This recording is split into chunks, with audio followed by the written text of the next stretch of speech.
Right. And they're already getting into row rage, so no need for draft analysis.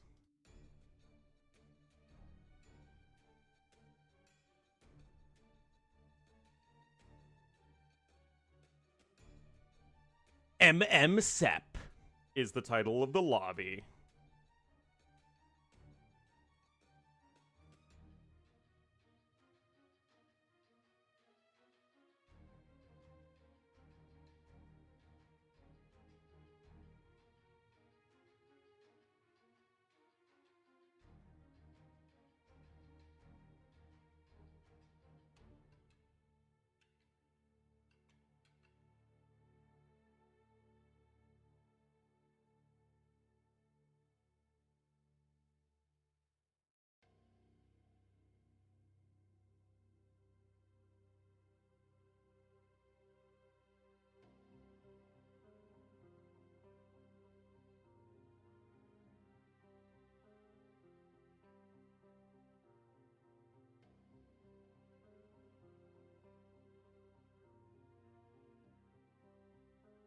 Alright. Row rage? Nope. It's a mystery. And it will always be a mystery.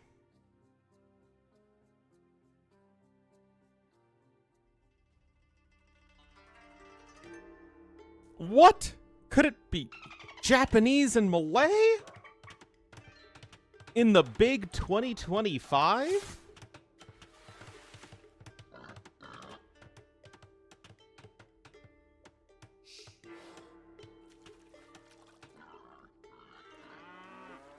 You know what? Just to show my saltiness about all the color disputes, this is what we're doing, guys. Here in the blue to the north, as the Malay, it's going to be Chart. And here in the south, in the blue, as the Japanese, it's going to be ACCM. Frickin' blueberries in this row rage salad. There, now things should be nice and easy to tell apart.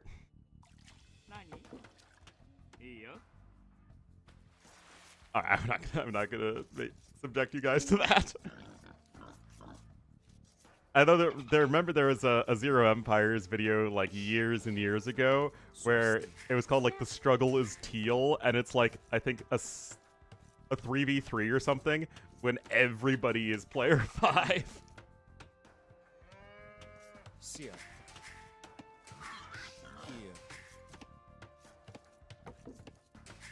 So as far as Malay versus Japanese goes, this really is going to be ACCM having that aggressive potential with Japanese.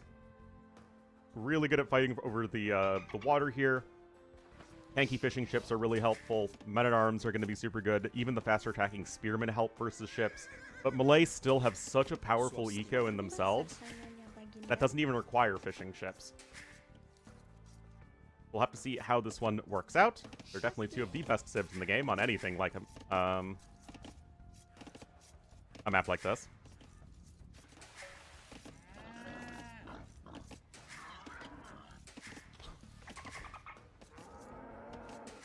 Now, Chart's clan is OS+, whatever that means.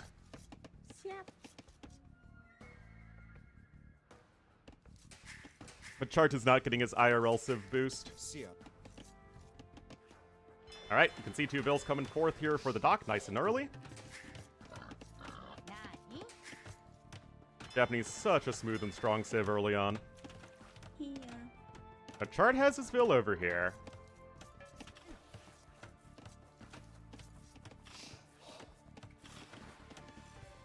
Scout Cavalry standing by as well. Okay, immediately gonna quick wall in those bills. Wait, you can... Man, I never understand how the terrain layering works. Like, this looks like rocky terrain, right? Stuff that you can't build on?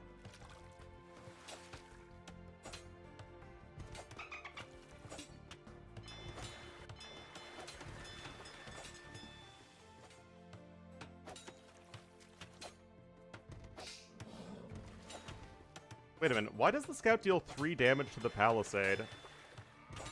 Palisades have 2 melee armor. Did the scout deal 1 damage? Wait, did they make it so palisade walls have no armor when they're under construction? No way. No, that's just gates. Gates definitely don't have armor when they're under construction. I didn't think it applied for anything else. Huh.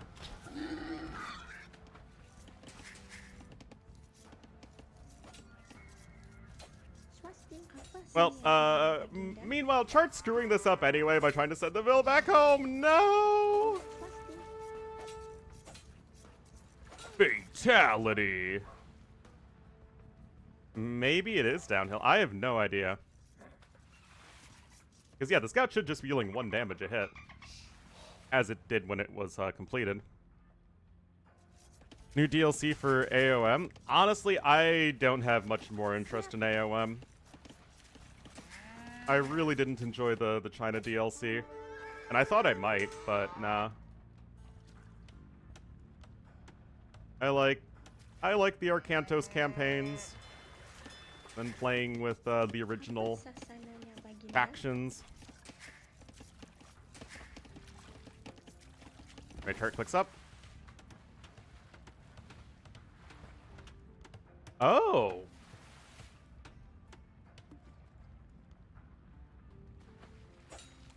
When... That was 5 years ago! Listen, man. I'm still getting used to the fact that Palisade Gates are in the game at all.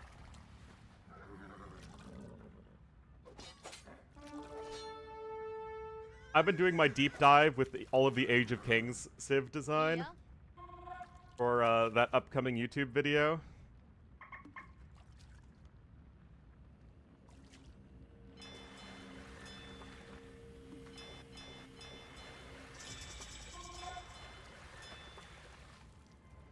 Alright, Fire Galley is on its way. ACCM's got his soon-to-be men-at-arms out on the field. There's already over 100 resources collected ahead. See, these fishing ships are also idled.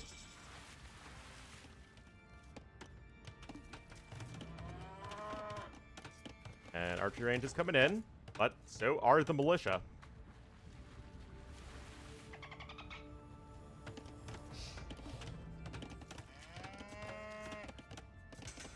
A little bit of long-distance gold by no double bit axe, though. Oh, that's painful for Chart.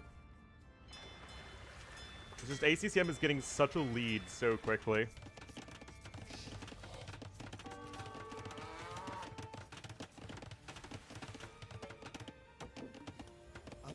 Ooh,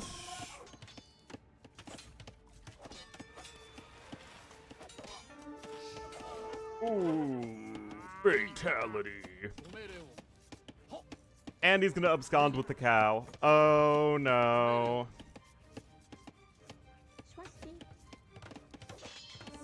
Oh, this is a disaster! Disaster! Even taking a little bit of TC arrow fire there, it's not the end of the world.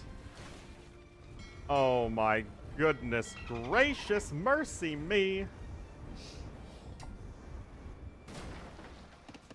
Well guys, here's the difference between a top 32 player and a top 6 player. Ladies and gentlemen.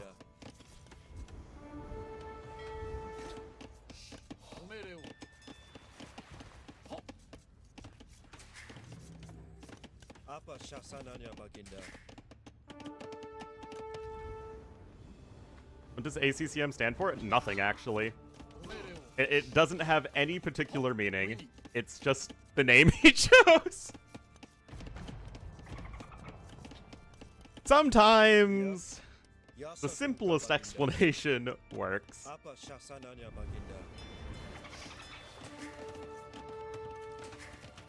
And yet it works. Like, nobody doubts the, and I believe I'm using the correct usage of this, the Riz that ACCM has. It's hard to argue with it. I'm pretty sure I use that young hipster head jargon. A cute and cuddly man? Well, that's also true.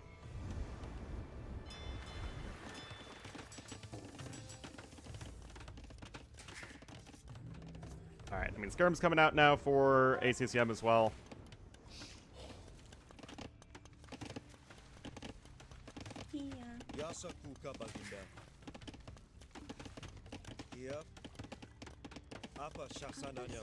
What's the game? Right now? This is AoE 2. You know, the game that I've been streaming for, what, 7.5 years now? A little more than 7. We're closing in on 8 years. Holy cow.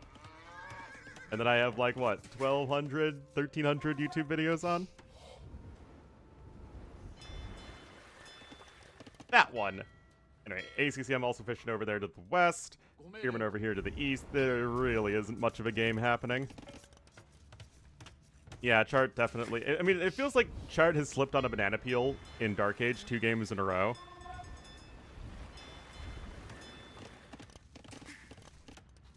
Eco balance isn't the best, honestly.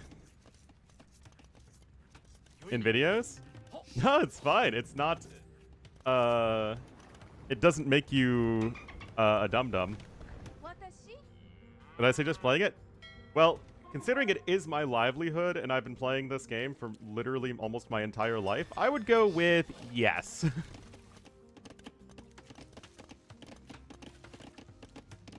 GL the washed. I mean, Viper didn't play the best, but Chart did still play well yesterday. How many hours do I have in DE? Just under 10,000. Which isn't honestly as much as I am. I actually think that most other streamers probably even have more.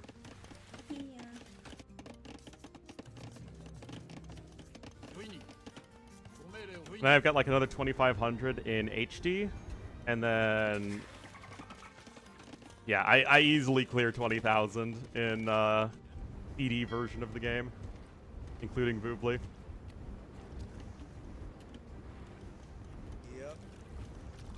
Alright, Castle Age is on the way for Chart. He will get there slightly faster, but it is rough. I'll return to AOM? Probably not.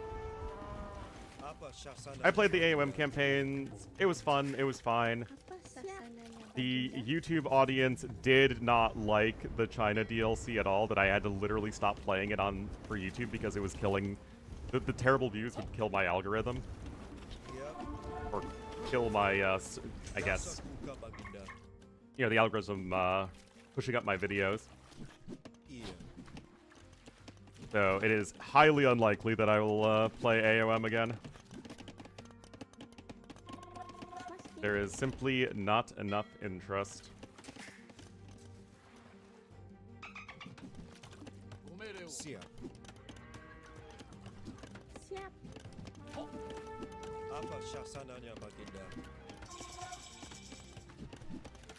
Everyone hated? Yep. There is a difference, though. People hated the original China DLC because it was bad. It was very, very bad.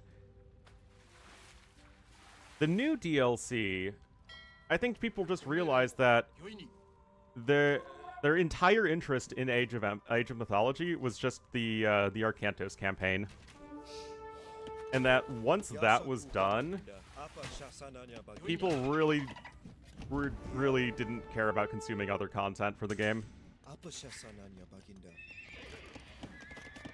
The multiplayer scene died out pretty fast. And yeah, everything just kind of ground to a halt in terms of relative online interest.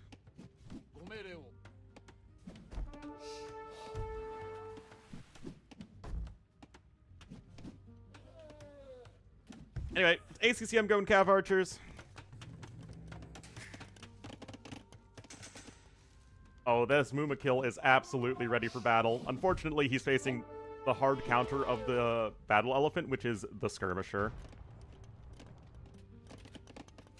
Obviously the best unit in the game against elephants and anything else.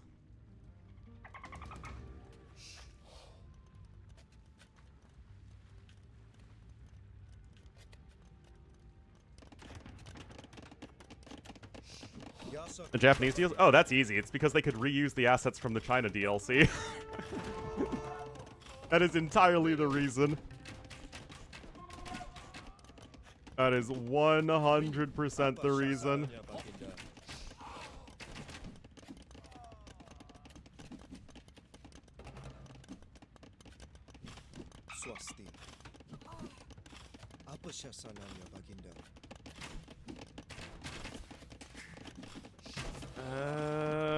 Boy. What are you gonna do when the skirmishers come for you?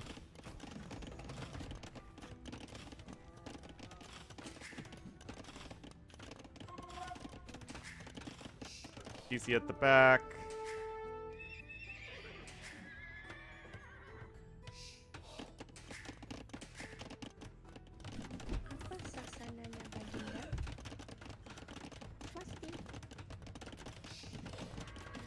Yeah, I mean, you can't reuse the AoE3 assets. I guarantee you that is the first and probably only reason that they added a Japanese DLC.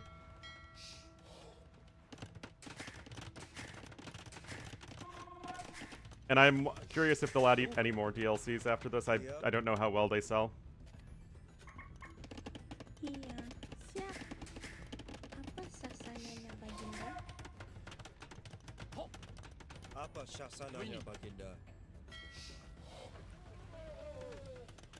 The weeb audience, always the weeb audience. Handled because of AM? Well, unfortunately, it's... I mean, how many AOM content creators are out there?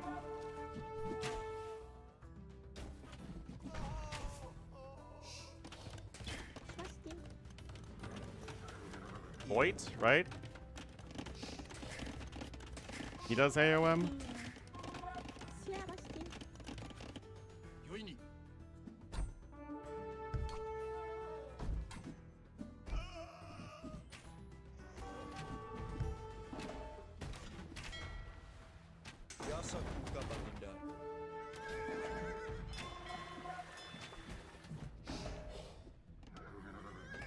Oh boy.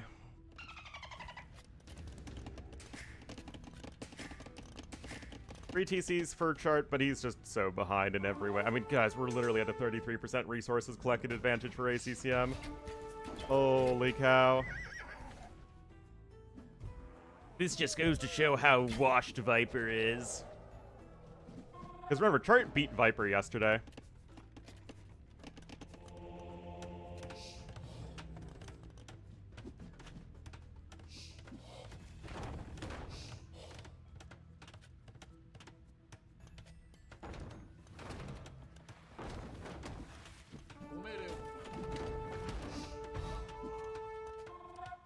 With no Cav archers in sight.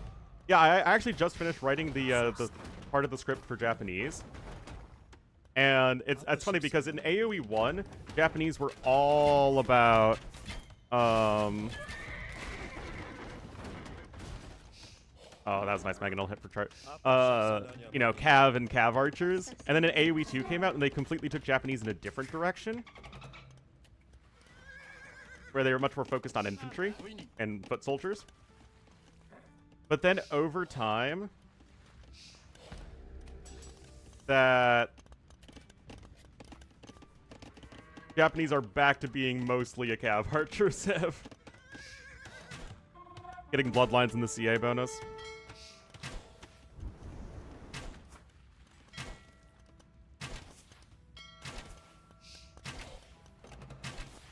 And yeah, I think so. No, they had cheap cavalry.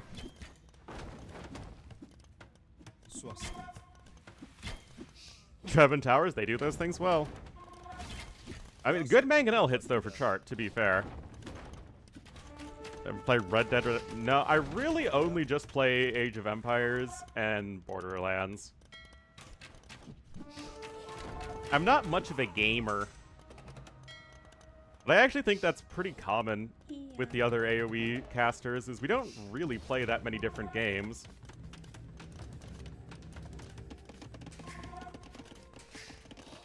That's probably why all of us would make terrible variety streamers.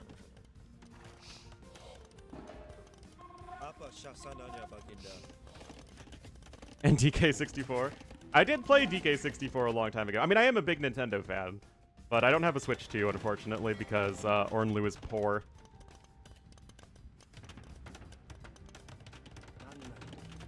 Alright, range is coming in here. ACCM's gonna click up to Imp. I mean, like, look at the res difference, guys. This is just absurd. Absurd, I tell you.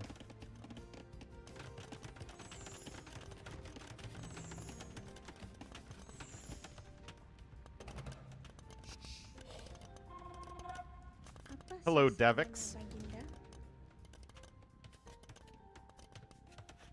People who have a special interest in AoE2 to the point where they cast it for years on end. Yeah, that's true. That's true.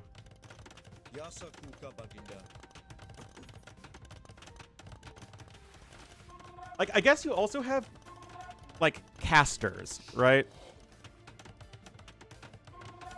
You have people who, like who's he wants it? Dash. Who, like, will go from game to game because they, like, they're good at casting and they love different, you know, just video games and esports and stuff. But that's not really any of us in AoE 2. I don't think any of us would really have a job in the casting world if it, like, wasn't exactly for AoE 2.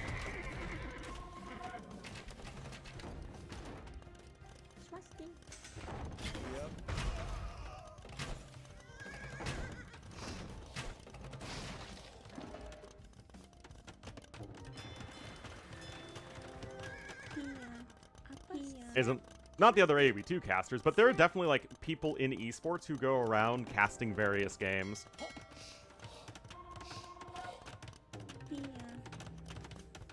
Alright, more tower-ish upgrades coming in. Who cares? It's Charge is still mega screwed.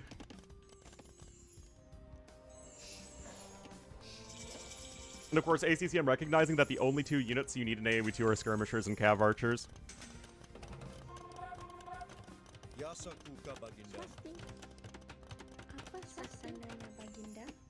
First castle just now coming in.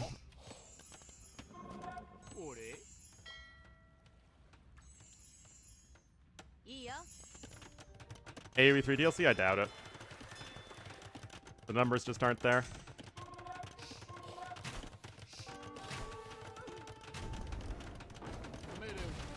Unfortunately, AoE is not a passion project, and they're only going to make stuff if they think that's going to make them money.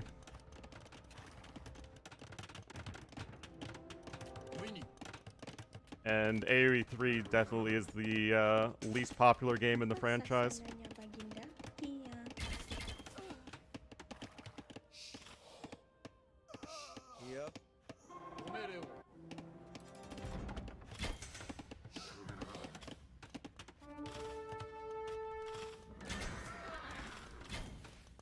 Cav archers coming in, all sorts of relevant upgrades.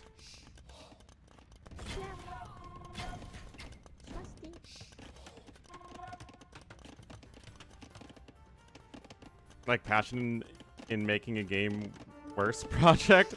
Only at times, only at times. I actually did play a decent amount of AoE 3 online, like, as a kid, but it just doesn't really hold a candle to AoE 2. It's way too snowbally.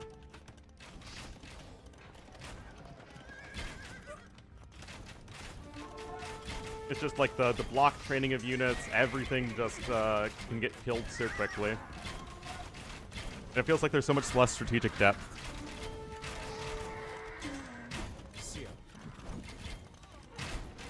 Well, thank you for watching, Tyler, but I am going to stick to the game that is built my entire career, such as it is.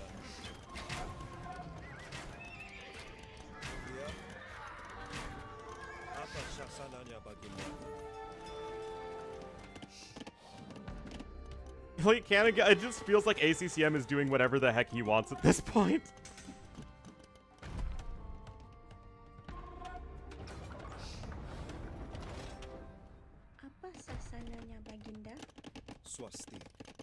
Oh my goodness, guys. What are we even doing here? What have I done?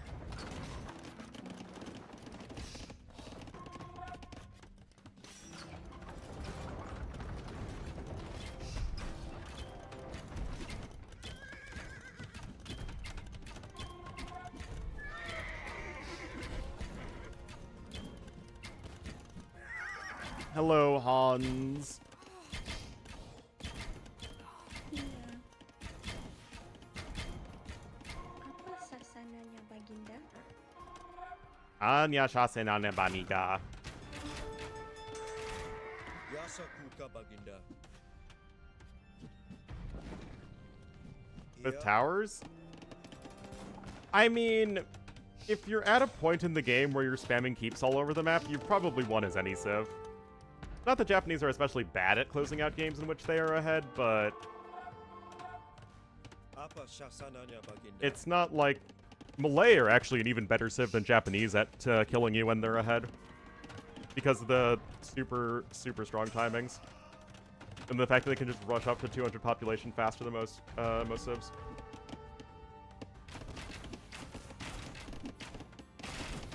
Anyway, I guess we're going samurai. Why not? Whatever floats your boat, man.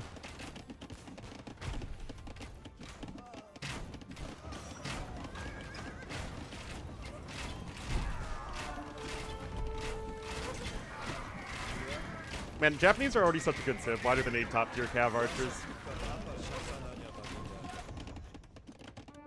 Whatever floats your elite cannon galleon there is the GG called.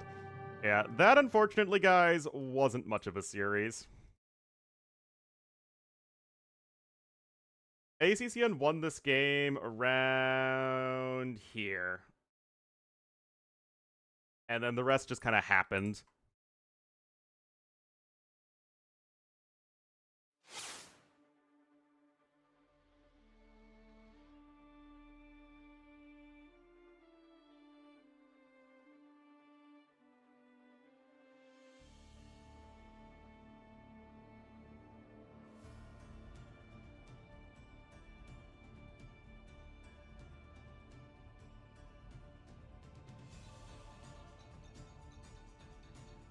One can overcome? Not often.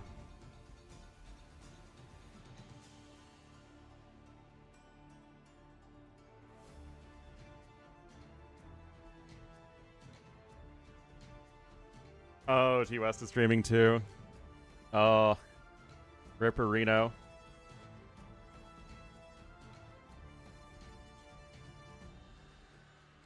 Rip Reno.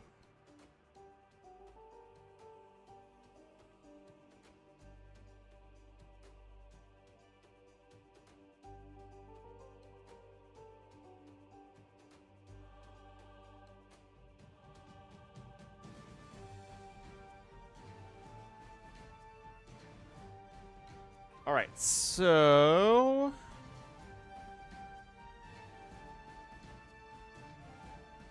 Barles versus FreakinAndy is the next set.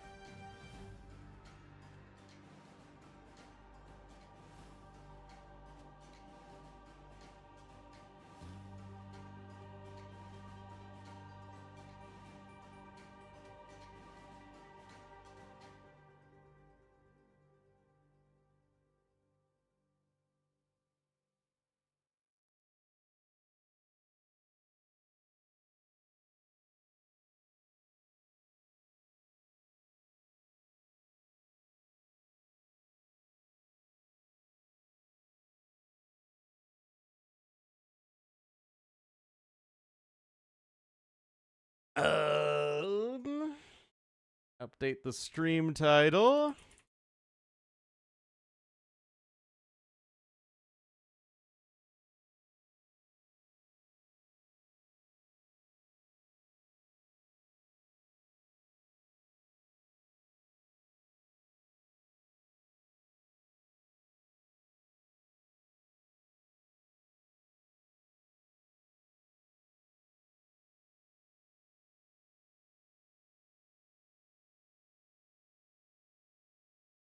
Never tell? Who knows? Who cares?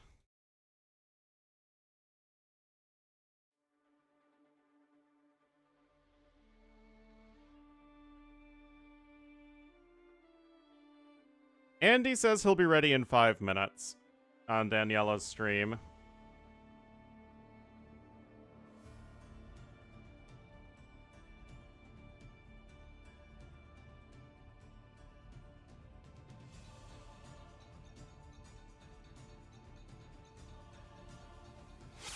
Alright, I'm gonna go get some coffee, guys. I'll be right back.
Oh, check in the Discord.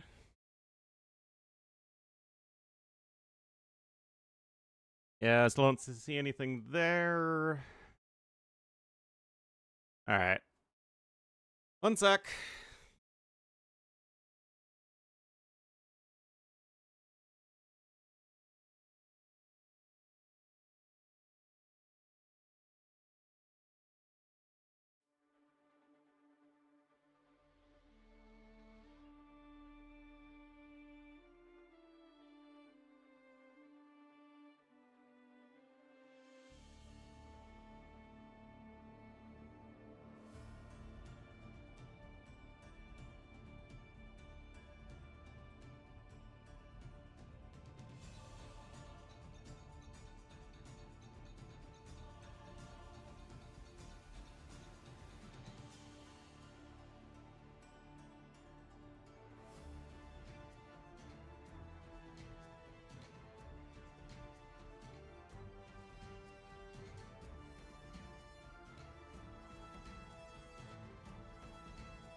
What's up, gorgeous? Sorry if the stream is sexy when I'm around.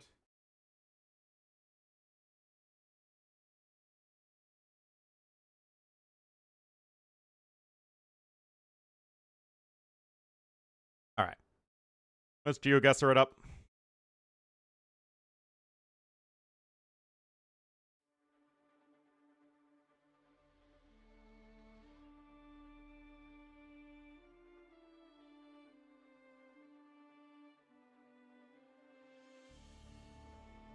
King Throne.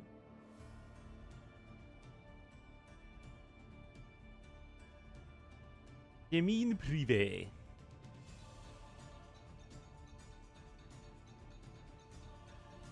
I mean, it's French.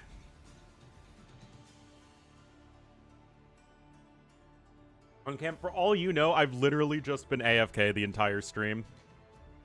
This is what the new generation of passive income is. I just leave the stream on.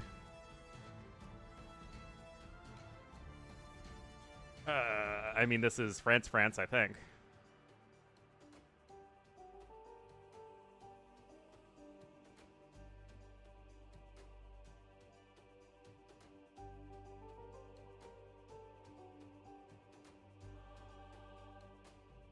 Oh, did it say CHF number? Because that is French. Or that's the Swiss currency, yeah. I didn't see the CHF anywhere. It did look pretty wealthy. So Ellie would probably know where this is. Subscription? Ah, okay.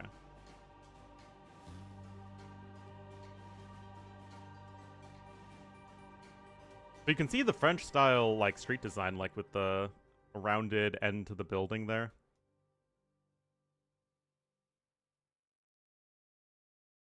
Fortunately, we look kind of stuck, so I don't know. Lausanne, the former home of Ellie. It was Lausanne. There we go.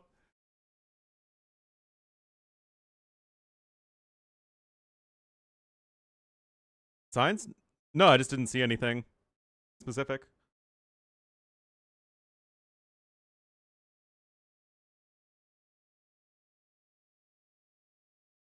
The border here is so weird. It's like it just scoops around Lake Leman just to get to Geneva.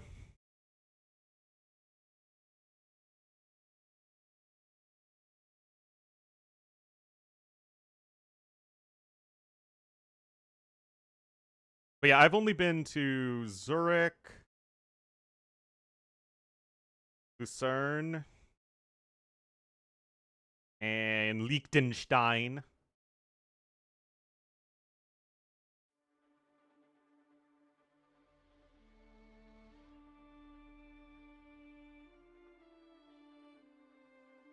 I feel like we're about to get lat-ammed super hard.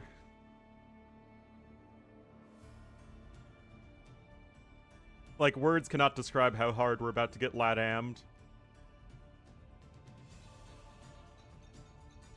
Costa Rica?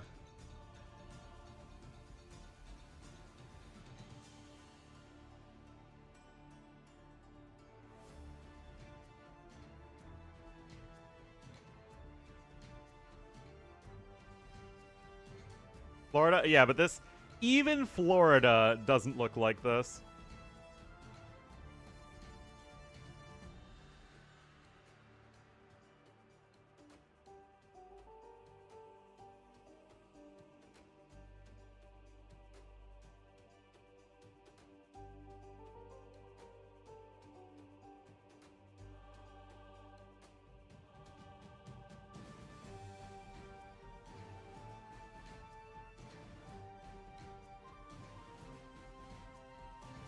I don't freaking know, guys. Costa Rica somewhere. We're kind of stuck in a circle.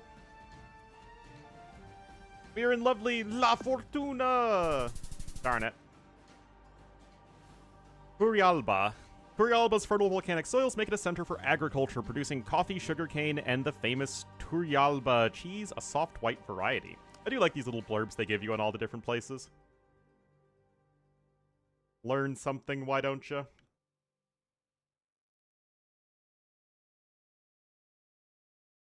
All right, looks like we are back in Europe.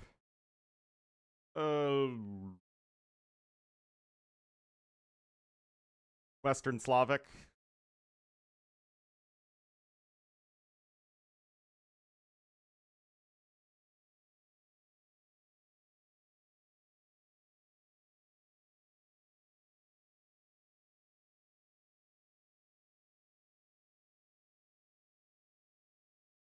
Love the architecture style, man.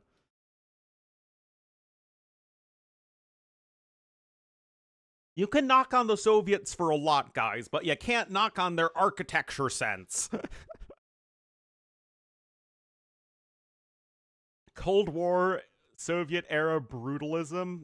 Alright, so we are in the EU, and... Croatia.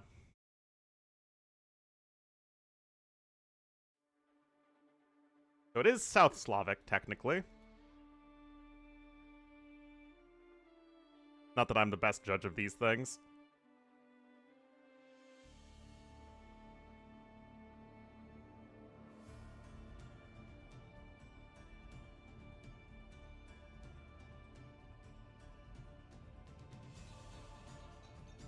Bikers Beer Factory, sign me up.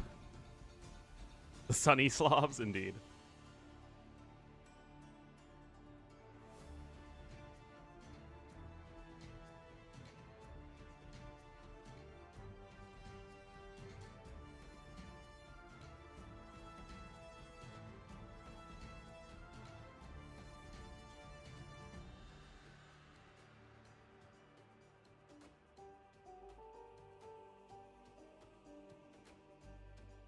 Yep.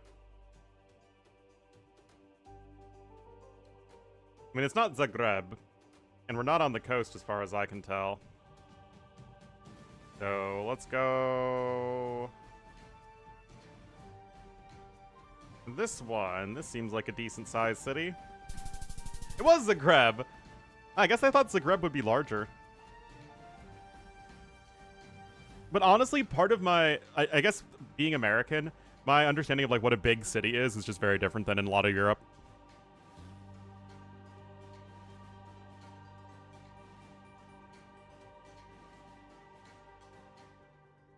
Like, I just expect skyscrapers everywhere.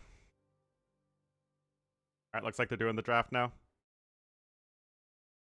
Ooh, we got the ocean to the east. Obviously, somewhere Arabic.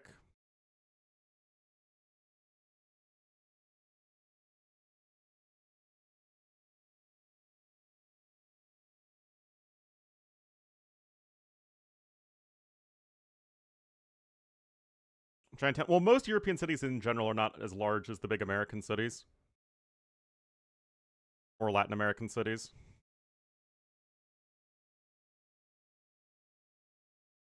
I mean, obviously you have exceptions like London, Paris, and then if you want to count Istanbul and Moscow.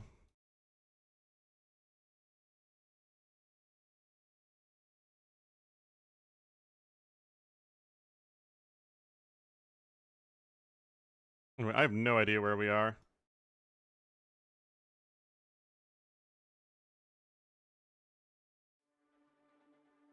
It's Malmo. This is Malmo if I've ever seen it.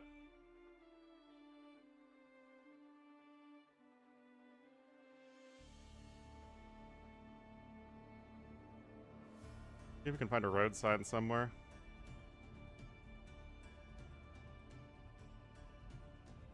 How they use them? Ah, yes. Coast Guard Police Command. Huh.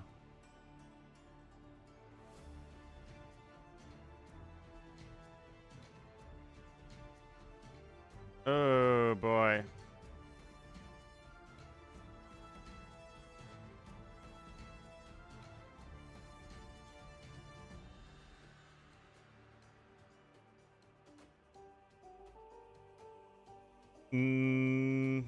There's green there.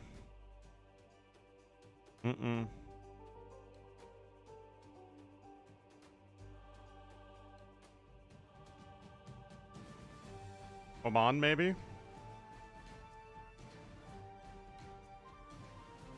Oman doesn't really have any water to the east.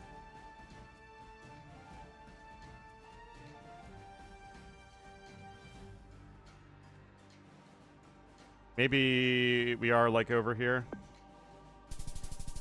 Okay, so we were just in Oman. Budiyat has long relied on fishing, with dhows bringing in a variety of local catches, including sardines and other small fish, which supply both local markets and Omani cuisine.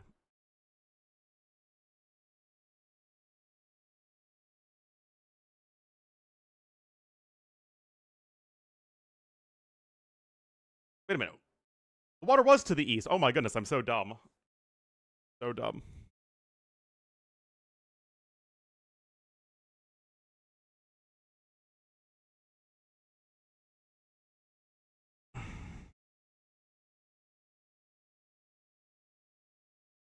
What? Where's the map draft? Oh, here it is.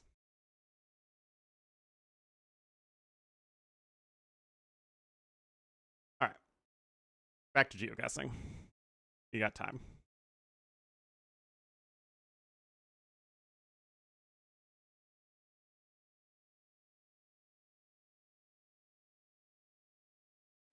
All right. If the park is named after O'Higgins, it's probably Buenos Aires.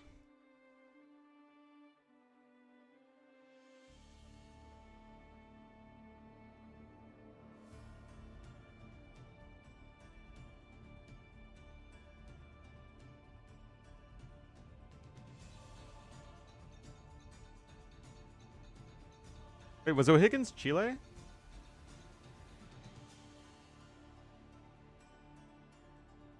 I thought O'Higgins was Argentina. Oh, crap. No, I'm not remembering my Latin American history.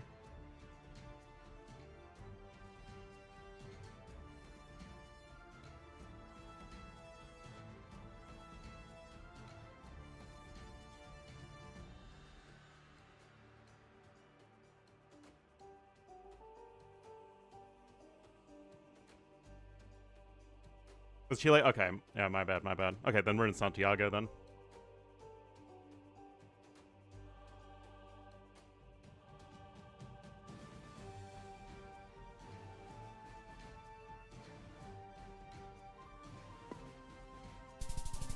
Dang it, different part of the park. Founded by Pedro de Valdivia in 1541, Santiago grew along the Mapocho River, which still runs through the city with modern parks along its banks.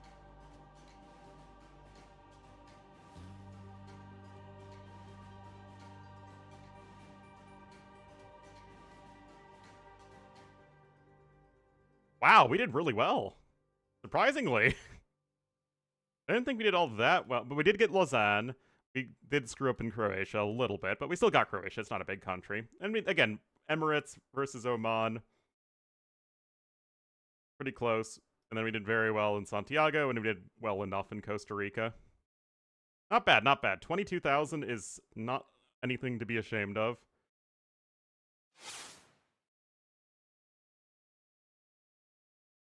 All right, let's get these drafts up for you guys.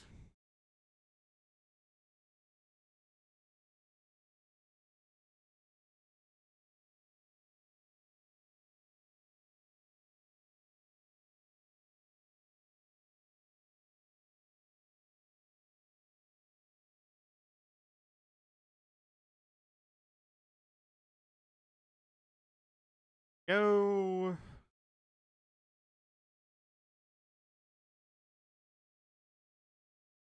That was the button. There we go. So, we're going to start on Pez Panino, a map I am a big fan of. Other than Gurjara's, everything here is viable, and all these civs are viable for Barles. So, whatever you're vibing with.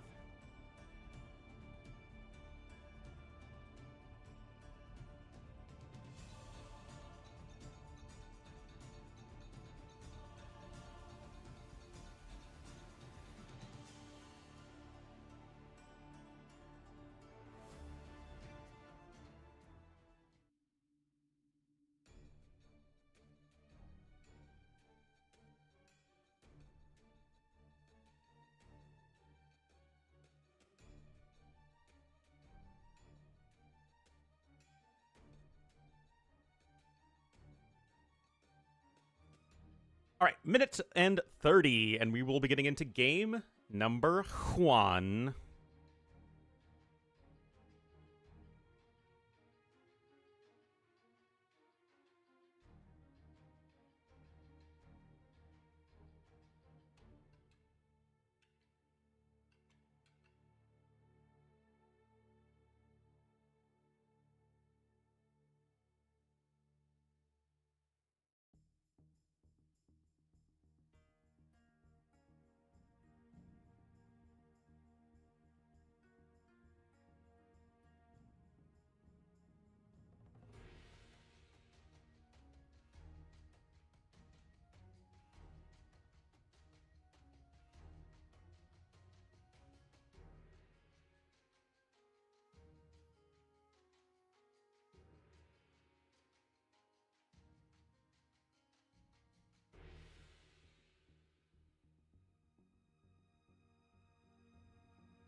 All right.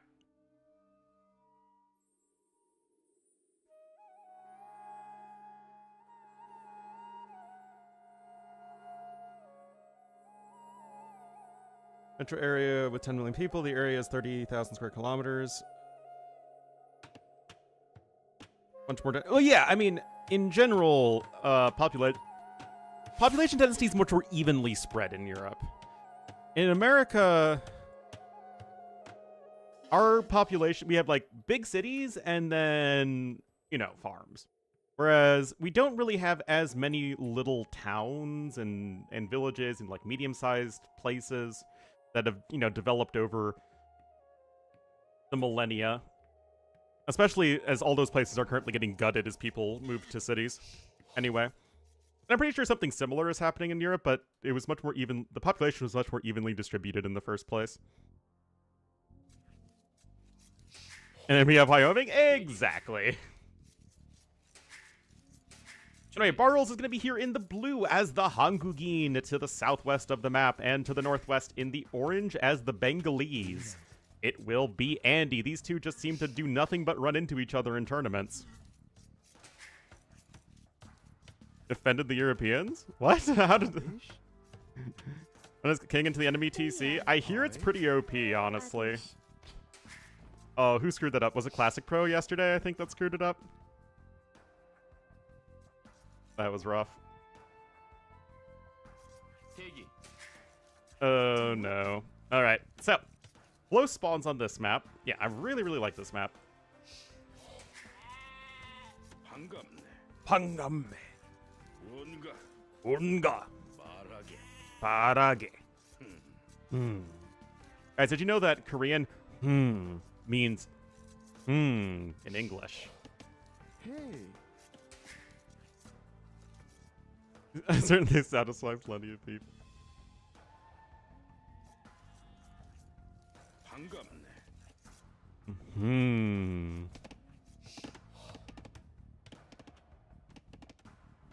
And road traffic statistics, yeah.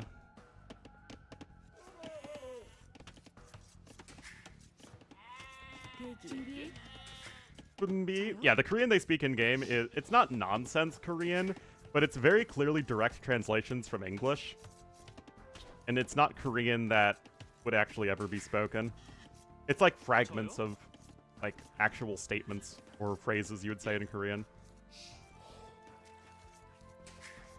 Languages yesterday? I mean, we talk about languages all the time.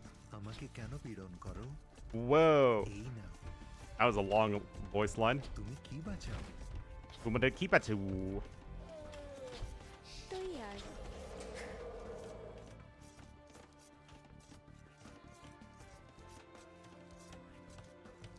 Kart beat Viper by playing a fair bit better than Viper did. Although he got slapped around by ACCM.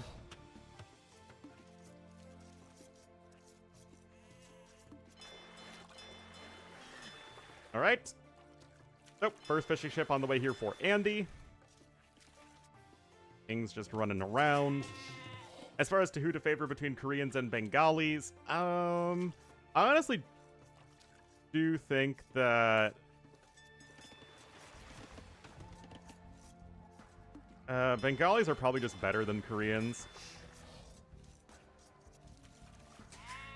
Viper had some weird Civ picks and then just didn't play them as well as Start played.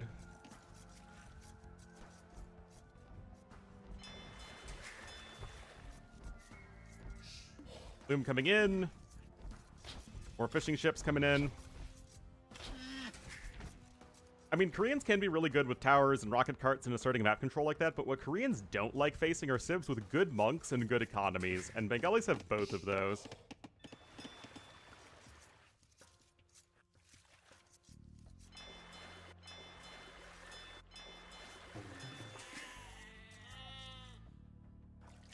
So, looks like Barles is going to click on up. Up, up. Oh, 5 seconds idle time, what a noob. Itu ya. Andy, clearly the better AoE 2 player with only 4 seconds of idle time. This is how you AoE 2, whether you like it or not.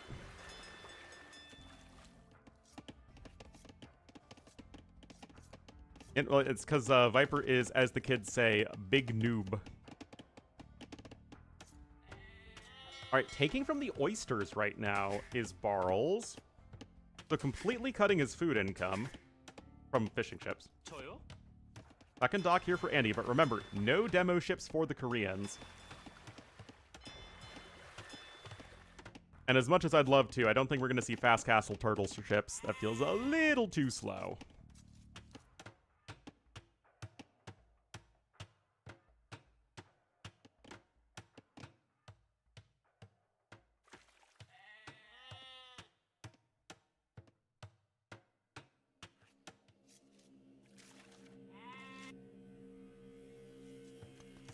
Barles is that kind of madman, but clearly, with 3 on food, not going to be the case here.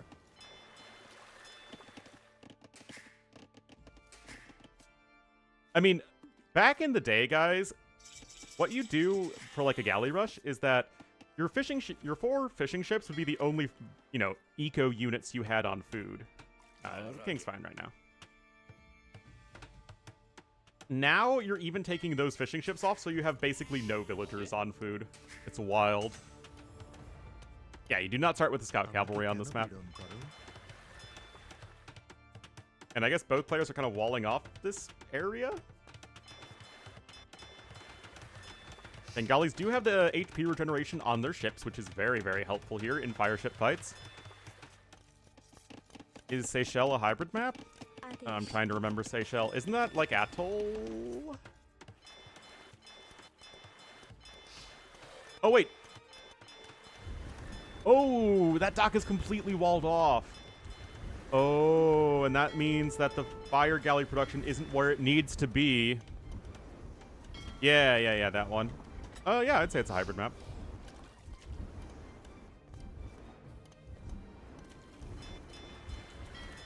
Oh, he needs to be some repairos. But it's going to be tough. This dock is completely useless right now.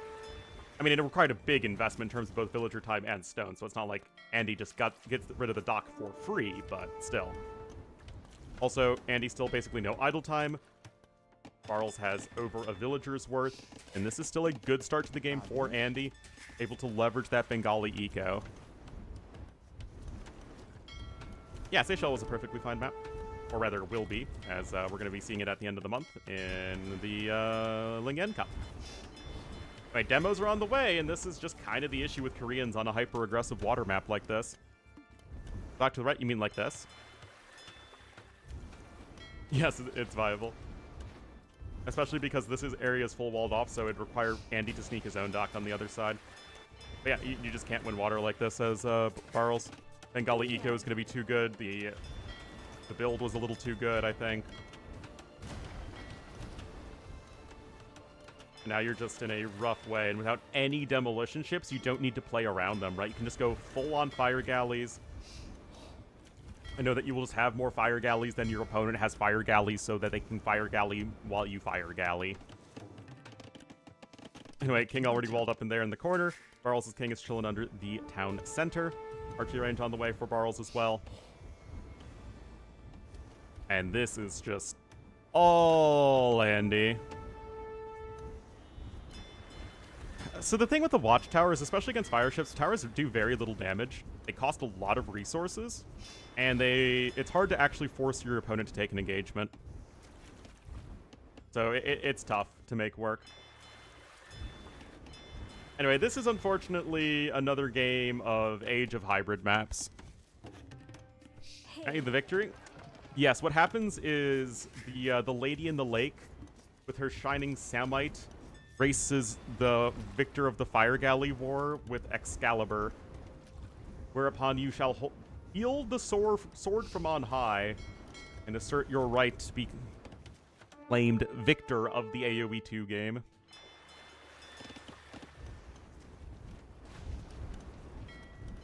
Alright, Barles is still going to try and fight this one back, but 7 kills to 1 death for Andy. It's obviously pretty rough for Barles right now.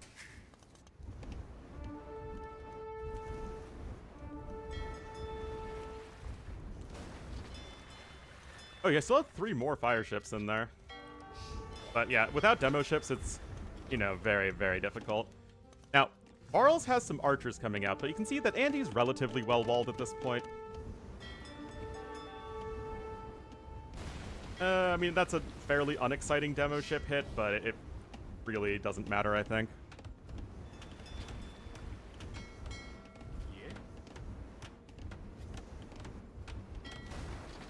An ad break on you? That's Twitch, man. And yet, those ads are really important to me, as I've learned being without them for like almost half a year. Alright, at some point? Not really. Ads pay well? Not that well, but when you make as little money as I do, it's, you know, the difference between, like, let's say, $750-ish a month from Twitch, maybe, versus $450, maybe $500 if you're lucky. So it's percentage-wise very big.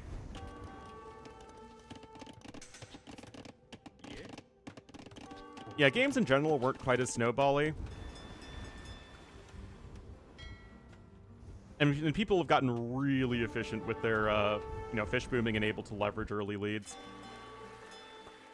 But also, remember that you tend to remember the very good games, because why would you remember boring games? And, there have just been... Hybrid maps have always yielded fairly low quality of games on average. This map generally has given us very good quality games, but obviously that can't be every game. Much as we wish it were the case.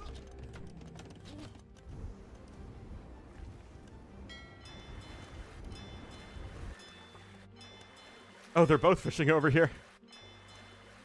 Yep, no clue, and no clue.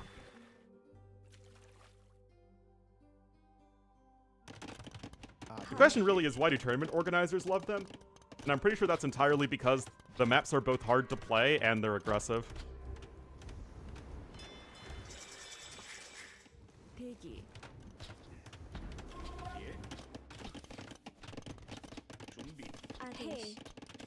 Also, sufficiently hyped up, sufficiently large tournaments will always attract a degree of hype to it.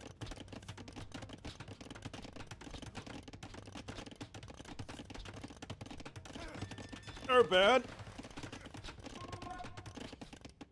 The thing is, T90 and Mem can... you know, there's no such thing as a bad game for their viewers because they're so good at making, you know, boring games exciting for their viewers. So long as there's just stuff happening. Well, Barles is very far away from a castle, unfortunately for him. Hey, why is there a ram coming out? Huh?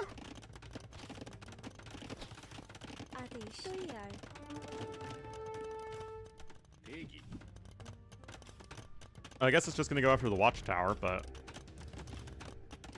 I mean, I guess it's not a big deal. Barles gonna try and wall in his opponent, but Andy's already chopped through to the inside. So is Barles, for that matter, but right now it's just an economic discrepancy. Oh yes, Barles is certainly a tower fan. Gate right there. Sure. What is this garbage ship? I want to see a Kobuk zone. Oh no, lady, no!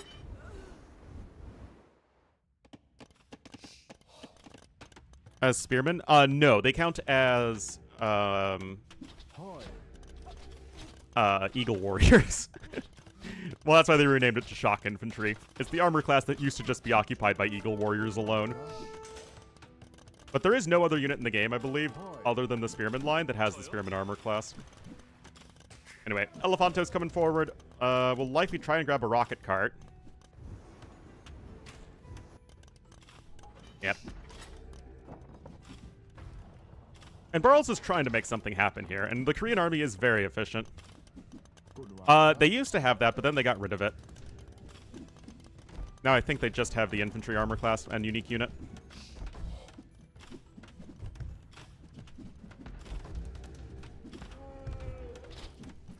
Oh, the two armored elephants attacking downhill are certainly going to do their job. And I don't... Yeah, Koreans just don't have the quarter minimum range anymore. Now, rocket carts and armored elephants have the same movement speed.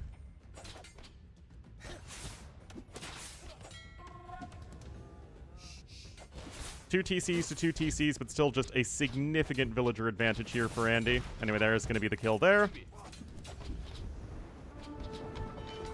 Right? I mean, he lost the fire ship fight early on, like 7-0. Of course, he's getting wrecked. Yes, they do. They benefit from all cavalry and siege upgrades, as they are both armor or both unit classes. The cavalry, ram, siege.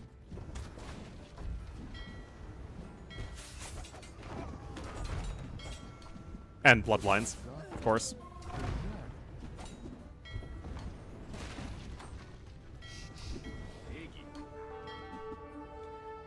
Well, guys, this is what happens with hybrid maps.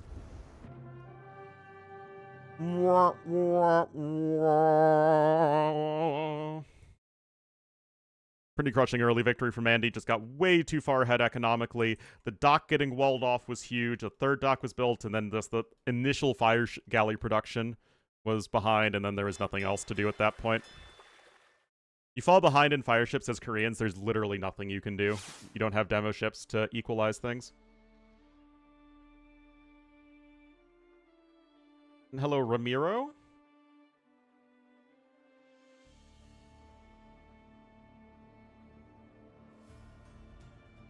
Yeah, pro players generally like hybrid maps because if your execution is good enough, like, you can be much more comfortable with your own mechanical skill.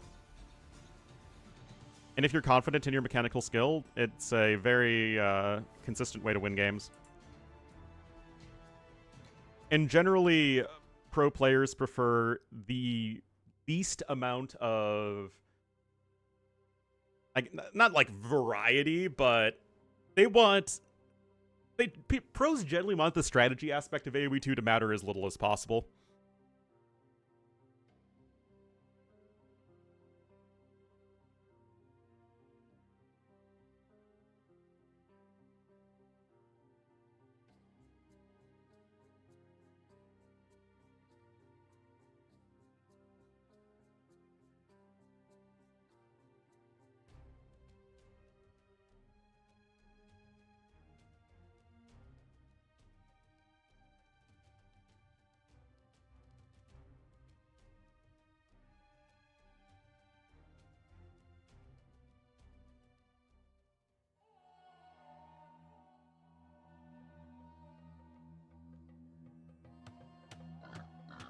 By Incineroar? What?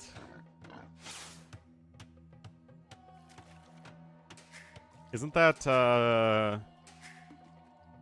didn't they make that one like a mascot of the game? It's just the... the Alola fire starter, right?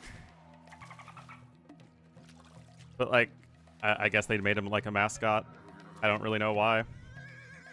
I started with Rowlet because it's a round owl that was very cute. And Decidueye was pretty cool. I didn't like Gen 5. It's actually my least favorite generation. At me, bro. Anyway, here we have Andy in the orange as the Gurjaras, to the west of Rage, and to the east in the blue as the Chinese, it will be Barles. So, on the one hand, my mind tells me that Chinese are broken on this map because you start with 3 dolphins underneath your TC, 1 second idle time with Chinese. I mean, that's pretty sick. That said, I've seen Chinese lose just as much as I've seen them win on this map, so maybe they're not actually. And Gurjaras are also going to be very good on this map because you just don't need to use your cows at all, right? Gurjaras are very happy when they can use non-herdable sources of food income early on. So I take it that you're going to take the deer, build the mill, and then put the cows in. So yeah, Gurjaras are still going to be very good, but maybe it's just like my long experience of these types of maps just tell me that Chinese are broken, but if that's not what's being played out and the players aren't banning Chinese when this is in the map pool, then I, could easily be wrong. You like do-what? Do-what? Do-what? Do-what? I did start with Oshawott. I mean, I do love otters, to be fair, but Samurott isn't an otter. It's a sea lion, right?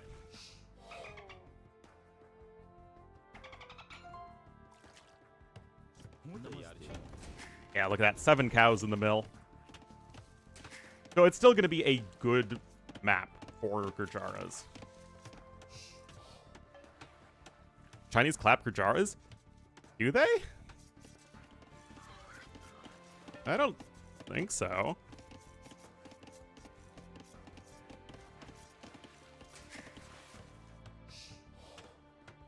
Why would Chinese clap Gurjaras? Both are very strong and flexible civilization. Well, Gurjaras aren't really flexible, but they have options.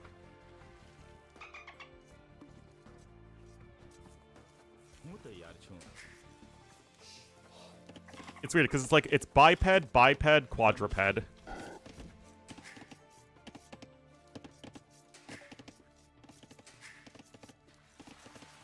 there aren't really many Gen 5 Pokemon that I like very much.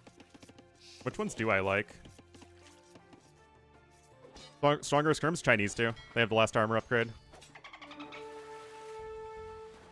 I'd rather have that than the Kshatriya's discount. And I already have a fishing ship out here for Barles. I mean, look at this eco difference. And this is a civ with a good Dark Age eco.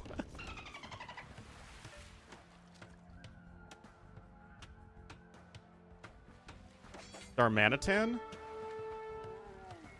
It was really weird, though, because in the games, wasn't it impossible to get the psychic form or whatever?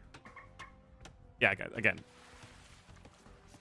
My mind tells me that Chinese are broken on this map. Hasn't borne out in what I've seen in actual games. But that is definitely what my mind tells me. You can't just say Kofar Gregarious. You can't trade it on the GTS. You have to rename it. That's actually true, is that back in the day, you couldn't trade an unnicknamed Kofar Gregarious because it has FAG in it. Devs didn't really think that one through.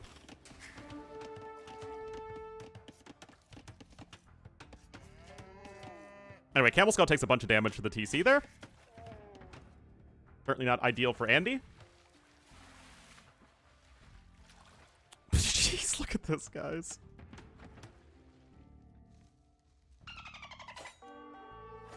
Oh, 20 seconds-ish till Feudal Age. Andy, of course, is like the king of quick walls, though, and does a beautiful job of saving that Bill.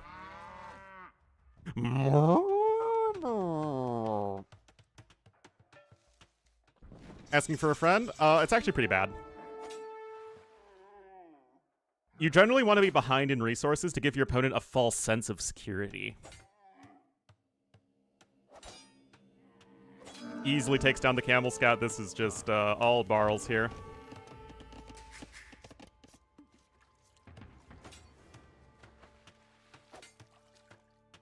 Now, you can garrison the fishing ships back in the dock, which is what Andy's doing there, but it's not really that exciting still.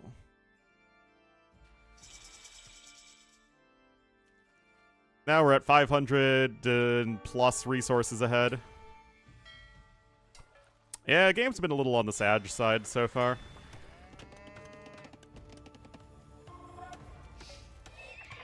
Five villager advantage. Walling up at home. Got some spearmen to help out. You don't even have that camel scout to help you pressure at this point as Andy.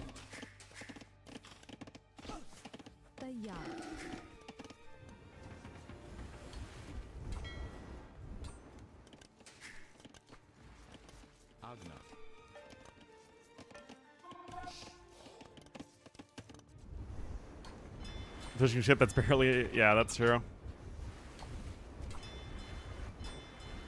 Anyway, Andy is still continuing to train up some more warships. Also, I just realized, do Hindus not eat pork?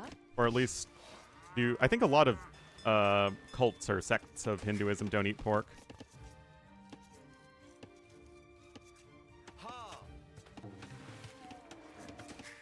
Which makes it so insane that Muslims, a lot of Hindus, and Jews don't eat pork, and it's still the most consumed animal in the world. It makes no sense? Oh, it absolutely makes no sense. It's because they didn't think it through. Oh, that was an okay-ish demo hit. Got a couple camel scouts out. Vegetarian, but it's not like all Hindus are vegetarian. Yes, I know, it's because the Chinese people really like pork. Oh, okay.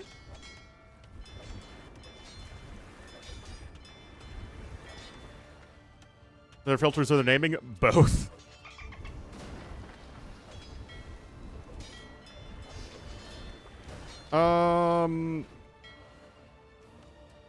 That was very, very well done there by Andy. Great, great fight.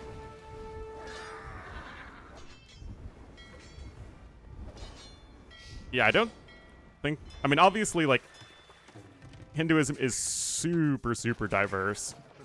So it's hard to make sweeping generalizations, but I'm pretty sure none of them eat beef. Many of them don't eat meat at all.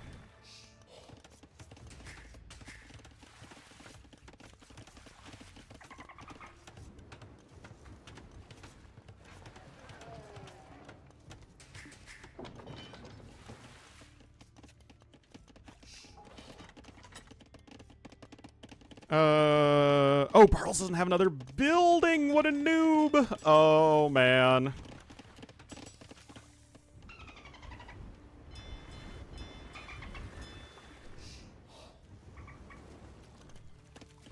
Aegean Raval. Well, who doesn't love an edgelord-based religion?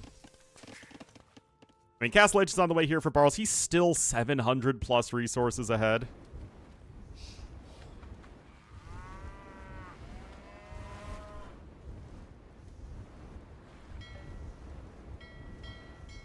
Well, yeah, I mean, there are also some sects of Christianity that don't eat specific meats as well.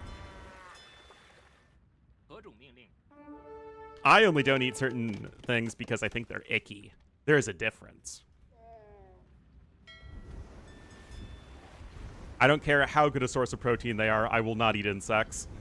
Sorry. During Lent, yeah.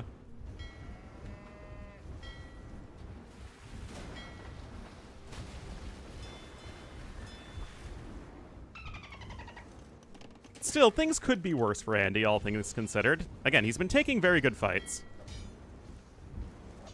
The Camel Scouts are pretty nice. I mean, they're very, very good now.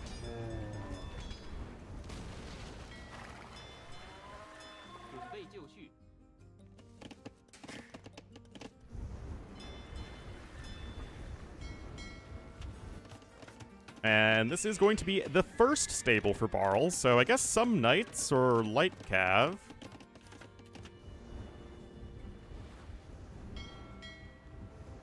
Yeah, Camel Scouts now have a very fast train time and one more attack. So double buffs and 2 big buffs at that.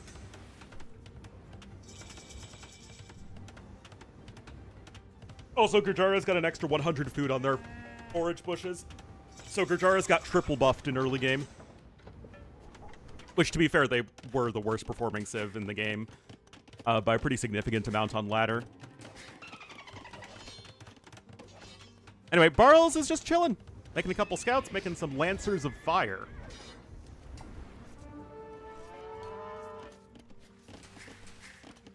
He is keeping up, again, by taking very good fights. But the concern to me is that he's still well behind in resources, and he's going to be behind on TCs. And Barles' eco is going to show no signs of slowing down. You're going to get Bowsaw in here. Only 2 vills on gold for Barles is actually really nice for his eco. That said, Andy's still going to get those extra TCs down. Yeah, you can't go for like a huge fish boom on this map. It's just too dangerous. It's too dangerous to be left alive.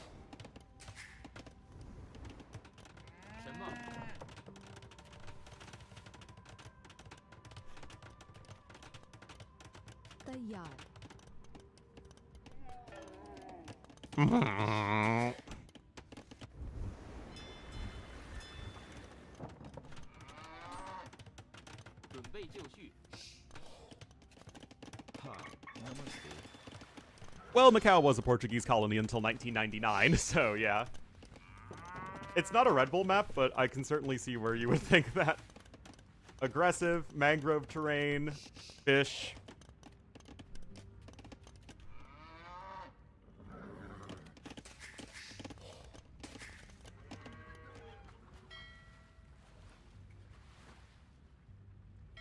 Yeah, wood around the edges.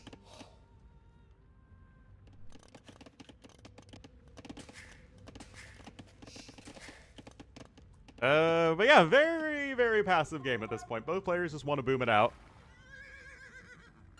There are 2 relics in each of the corner pawns, and then there are 3 in the middle. Which is going to be giving an advantage to Andy in terms of picking those up. Unbuildable rocky terrain, yeah.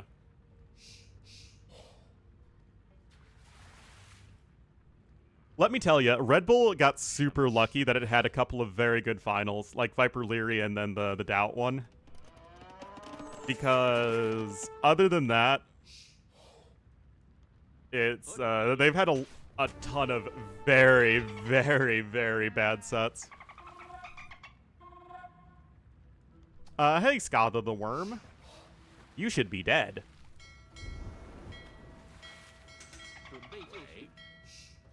And a teeth, or a necklace made of your teeth, or something like that. Each workshop coming in, it's still just pretty chill. 4th TC even coming in here for Barles. Now, if we take things late, Chukonu plus Fire Lancer is going to be very good.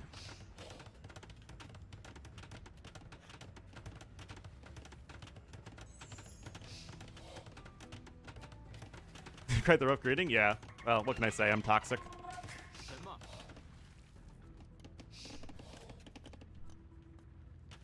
Yes. The thing is, the resources collected difference isn't growing anymore. As, again, the macro has been very good here from Andy, and taking those fights helps a lot. Nothing terribly exciting about that demo hit. He actually does convert the Fire Galley there. More Fire Lancers are coming up. Barles does love his Fire Lancers.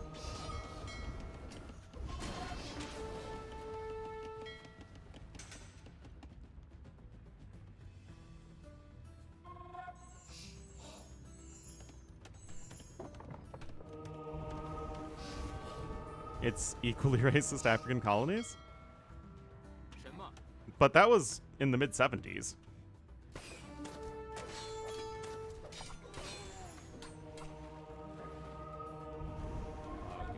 Well, one Fire Lancer was converted. Fire Galley still Fire Galling around. Morgoth's magic? Well, give me some of that Morgoth's magic, man. Fire Lancers are obviously still going to be very good against camels.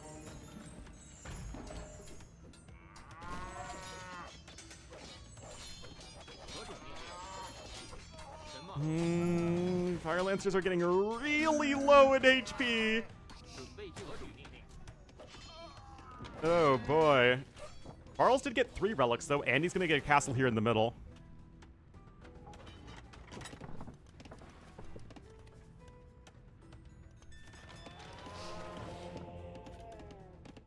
Yeah, there's still that one over there to the southwest.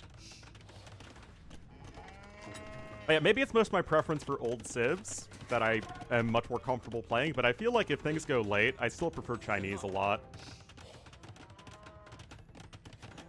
Juko Nu are still going to be really good. You shouldn't really have the best answer to them as the Gurjaras. Now, Gurjaras do have bombard cannons, and they have the better mobility, having cheap hussars to spam everywhere. And yet, I'm still not super sold, and now Barles is actually jumping back up ahead in terms of resources, as Andy's being very late with Wheelbarrow. Yeah, so last couple minutes have been very good for Barles.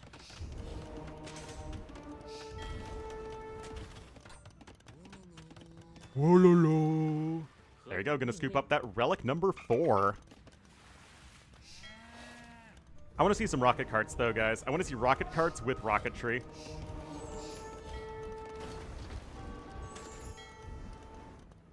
Look at that, garrisoning the fishing ships. I thought he deleted them all for a second because I'm so unused to fishing ships jumping back in the dock.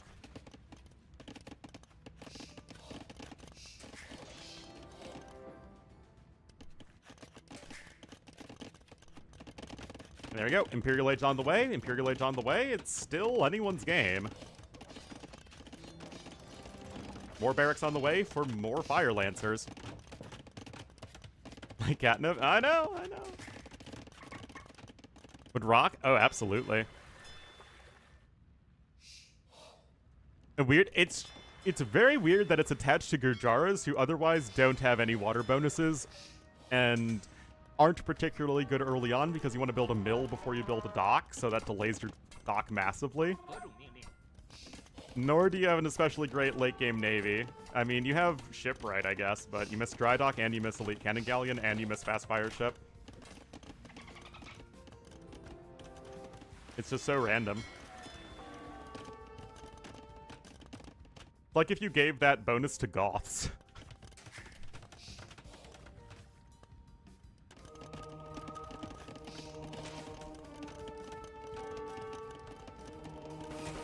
Mongols? Yeah, some. Oh, Tamari Shiva Mahadra. Oh my goodness, that is a brilliant monk control there from Andy. We don't have time to make Gurjara monk sounds, because that was a beautiful fight for Andy, who's still been getting the better end of most of these engagements. Still doesn't have heavy plow, by the way, does Barles?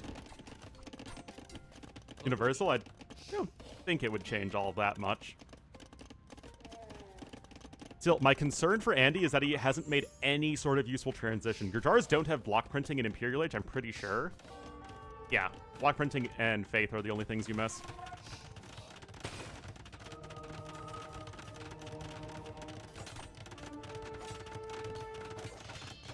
So I'm really unconvinced here. Now, you've started your own Chakram thrower production, and yes, Chakrams are very good against the Fire Lancers. Elite Fire Lancer immediately on the way.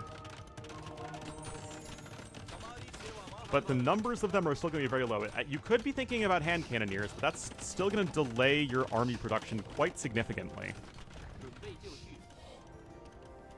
And now a Trebuchet is on the Trebuet.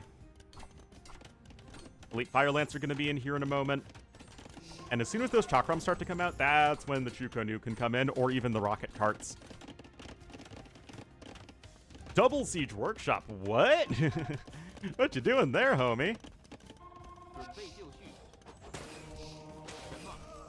Also, Fire Lancers are not quite as bad against Chakrams as some other units. Oh, they do have 1 shock infantry damage. Oh, okay. That does help. Because Fire Lancers, Elite Fire Lancers do have 2 melee armor. So you end up with 5 melee armor total. Hand cannons? For the time being, yes, but not for very long. And now he's going to be making some Shrivamsha Riders to raid. But I don't know about this, guys. It feels like Chinese are so much of a more straightforward civ to play at this point. Oh, homie doesn't care.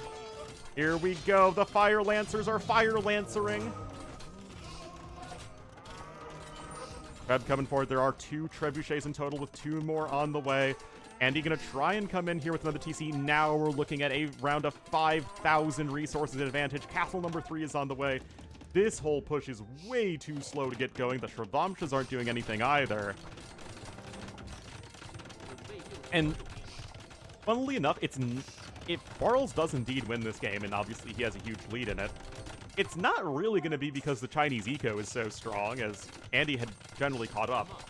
It's because Barles took a really good fight here in the middle and had the much, much, much more straightforward Imperial Age transition. And this is what I was saying at the start, is that you just don't really have a good switch to go for at the moment.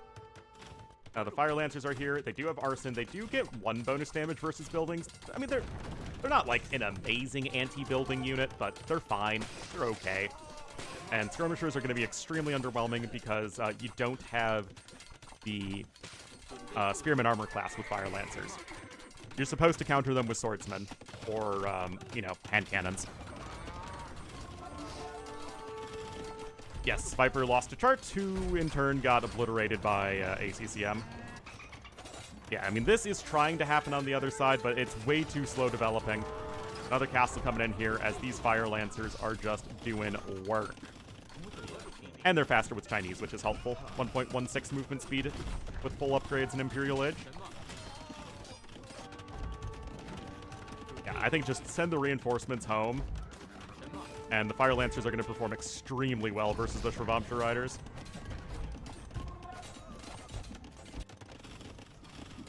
Not the cows! Oh, the mill was destroyed. And there's the GG called. Barles absolutely crushing it in early Imperial Age. Gonna tie up the series 1-1. Just see, like, look at how much faster he scaled his army. Got a big resource lead in late Castle Age in that Imperial Age transition. More of everything collected, and it's just so much more straightforward of a civ to play. Second, I think it has much more to do with if you're losing your mill, you're probably losing your entire base. Much more so than, oh no, I lost my mill. I lost my 1 food villager worth of income. Oh, whoops, I gave Barles the first point. Alright, so that's Row Rage going to Barles. That is Chinese over Gurjaras. So Japanese and Italians, Hindustanis and Vietnamese. So we kind of have like 2 water or hybrid civs versus 2 civs I associate much more with land maps. But the last map is a water map, or a hybrid map at the very least. And we will be going to Canal Clash.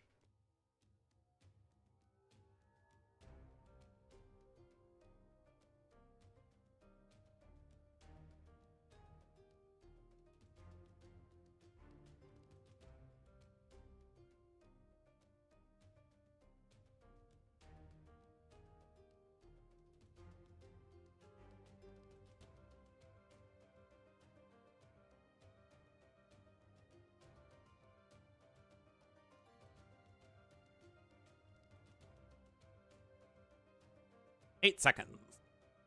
And remember, ACCM is waiting up in the finals for one of these 2 players, and whoever wins this game.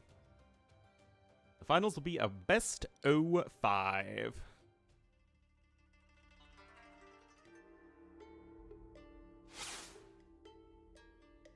Alrighty, guys, here we are, game number 3. For all the marbles, it will feature Andy in the orange as the Japanese to the south, and to the east in the blue as the Hindustanis, it will be Barles. Barles did win last week. Yeah, ACCM is waiting in the finals. So, let's see how this one's going to go. I need to take a quick break. Enjoy following that trade card around for a minute.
All right. What's up?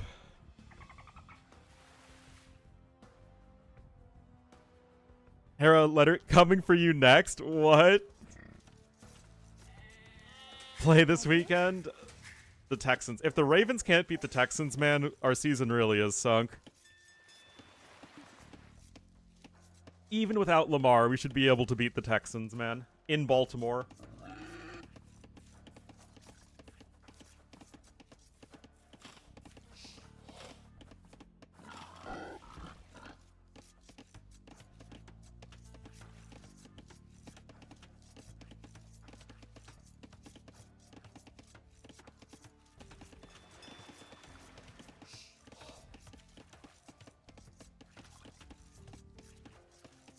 St. Louis would be very arrogant. Ah, yeah. It's... I don't really get it. Hey.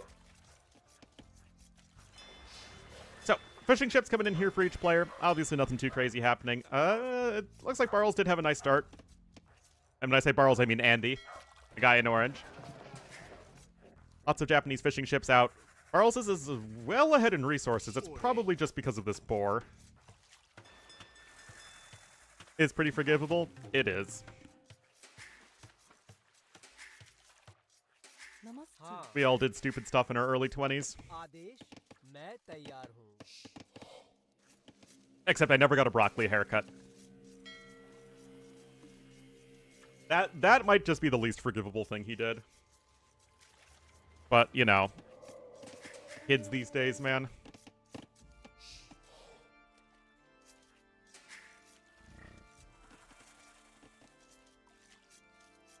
So, we're going to see Barles up a fair bit faster to the feudal age.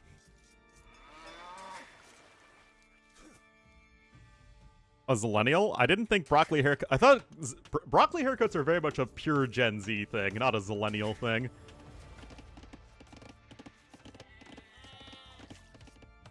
You want Bama did not go well for the not Bama teams? Indeed. Indeed, indeed. At 22? Ah, yeah. I am very lucky to have a full head of hair. But I also look very young in general. Which is awkward when, you know, you're younger. But it's going to serve me well as I get older.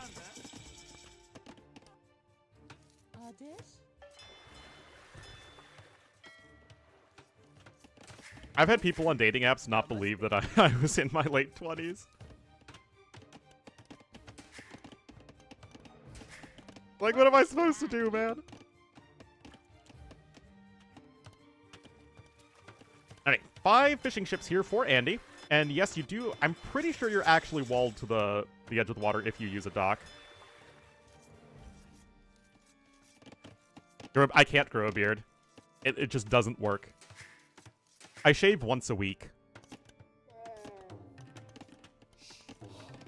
And it just is kind of like stubble. Like the stupid wispy beard I had when I started streaming.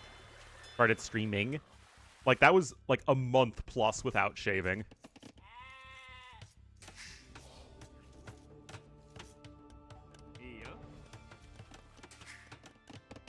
I don't even completely shave. I just trim whatever stubble I have. Like I don't even fully shave. Ever. I'm just not a hairy guy. Anyway, Andy getting oneself walled in here. No blood in this game just yet. Barles is notably back here with his fishing ships, but he's just not focused on water at all. Which, I guess I get. You don't want to face Japanese when it comes to early water pressure, but... okay, here we are. Am I Armenian? What does that mean? Are Armenians famously not hairy?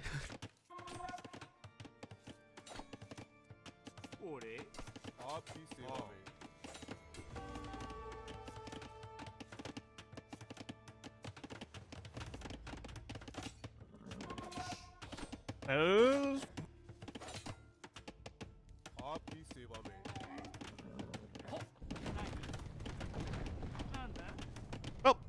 Whoa! A little bit of a lag spike there. Hopefully everything's all good. Yeah, one villager kill each side. Wait, I mean, okay, so there's one fishing ship sailing away, so it's basically like 2 villagers killed.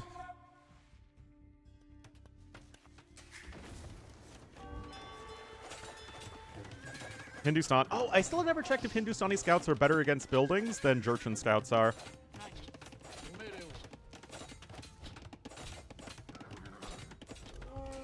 But as it stands, Andy is still going to be ahead in economy relative to Barles, although Barles is, I guess, getting that discount on all the bills, which is something. I would like it if you're not focusing on the fishing ships, if you could squeeze out the horse collar upgrade. That would have been nice, but yeah, it's nothing. Nothing too decisive has happened in this game, one way or the other. I just like Andy's position more because he has the fishing ships, and look at this, he's making even more. Dude, it's wild.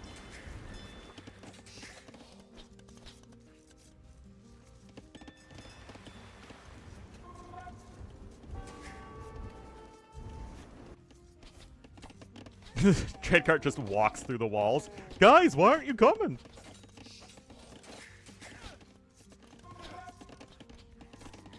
What are you waiting for? We're just walking in here.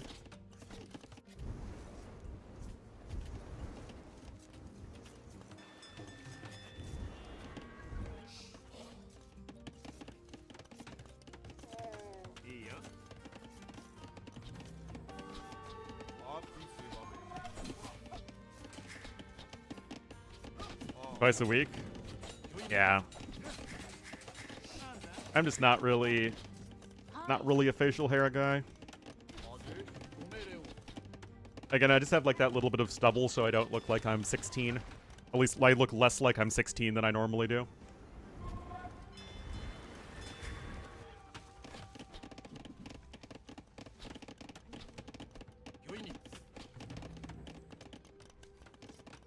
Range coming in. Yeah, I mean, Andy just feels ahead across the board. Going for water, having that opportunity with your fishing ships, especially as Japanese on top of it, feels very significant. No Idea with the Prime! Thank you so much, No Idea. Welcome to the Wolf Pack, and enjoy the beauty, glory, and majesty of Ornlu, Wolf, and Friends. Thank you, thank you. 45, that's wild.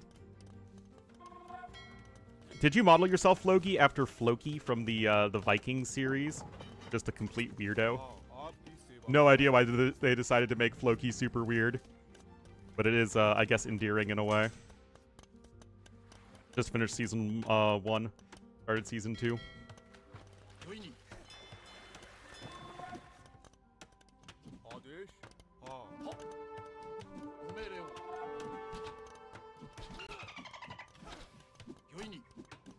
Then Floki the character existed. There you go. Well, Floki, I believe, was a real historical figure and is credited for creating the longboats that are capable of traversing much further in the ocean. All right, another range coming in. At the very least, what you're doing here as Barles is you're keeping Andy at home and really minimizing the advantage of the Castle Age timing.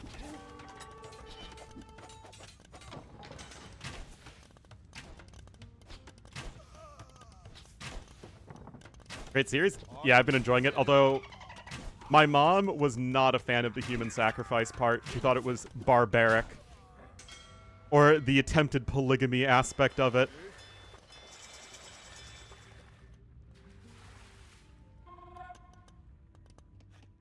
Anyway, Eastgrim and Bodkin coming in. You did a great job of delaying Andy as best you can. You still just need to hang on for a little bit longer. But Eastgrim and Bodkin are going to come in before Ballistics. But look at this here from Barles. Now, if there's anything that Andy was able to do in the previous game, it was having better micro when it came to even fights. But Barles doing a pretty good job here, all things considered. He even has a slight score lead, which, again, he's behind by 1,000 resources. Holy cow, man.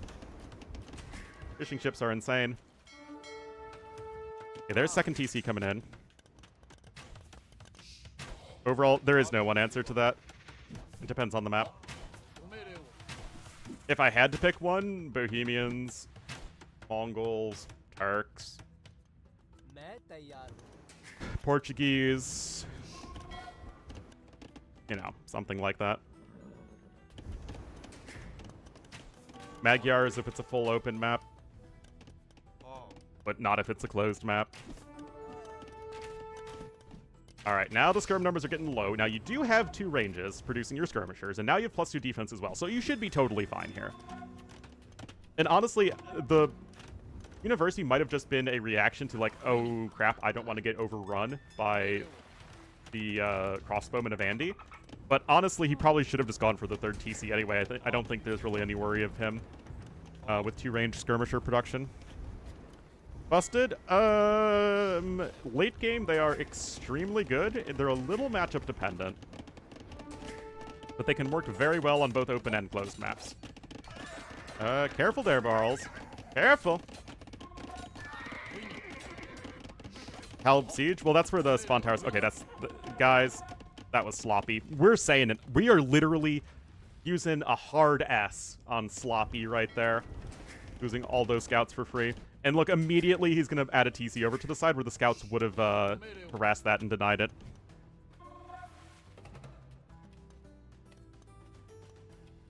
Is he by a pro in a long time? I'm glad he classified by a pro because I lose stuff like that all the time.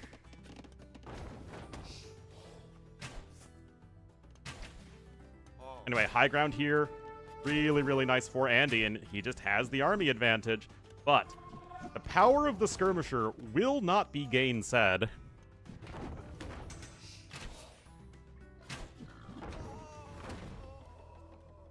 KD overall even, but again, just 1,000 more resources for Andy. Yes, I know Barles is getting a discount on all of his vills, but still, it doesn't feel great. And also, because Andy has this map control, Barles is really stuck at home. Also, no gold income right now for Barles. Oh, I just realized, though, Hindustani get Caravanserai you can use in the late game for your trade carts. And Grand Trunk Road.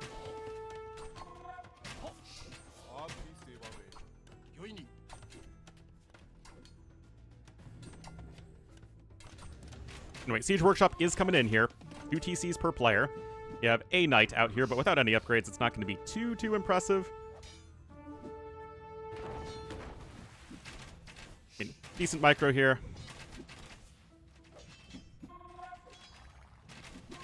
Oh, hello there, Mr. Corgi. I just had a big Corgi huff. Like, my life is so difficult.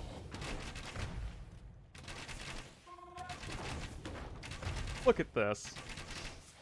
Look at this behavior. Oh no. Why is my life so challenging? Alright, 3rd TC coming forward here. Wheelbarrow and Horse Collar coming in. This is looking good for Andy, guys.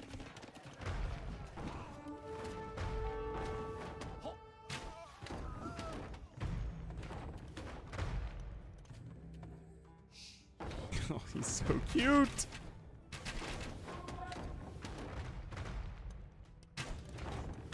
Anyway, TC is on its way to getting eaten. 3 TCs to 2. Skirmisher's gonna get 1 Vil before it dies. I don't know, guys. I am not sold on any of this for Barles. He's going to need to take some very good Mangonel fights if he wants any hope in this game. And you have very little time with which to make that happen. More Vils are going over to Stone right now, but it is already looking pretty rough. I mean, Gulams would be pretty good, but the second Samurai come out, they're going to obliterate the Gulams. I mean, what can he do to save his TC? Guard tower defense coming in, a desperation move. Knight is even here in a brilliant position from Andy, and he is looking great in this game, number 3. And honestly, this all just goes back to the fact that Barles didn't play water, and he only killed 1 villager. Andy could immediately add in several more fishing ships. We are going to see our, well, both players actually rotate to the north. 32 to 10 army. Andy extremely far ahead and resources destroyed. And yes, I know skirms are good. Not that good. Oh, the villas aren't right there next to the mangonel, though. Oh, you cannot, and I say cannot, lose the mangonel. Okay, it's going to stand for now. This feels, like, awful, though. Oh, like, giga bad.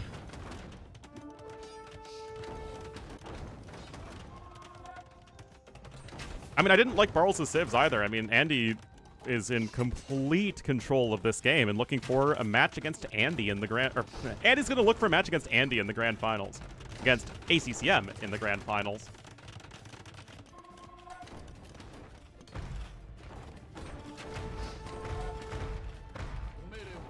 Card tower coming in for Andy as well. Oh, you think you can tower, boy? Remember that these guys are both top-tier BF players. They love their towers.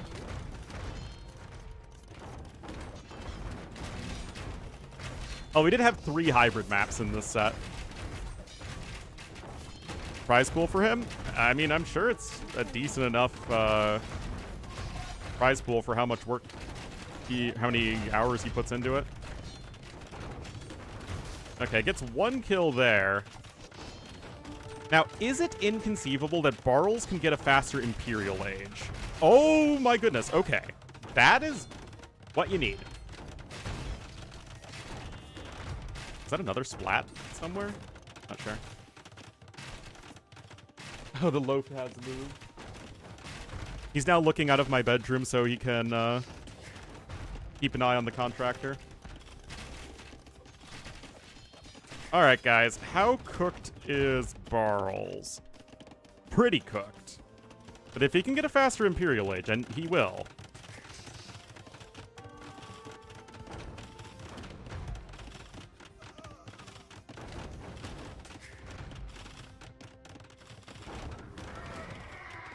Kasuma coming in. But it shouldn't matter. I mean, credit to Barles for doing what is probably the only thing that gives him a shot in this game. But I think it's just way too far gone. Yeah, that's not happening right now.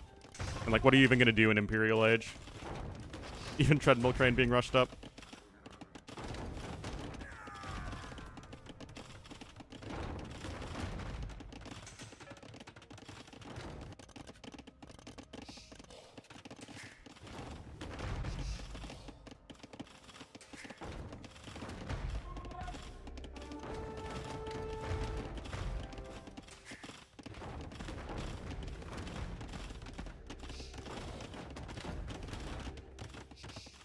Odd decision by Andy?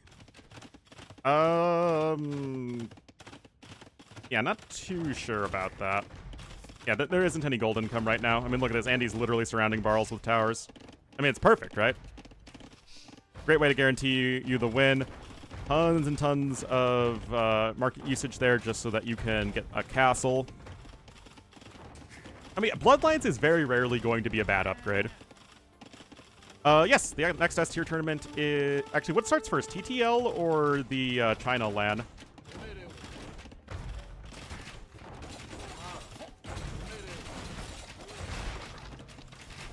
Oh, repairs!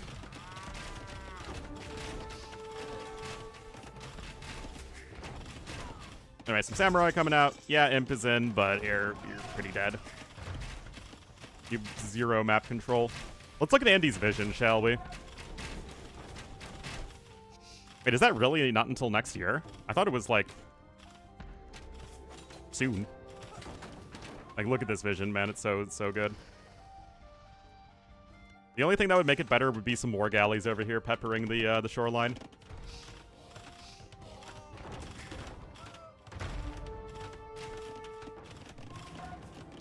Again, credit to Barles for trying. It's just too far gone.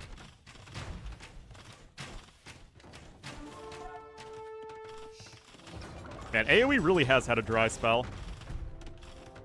No, it will not have casters on site, although I'm sure we are all going to cover it. Yeah, lots of people now these days getting Masonry on the way up to Imp. I love it.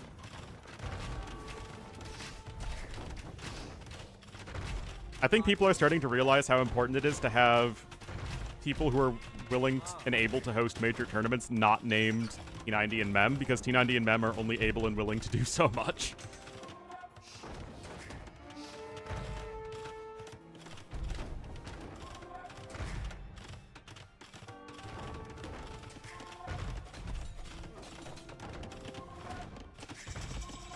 I said that AoE relying on just a few people would be to do everything that would bite them in the butt. Anyway, well done there for Barles. I'm sorry for Andy. I'm sorry, Barles. Well done there for Andy. Completely encircling his opponent, but I just don't think you can play this map without fighting for water. It's just not feasible.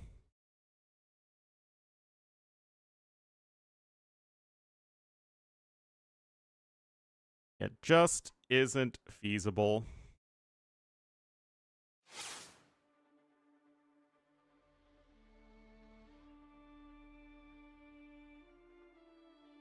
Oh my goodness.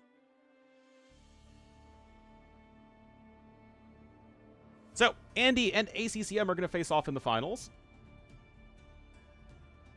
Armas 3? No. I'm not in a position to host anything right now. I don't have the following, and I'm trying to get a job.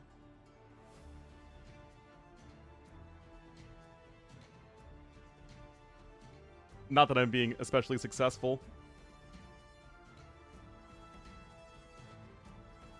Well, we just had Cartographers as a 2v2 tournament recently. One of the events we actually did have.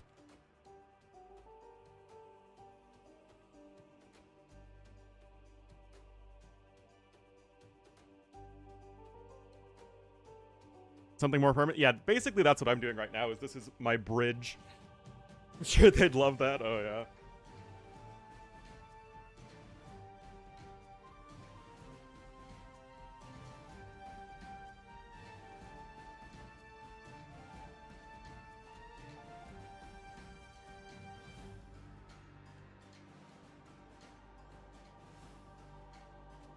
Oops.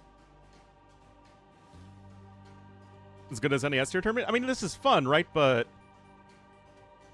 it's difficult to get people hyped up for this.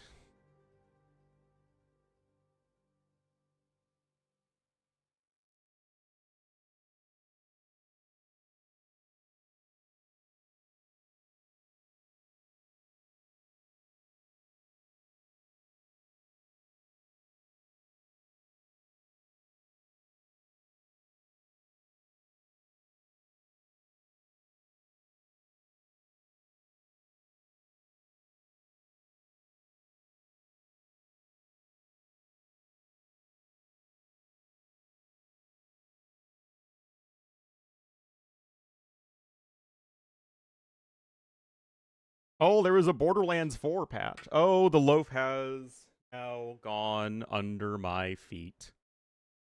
Look at this little dog. It's so tough being a corgi. Place the land that got canceled? Didn't Nilly say that one of the tournaments is getting a larger prize pool? I don't know if there's anything else, but like I said, I am like the opposite of in the know when it comes to anything in AoE 2 tournaments organization these days.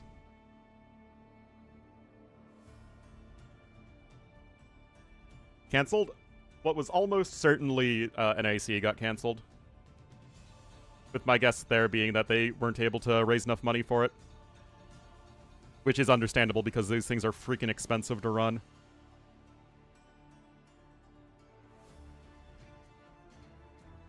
Is that some sudden disaster? I'm sure Hera Grinding Ladder would get more viewers than most anything unless T90's casting it. Which feels like it's a bit of an issue right now.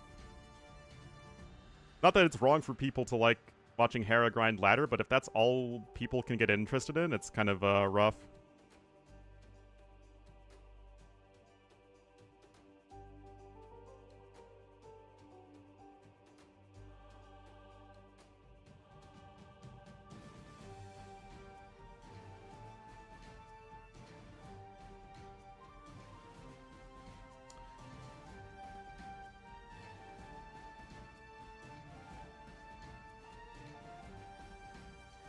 No updates yet. I mean, it was still a fairly short series. S-tier tournaments, yep. I mean, there's one, no answer, and two, I think many people would say that there isn't really an issue in AoE right now because things are still fairly consistent.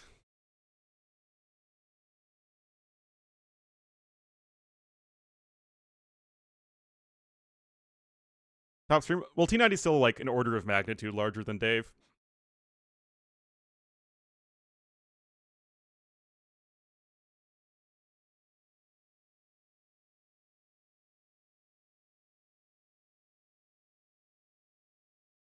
Yeah, I'm calling him a fatty.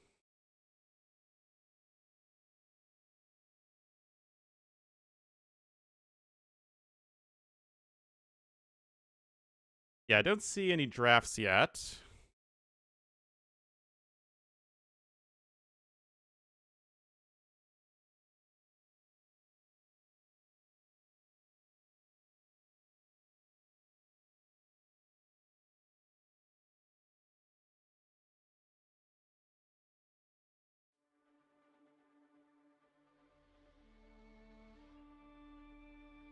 Okay. Fatty, yeah.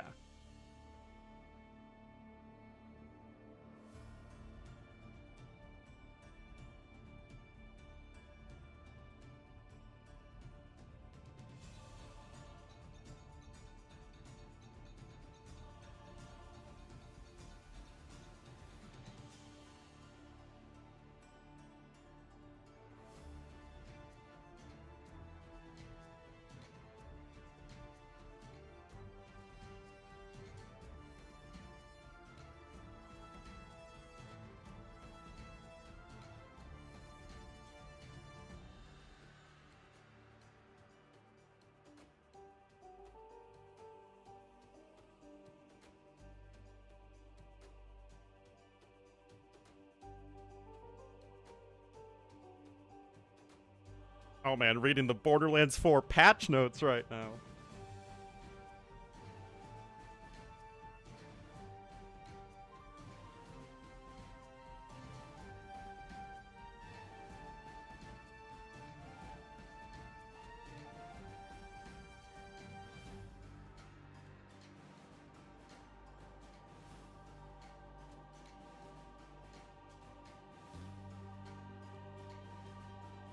I finished Borderlands 4,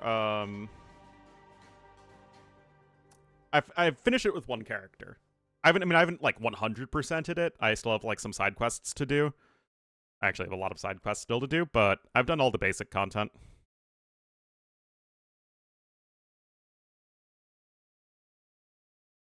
And Hera would dominate any tournament he really puts his mind into practicing for.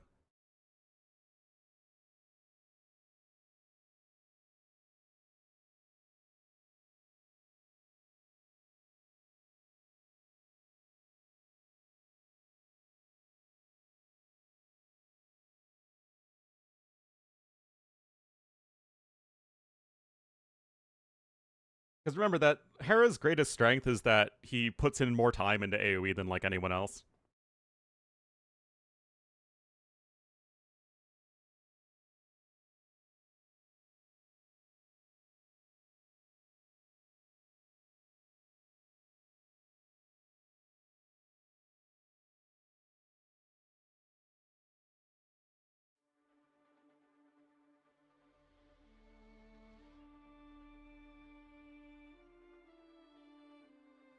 More, yeah, but that's different. Like, Hera is constantly trying to, improve and get better and all that stuff. Wong just does the same thing over and over again.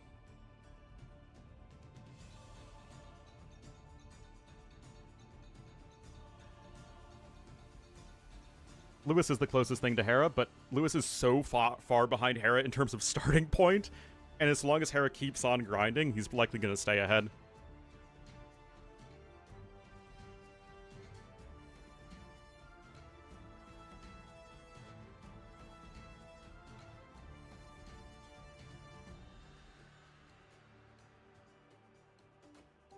Um...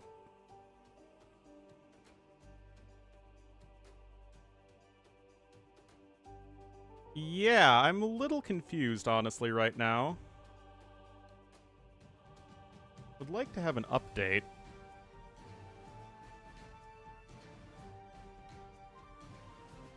But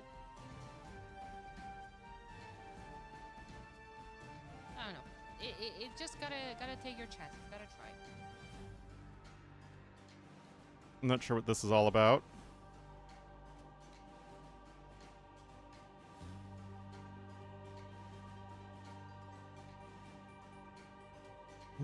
Yeah, still no draft yet.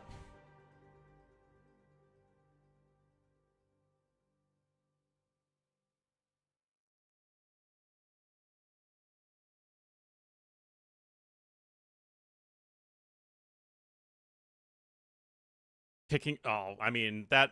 It would check out for ACCM's general level of toxicity. Anyway, let's do a grid. Do our gritty.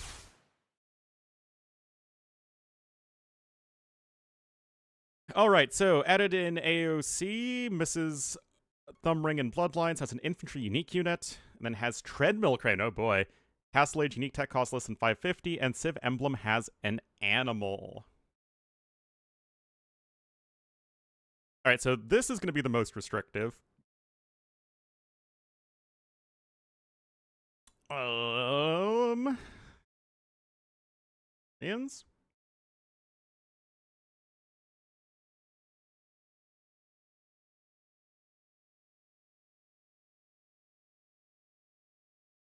Has to be Spanish. I don't think none of the other civs have an animal on them.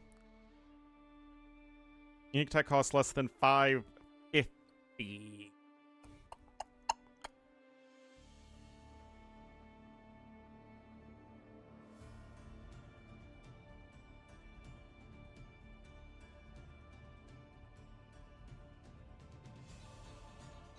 Oh, wait, yeah, this has it's a horse. Duh. Whoops. Whatever. It worked. It worked. It worked. It worked.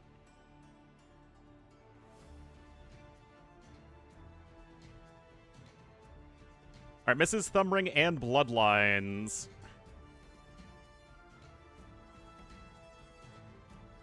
Bretons? They used to not have Treadmill Crane, but they now have Treadmill Crane. Yeah. Cheap Castle Age unique tech.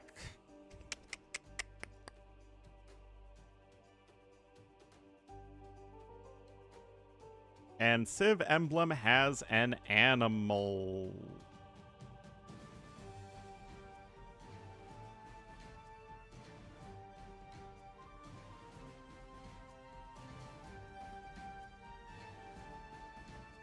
I mean, Britain's work here. Yeah, let's swap a roux here.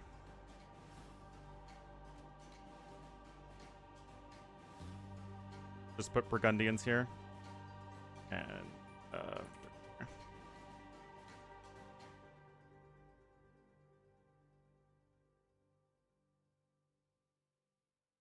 case you didn't notice, all of the Western European civs miss Bloodlines and Thumbring. Alright, so Infantry UU plus Treadmill Crane. Malay!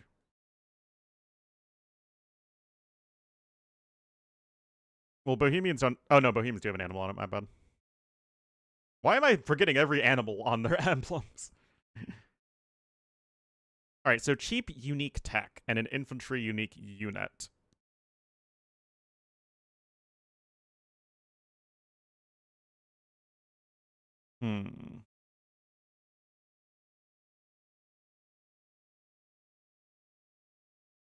Oh, this can be Goths.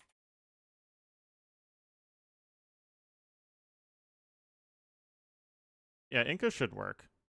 Yeah. Yeah, Celts are actually the only civ that work there. Yep, very few civs miss both Thumbring and Bloodlines.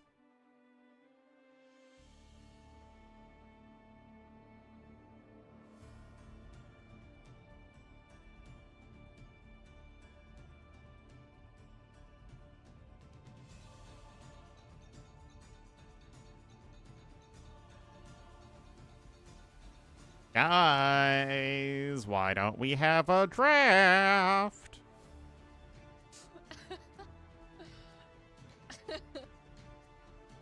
Yeah, Indian sling's cheap.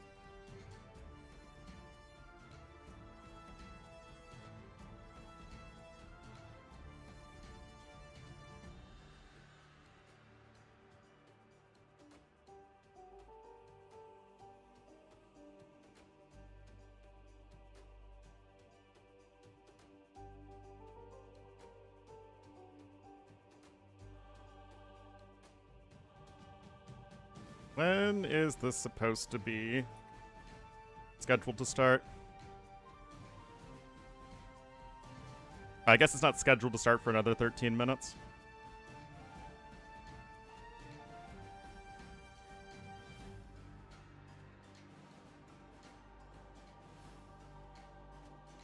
Cats, man. Why I'm a dog person.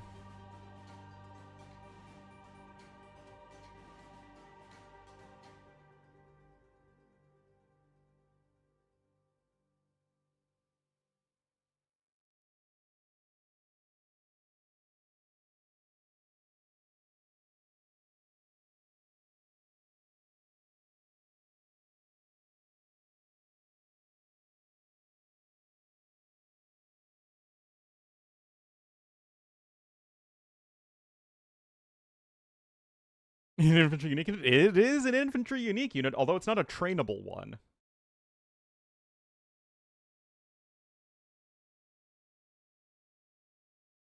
Dismounted Konix, did you miss the balance update that gave Huns dismounted Konix one sparse?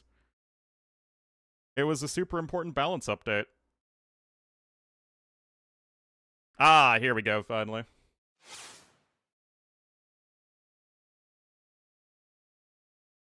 S tier, easy S tier.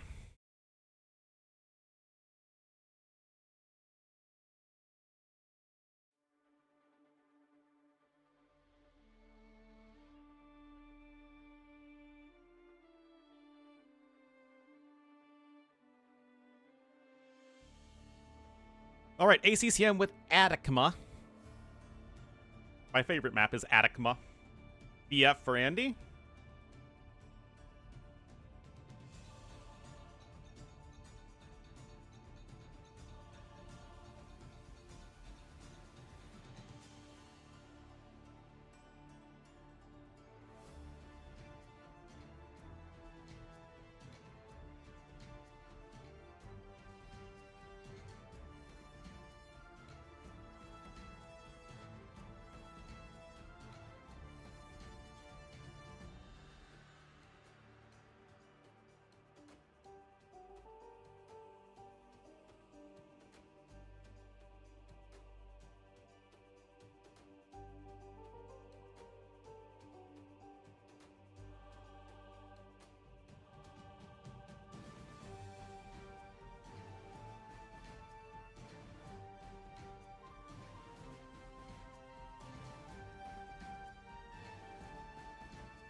Focus? No, I won't.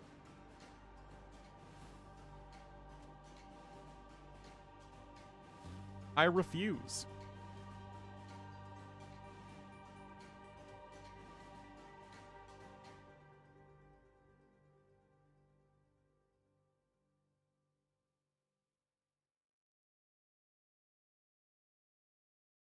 All right, Migration, Atacama, BF, Canal, Clash, and Piso Pizza.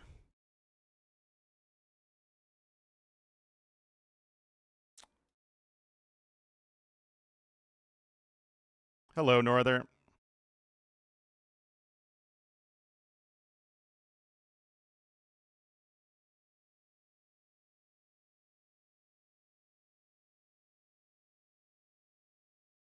I could work on my my script. I still have a lot more civs to do. To think that I was going to do all 50 civs in one video. This is how long the script is right now. And this just gets us through like basic introductions and up to Japanese. So I've done Britons, Franks, Goths, Teutons, Japanese. The rest of the civs are going to be enough. But this, this has basically all this of me defining a civilization. Chat GPT. Yes, that's really what I would add.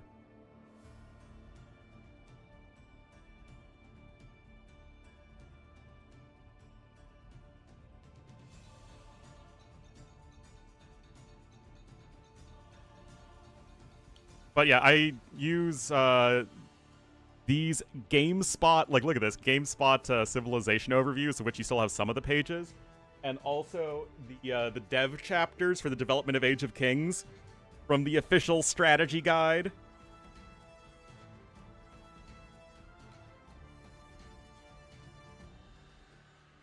How you do it, guys. Use my sources for civilization design.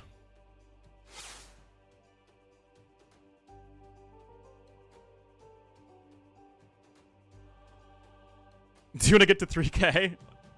I just put lol. But we'll see if people actually find this interesting. Because I'm a little concerned because this is a lot of work I'm putting into it for something that I have no idea if people are going to like.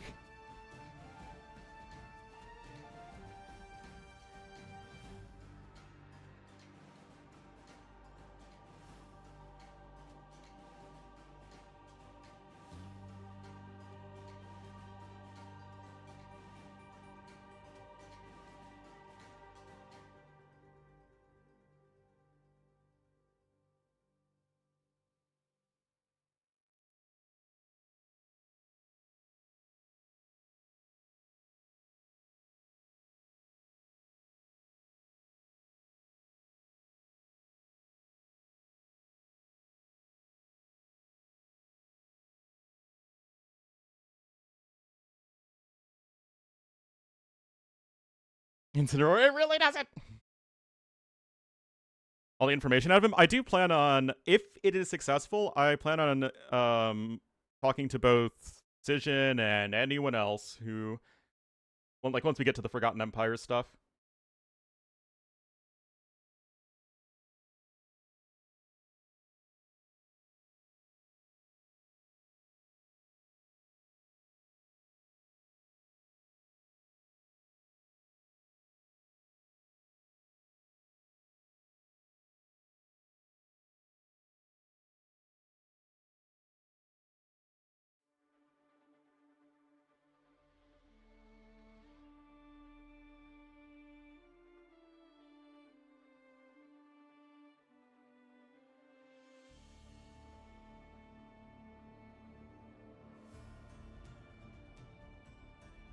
The YouTube live streaming's going?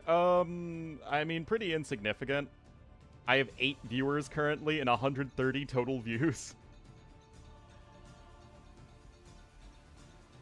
But the thing is, I find it hard to separate because the stream itself is doing very poorly these days, and there's very little I'm doing or feel like I am able to do to fix that, so it is what it is.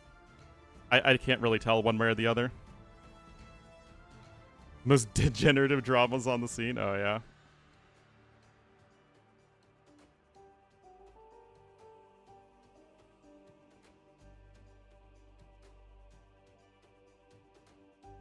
The story of Ertug, oh boy. Yeah, I also think AoE viewership has gone down.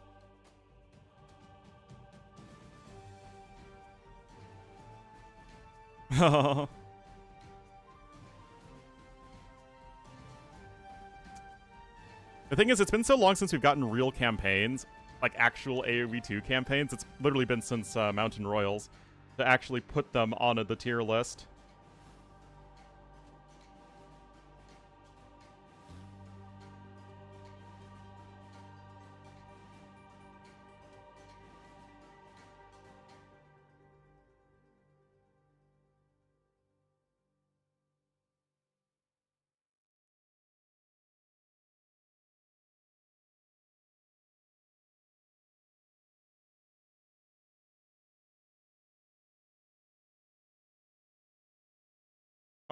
Canal Clash is from the Danger Duck maps.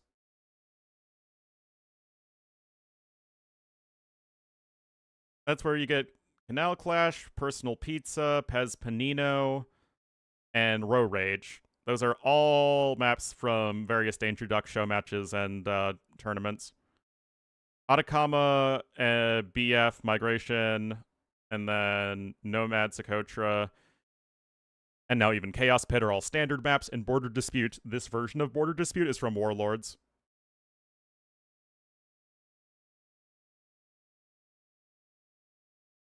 Trackmania Cheater 1. And I don't think it has anything to do with Hera being so dominant. I think it has a lot more to do with the lack of big events or big updates.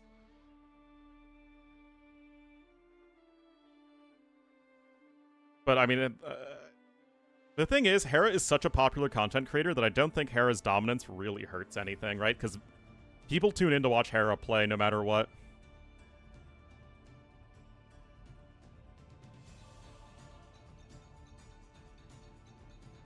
An old game? I mean, yeah, but we're talking about AoE 2 relative to AoE 2. We're not really talking about AoE 2 relative to any other game. Yeah, if it is a factor, I don't think it's a significant factor. I think that the meta being really, really stale doesn't help.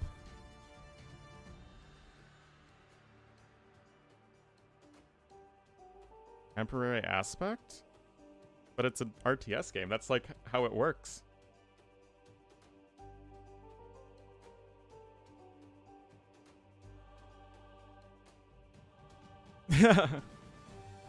Like, I can't think of it, like, how would it ever be anything else?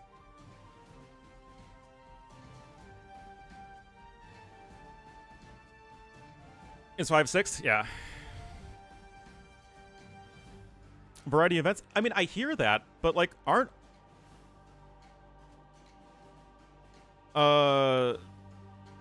like, a bunch of the events recently pretty diverse? I mean, Midweek Madness even switches up their settings every week. We just had Sudden Disaster. And we had something else before that I don't remember.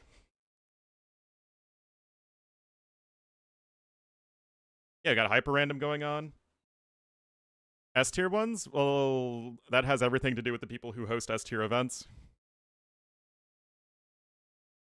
Yeah. Well, I think Rage Forest is also super stale. But, I mean, in general, we do have a variety of events, but it does feel like something's missing.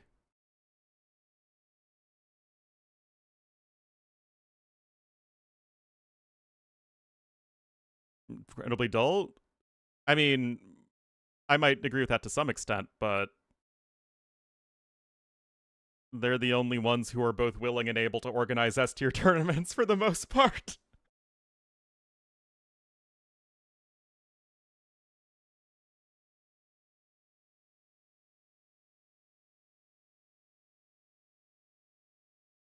Leadership?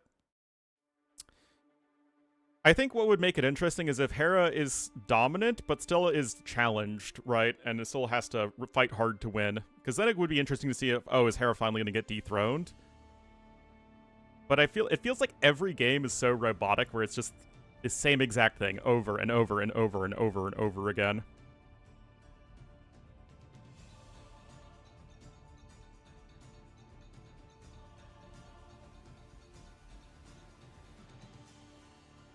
Games? I also love team games. I mean, I did host a team game tournament last year. Around a year ago, actually. Random map? No, I don't think Hera is better or worse significantly in any particular mode, especially if he practices it.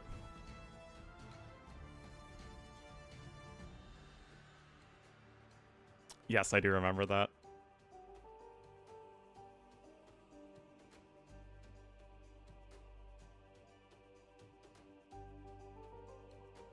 Viper is on offense, oh boy.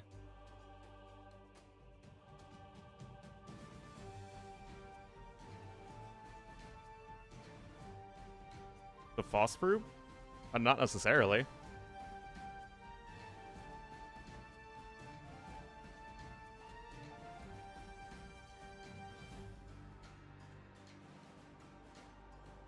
But also, like, there aren't any There aren't any new up-and-coming players other than Lewis. And there aren't any up-and-coming content creators or casters or hosts or anything like that.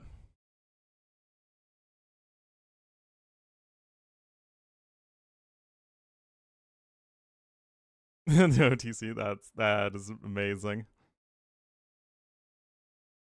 But yeah, I mean, I loved World Desert Championship, but it wasn't especially popular.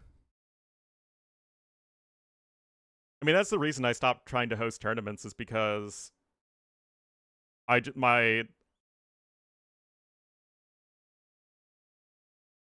own stream never really grew with it.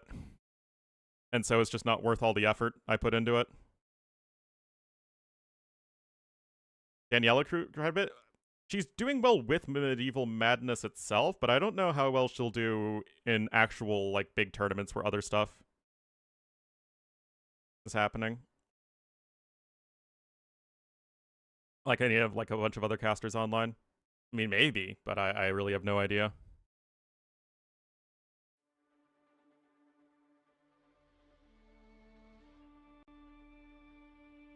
Am I so sexist? Yes, that's it. Hey, I failed to download match content. Awesome.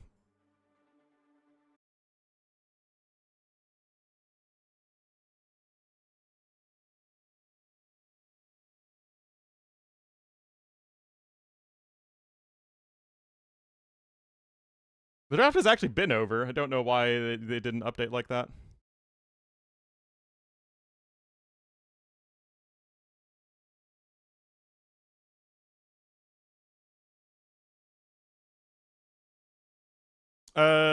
No. Who did Lewis lose to? Lewis lost to somebody.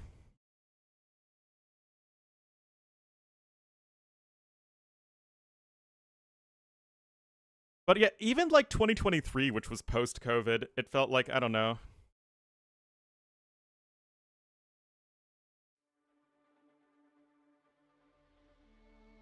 Tower's nice again? I agree. Even, yeah.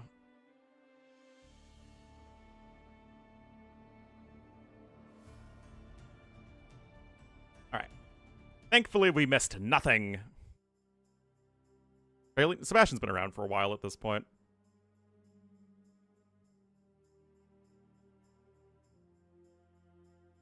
It's still there? Well, like, immediately post-COVID, I guess.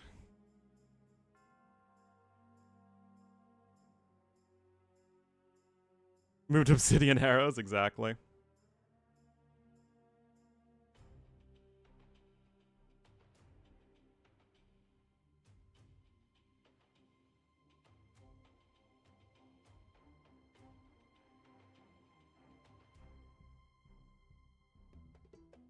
But yeah, I do miss a world where Arabia was a lot more varied. I feel like that definitely hurts.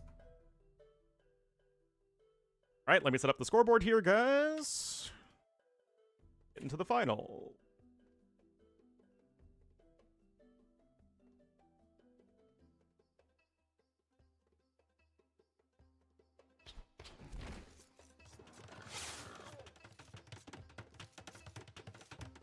Heard it's really hard to judge who died from COVID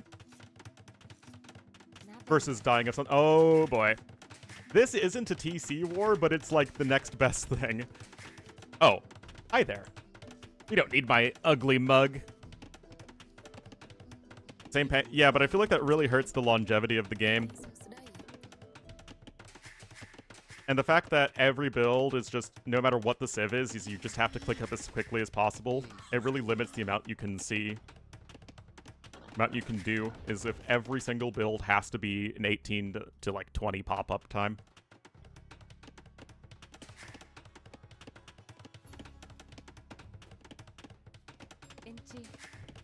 Oh no. Anyway, guys, we are here in game number 1.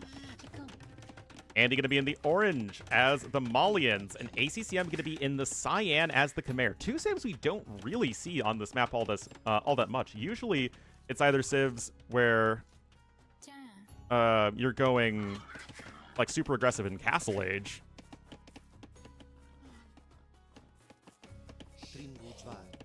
is a mid-late game map. It often is a mid-late game map, but the issue is that early game is just extremely... It's a hurry up and wait game meta, where you have to like rush up, otherwise you just die, but then you never want to actually apply any pressure. You just sit back and go one range skirms and then boom, and then go cav archers and skirms.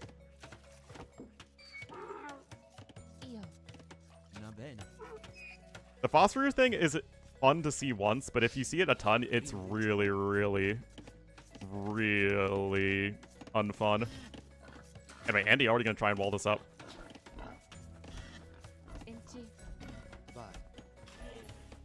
Is early game good? I don't think it is right now.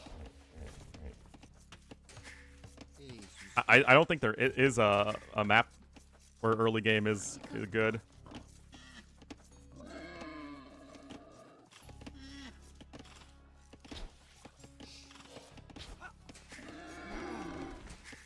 Because again, everything is all revolving around a fast uptime. Ooh, Andy getting housed there. Talk. Oh. Talk. Oh. Finding tech and bugs. I think the issue is that those bugs aren't, and exploits are not really ever addressed as quickly as they need to be. Anyway. Oh, gotta be careful. Early game? That's true.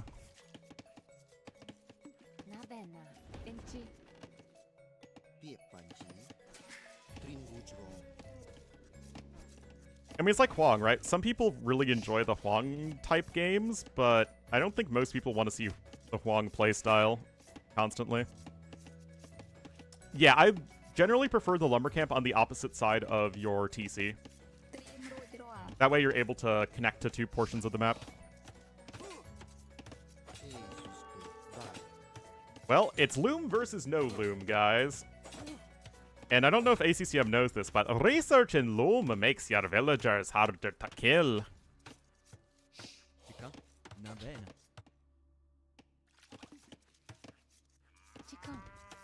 Still, Andy trying to continue to wall in ACCM, but considering ACCM got 3 boar equivalents, don't think this is going to be too big a deal. He's also getting that zebra there. And ACCM is still a villager and a half ahead thanks to the idle time.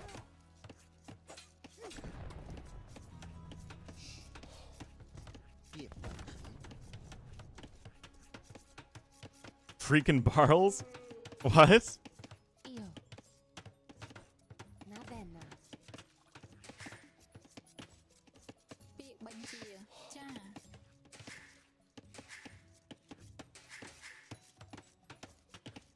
Alright, feudal age on the way here for ACCM.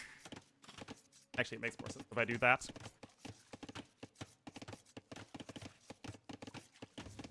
Push out a patch? I think in part it's because World's Edge is very, very slow in releasing, like, allowing the game to be patched in any meaningful way.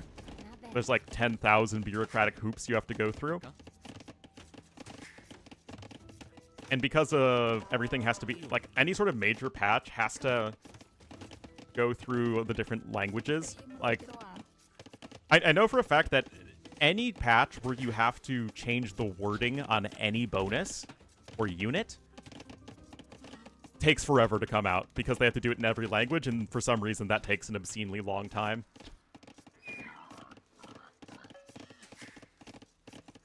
And also, you just have Forgotten Empires, who's working on all the other Age franchise games. I don't think there's really any team that's just devoted to AoE 2 exclusively.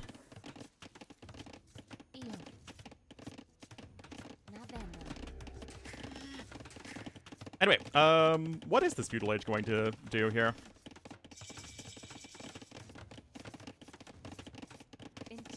But yes, I would like more frequent balance patches. Okay, archery range is going to be built over here in the southern area. Where are these bills? Okay, the bills are mining gold. Bar English? That sounds pretty good. Well, we will have at least a couple archers come out, and I assume they'll find the gold miners.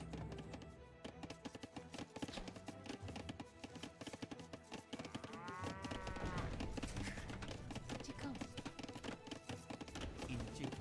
Na bene. Hmm.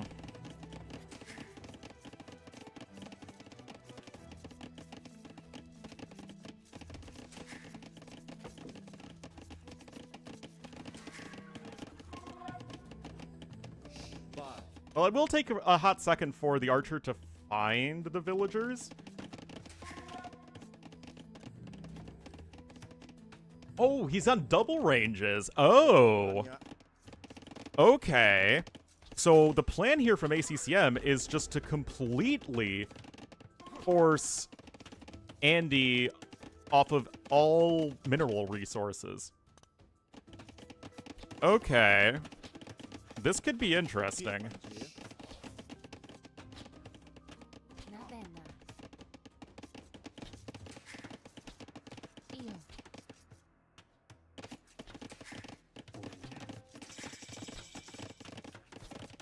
Well, Market Blacksmith coming in for Andy. Chica. Five. And he is still able to afford double bit axe too, which is nice. Basically, you have this entire trident, except for the tiny area that ACCM is walled in. But the thing is, ACCM is going to chop through here, so he'll have access to all of the resources here in the south.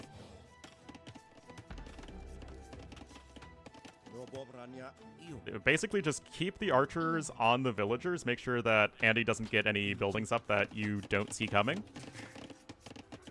And this honestly just feels fine for him. Castle Age is on the way. But still, it's going to be tough to make any pressure happen without any gold income. Every year, people are already very upset that the game's translations are as bad as it is. I don't know if that's viable.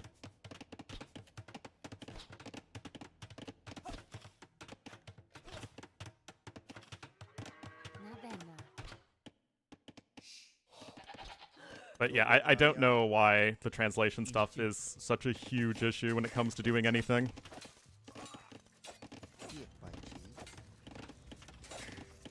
Anyway, halfway up to Castle Age. We have 2 vills down so far. And there's that Phil that's still running around but can't do much, and then there's that Phil. Anyway, yep. I would say they are.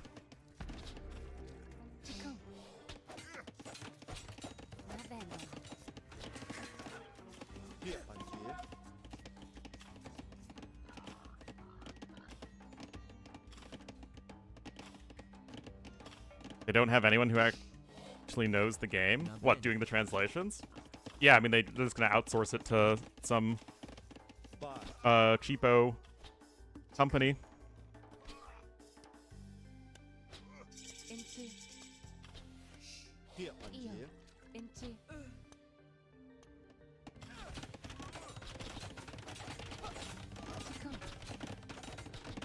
A Vil? Oh, ACCM was trying to run over there with the Vil. Oops. Still, you got a Mangonel coming. ACCM does need a little bit more gold to click up. Okay, now he can click up. Obviously, his eco is way, way better. But it's kind of hard to go for a Monk Siege push without any access to gold or stone. That makes things tricky. Gonna have some scouts coming in too. But the food income is also gonna be heavily, heavily disrupted here.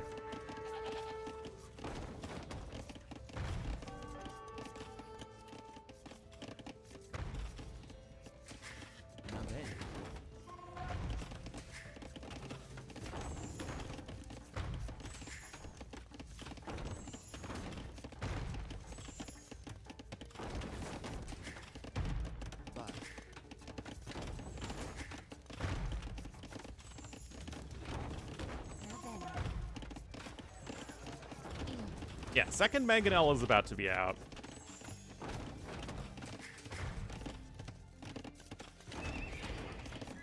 I don't think there's a blacksmith, though, for ACCM. Obviously, it's kind of hard to keep track of where all the potential buildings could be on this map, but I'm pretty sure he doesn't have a blacksmith. Oh.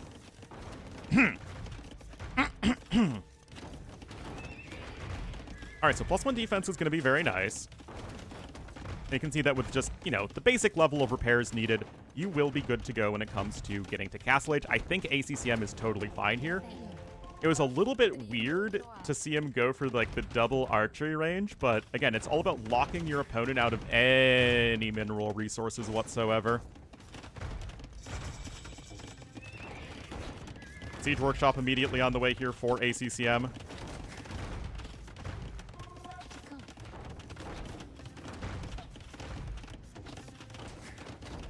And he will complete the full wall in, but, I mean, honestly, couldn't you just move the TC slightly? I mean, not move the TC, but you know what I mean. Build another TC, just a little bit further back.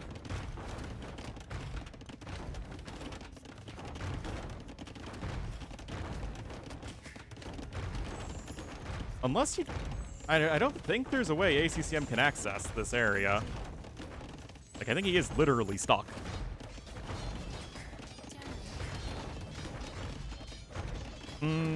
Don't love all this. Like, you're not gonna bust out, so just expand backwards.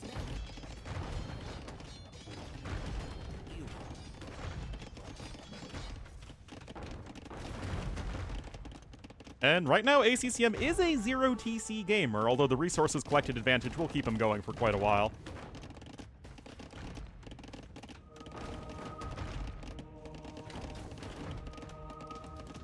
Yeah, that Siege Workshop, I think, was a big mistake, though, from ACCM. Market? Well, I guess he doesn't have any stone. That's still really awkward, though.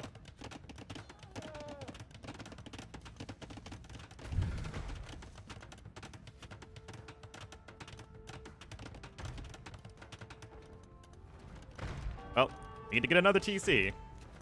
Or at least I would highly recommend it. There we go. So, it's a pretty awkward spot for both players. On the one hand, ACCM is rebuilding his only TC.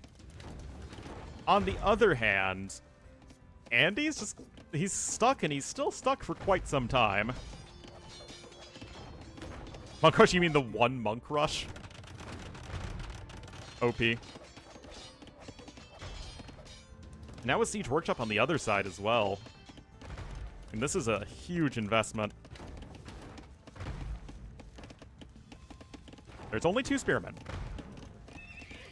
Although, of course, because so much of the food income of ACCM was lost, his own scout production isn't as good as it should be. It's one more Ville over there. Another TC being built here to the east for Andy, who has gotten the villager lead at this point. Nicely done there for Andy as well. As ACCM just can't get through. And I'm honestly kind of surprised he's trying to. Bill hasn't used that Siege Workshop either. Again, this whole area is of semi-limited utility. The houses, no, because of the tree. The trees! Like, you still have access to all the resources you need right now as ACCM. Biggest loss is, of course, going to be those farms, as the eco upgrades are better here for Andy.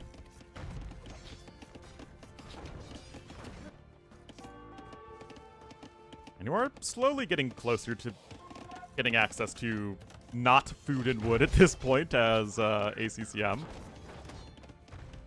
Or as Andy. Horse color now coming in for our Cyan player. Oh! Free kill there.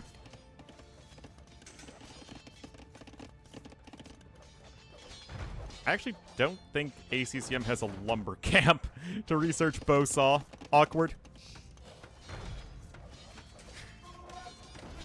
And gets another Ville.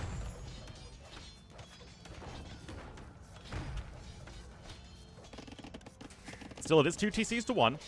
And you still have that extra bowsaw upgrade as Andy.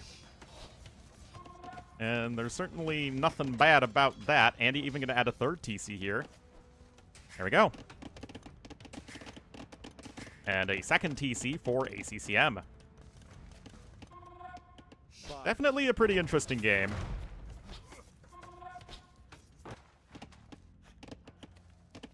Not trying to chop out as quickly as he probably needs to, though. I mean, the light cav still just have light cav itself and then +1 defense, so not really that great of upgrades.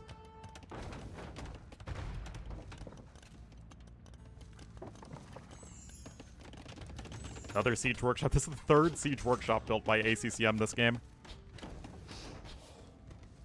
Gonna try and Stonewall here just to keep his opponent out.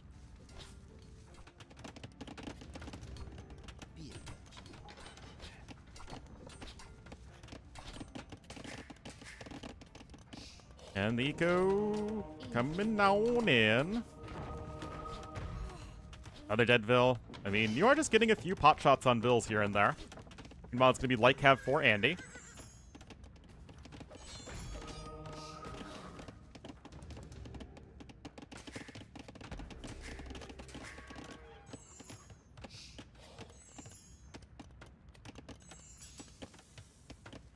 Still 0 gold, 0 stone. Got a little bit more to chop through. Oh, we never got the wall down. Oh, that's a mistake. Oh, ACCM screwing this up, guys. Uh-oh. Oh, that's real bad. Okay, he keeps his 2 Vils alive. That is a huge mistake. Now the Vils can just go over and start collecting these resources. Uh-oh. Uh-oh, Spaghetti-O. Yeah, I thought he started the Stonewall Foundation.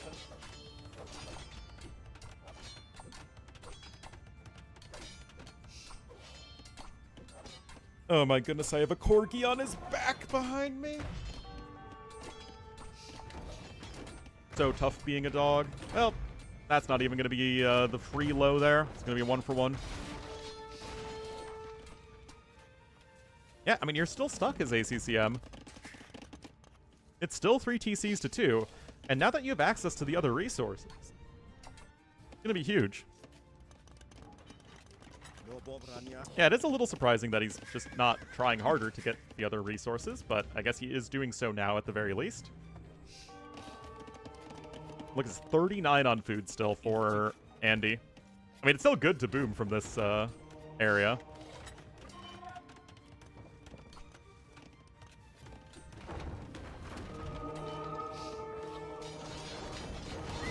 Oh, nice hit there. Archers are here to help out versus the Spearmen. Even the Mangonels are trying, but I think it doesn't matter because the Light Cav are coming forward.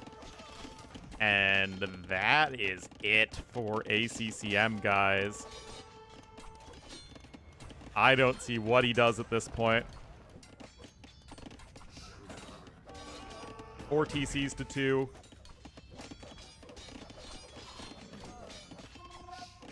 The Mangonels have done almost nothing. And now Orange has access to all the resources he needs.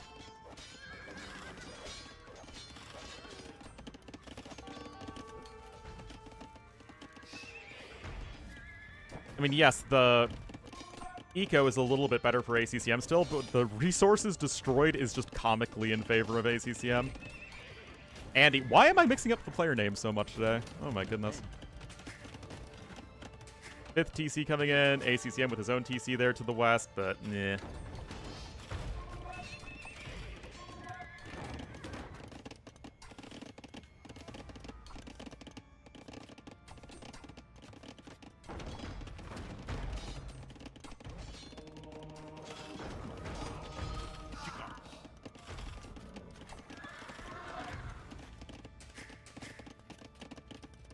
I mean, 35 pop advantage for Andy. And despite the difference in gold and even stone collected, just all of that food from Andy is so huge. Solve it today? Oh my goodness. I don't know why I'm so bad at it. Anyway, more light cav upgrades coming in, and it's all that food income. That's huge here for Andy.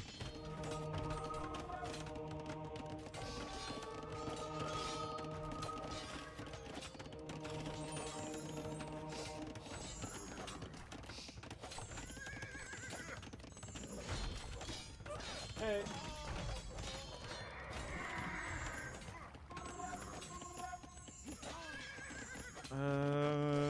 Yeah, not too sold on this here for ACCM, guys. E to everyone. I try and enunciate clearly. And be as, again, as clear as possible in my casting. It's just sometimes I'm not very good, in general.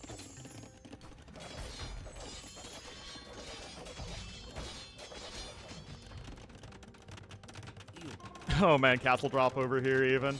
I mean, this is so freaking over for FreakinAndy. In favor of him, that is. Even picking up handcart. I mean, the eco upgrades are also never good here for ACCM. Congrats on your 1 camel conversion. The prize? I don't know. $200? If that.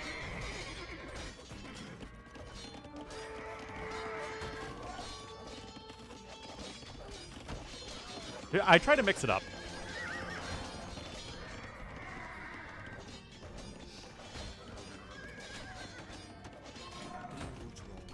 It's not the greatest just saying the same thing over and over and over again.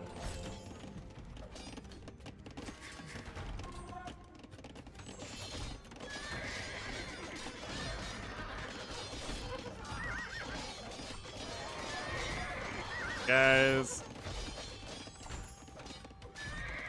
Why is this game still happening? It's freaking over.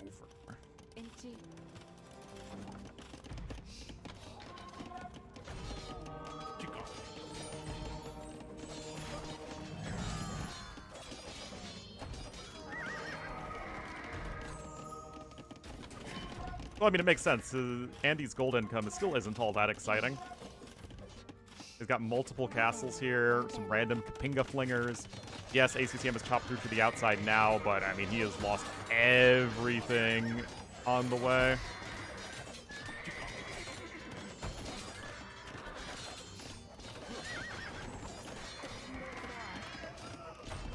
Come on. There we go. Thank you, DE. And FreakinAndy will take game number 1 in this best of 5. Huge, huge food advantage. Andy not needing all that much gold when you're just running over your opponent with light cav and a few spearmen. But significantly better economy. Kind of tired of AoE for now? That's totally fine. Don't burn yourself out on it.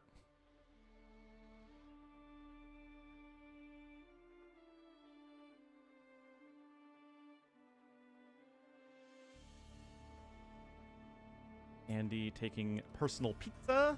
That is Malians over Khmer. And Atacama will be the next map, guys. With a very interesting matchup. I'll be right back.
Oh, what's up? What's up?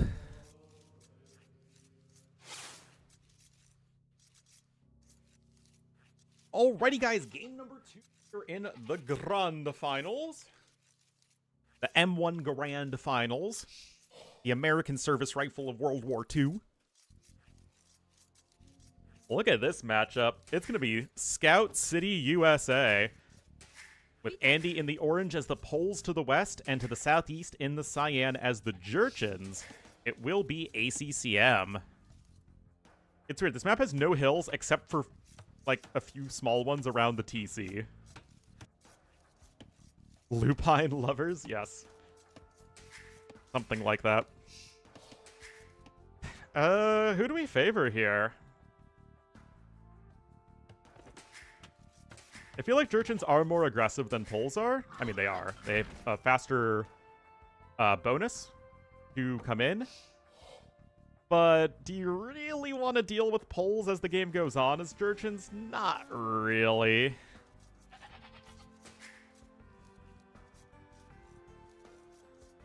Brazil Dynasty? Oh boy.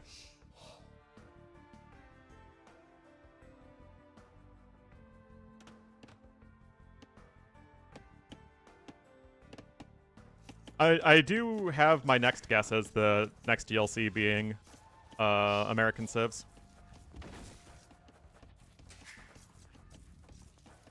That would be my guesstimate. And I was right on the last several ones with like actual AoE DLCs, not Chronicles.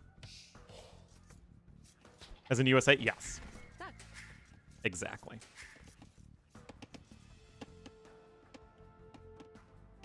Man, wouldn't it be awesome if I could go to a Brazil land, though? But, again, I love traveling. Something tells me I'm not going to be invited to cast any event anytime soon.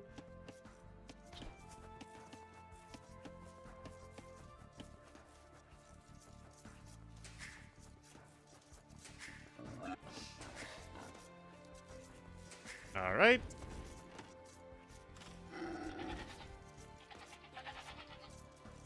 "60 times 10 explosions." Well, it is the power of the Grenadier will not be gainsaid. Something tells me we're not going to get to thunderclap bombs, though. Horses hate bombs. It is true. I mean, there is no way to stop the skirmishers that can be made from either player.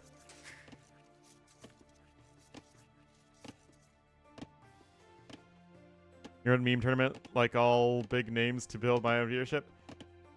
We're kind of past the point where I am willing or able to try and host a big, exciting tournament.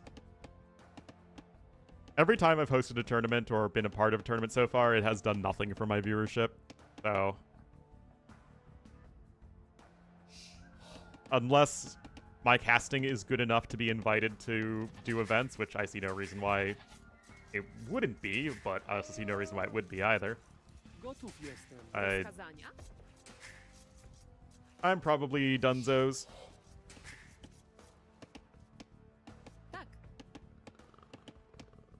My viewers hate fun? That's true.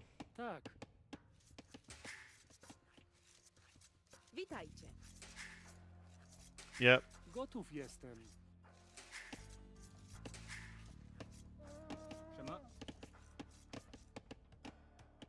By 6 Tiger Cav? Wow. Interesting. Anyway, 20 versus 20 pop-up time. Notably, Andy skipped Bloom. Other than that, everything's pretty even so far. They're both likely to go Scouts. Andy's also going to be able to wall in those builds very comfortably. Much easier than ACCM is, actually.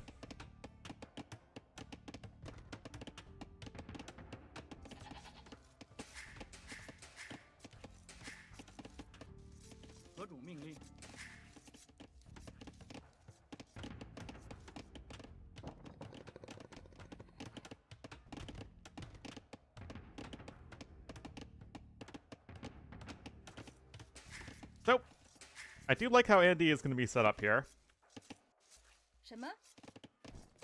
Just keeping his area so,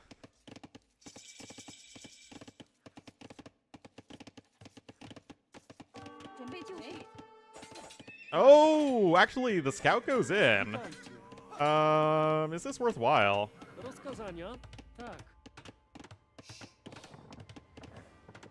Invited because they're big? Well, there was a time where I was actually invited. Before DE came out, but that just doesn't really happen anymore. Witajcie. But I just, yeah, if I were ever going to become a more popular streamer, it would have happened by now. Rozkazania? Even though I do think I'm a very good caster, I don't really... I just don't think I'm a good enough entertainer, which, you know, 什么？ it is what it is. 什么？准备就绪。 Scoutville trade-off is worth it? It was kind of borderline for sure. 何种命令？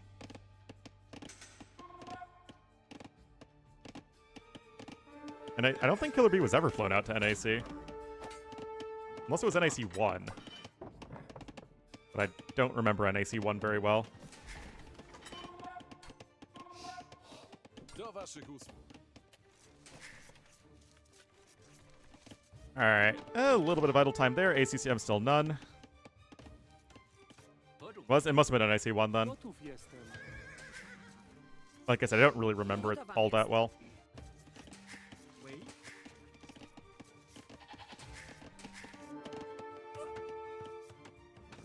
Owszem. Well, I was at 2. I casted 2, and he was not at 2. I've never met Killer Bee in person. 2 was, me and Turkman and Mem. Do waszych usług. And then Nilly himself, of course. Rozkazania? Yeah, Turkman and I were at 2 and 3. And then, Dash and E90 and Dave all replaced us.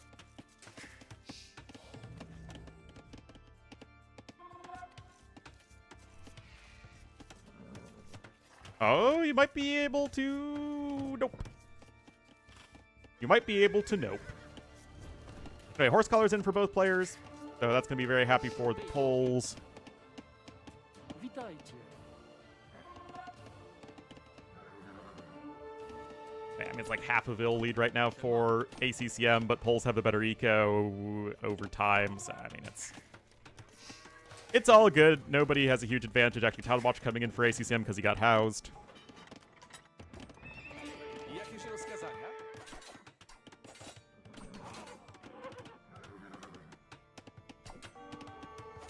Yeah, no, Killer Bee... I actually have no idea what Killer Bee is up to right now. Well, those units are trapped, but there really isn't going to be a good way to keep them there. They're going to bust out here soon enough. Now we're coming in. As Andy is trying to get his full Vark eco down, but the scouts are here on the other side. They're going to get a villager.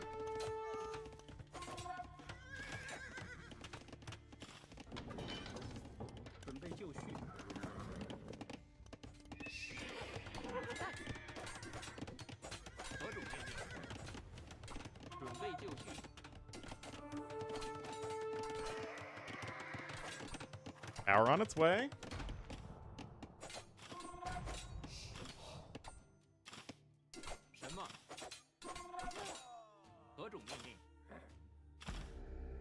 Well, both players have lost a Vil. ACCM is still slightly ahead in resources, though. Scouts are as of yet unupgraded for both players.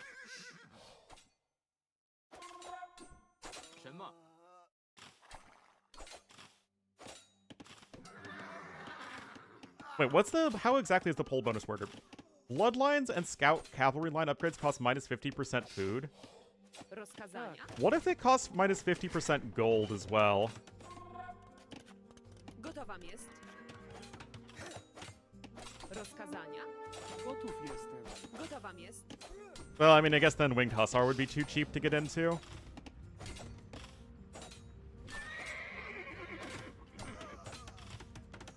This is NPR? Oh no, it's always NPR, always has been. Jakieś rozkazania? Like, I wonder how different it would be if polls could get, Bloodlines without having to mine any extra gold. Because 50% food cost, minus food cost on Bloodlines isn't really that great of a bonus relative to what other civs get. But if you could get If you could get bloodlines without having to mine any other resources, that'd be huge. But yes, Polish women now have equal rights as male Polish villagers. Hashtag gender equality. ACCM getting housed again. Come on, man. Now he's got wheelbarrow on the way.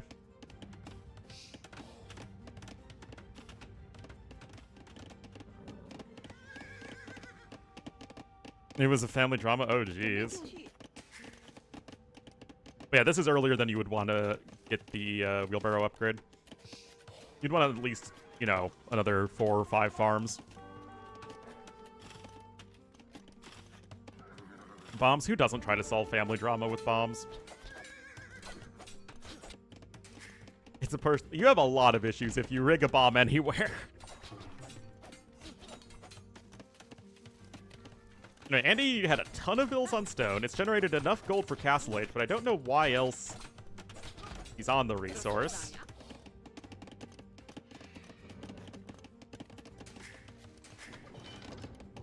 And there's bloodlines for ACCM. Still no blacksmith upgrades yet for either player. And actually, we have a market coming in here for Andy. Anyway, those quick walls aren't going to be up in time.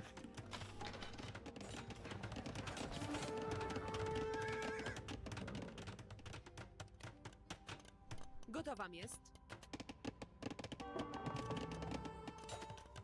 Over Kawasan? I do. By a significant margin, actually.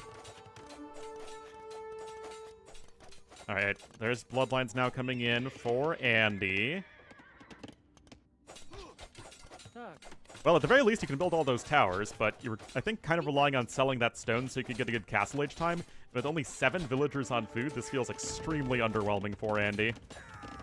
So you do get, I guess, those archers over there. Rozkazania. Rozkazania. Tak.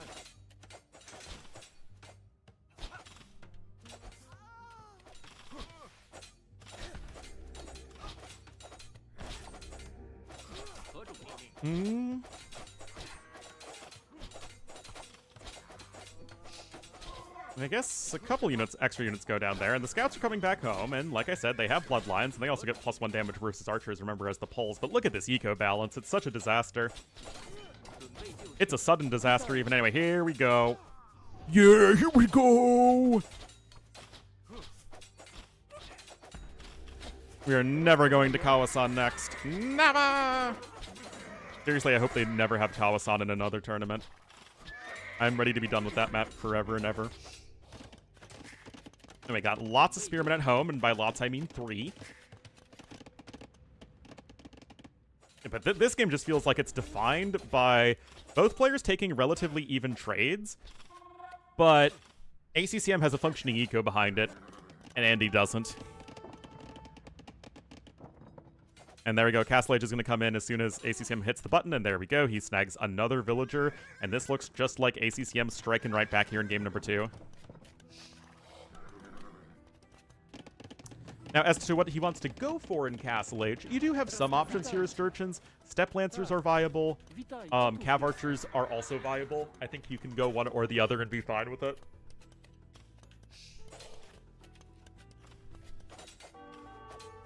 I think it's going to be 1 TC, though. Okay, it's going to be Cav Archers. I actually don't mind the CA play at all here. I think it makes a lot of sense versus Poles, and you do have the faster attacking CA as the Jurchens, and you can sort of establish map control with them as well.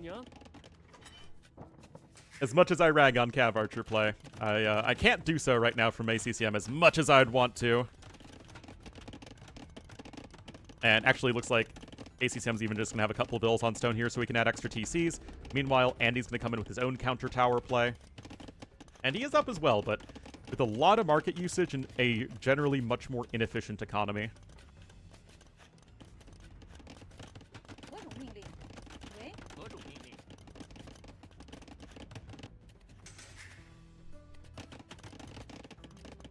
A CA Civ? I mean, they're like a kind of CA Civ. In my mind, Jurchens are more of a CA Civ than Chimera are. They're at least as much of one as Georgians are.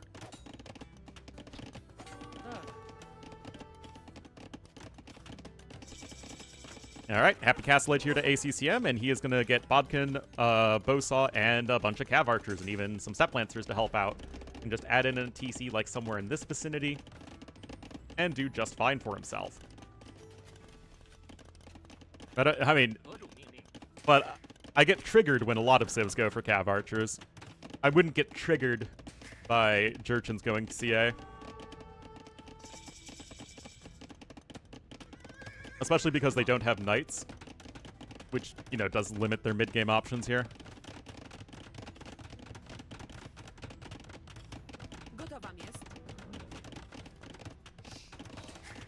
And indeed, second TC for both players. Why are CA good against Poles? Excellent question. So the reason that I like CA versus Poles is the same reason I like them versus a lot of knight-heavy civs, is that Poles with a very good eco and efficient army prefer fighting melee units because their knights and cavalry just trade better against most other melee units. However, if you're playing Poles and you're making Cav Archers or Skirmishers or just archery range units in general, you really aren't leveraging the strengths of your civilization. If you're going Archers or Cav Archers, you're not really spending as much time farming, which means that your farming bonus is not really as impactful. And if you're going Skirmishers, then it feels like you've already hit a good spot because Skirmishers just aren't a great attacking unit.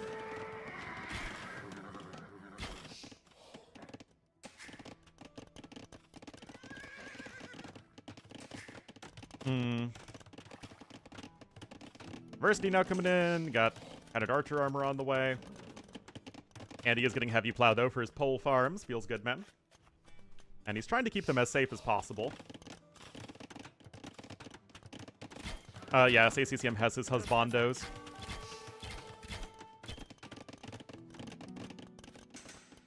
And you can see that right now, Andy is just prioritizing the light cav play. But that's going to be very difficult to do, as light cav are quite expensive in mid-game due to the high food cost and, you know, you needing food for villagers and stuff.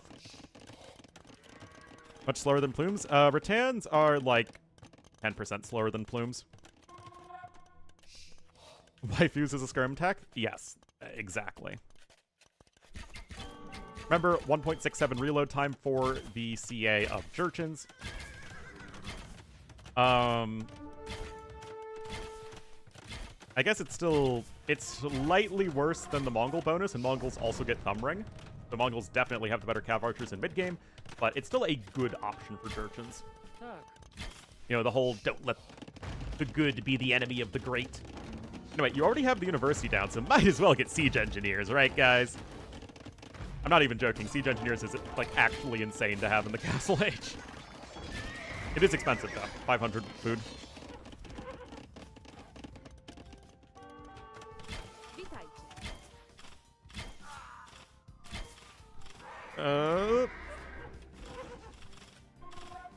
No, you get a 75% discount on the wood cost, and it researches super fast. So it's 500 food and 150 wood.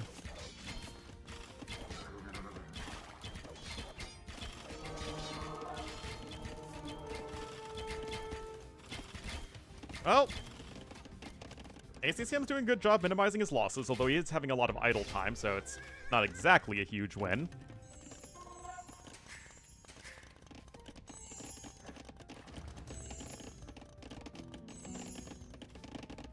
You could also go for guard towers. That's another option you have as ACCM.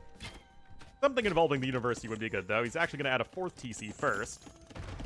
And the Mangonel is going to be right back up and running. I'm a little concerned. Okay, there's ballistics. I mean, there's a lot of valuable university techs you could pick up right now if you wanted to as ACCM. Yeah?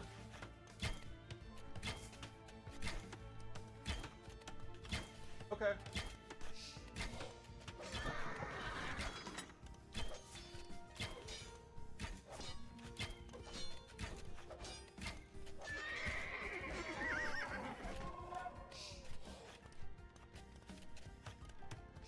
All right. Sorry, I had to talk to the contractor. All right, so first rocket cart's out. I don't think you got siege engineers yet, though. Nope.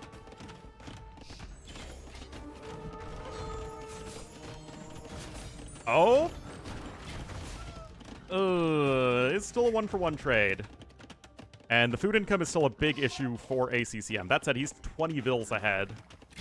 And the CA are just going to trade against all these units quite well that aren't specifically the siege units. As the Cav Archers are fully upgraded as far as you can get them as Churchins. The final solution. God. It's actually guard tower first for Andy. That's not really what I expected, but okay. It could work. Although I don't think you get arrow slits as pulls, so... Oh, you do get arrow slits. Oh, wow. Have I, misremembered?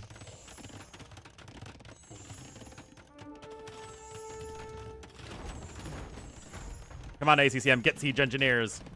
I don't care that you literally can't afford it. Oh, is able to get a good mangonel snipe there. Oh.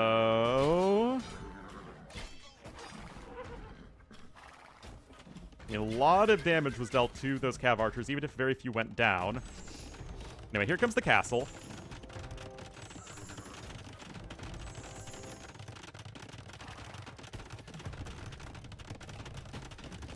Oh, and you can get fortified bastions to get the HP regeneration. Oh, it would be so sick.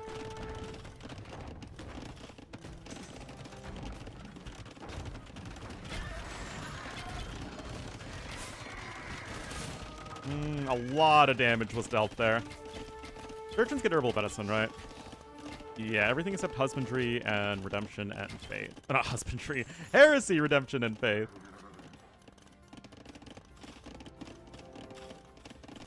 Oh, I love that Jurchin castle, man. Looks so good. Anyway, it really feels like Andy's just running out of steam no matter what ACCM does. Oh, the Pagoda of Iron.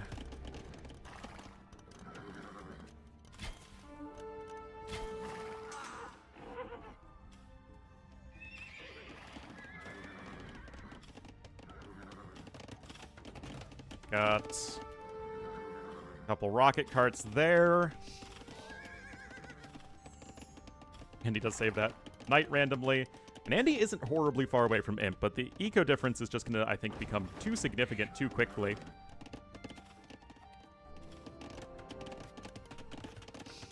Those bills are going to have to flee.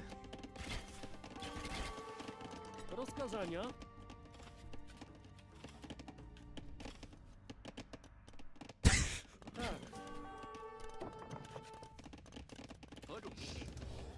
All right, there's Imp on the way.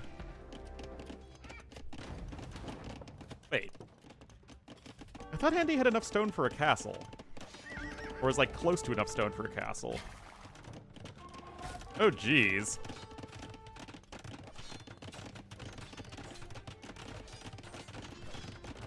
Look at this Mangonel eating that damage.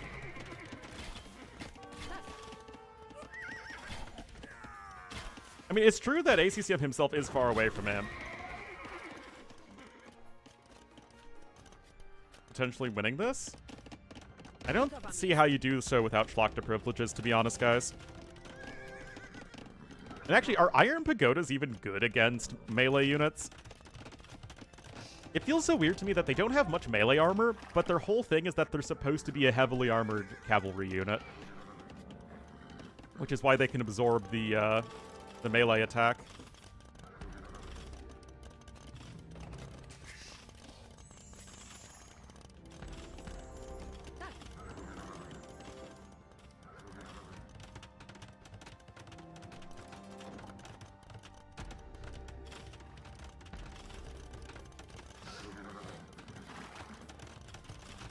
Well, he's going to finally get the resources needed for a castle, and with the castle you get trebuchets.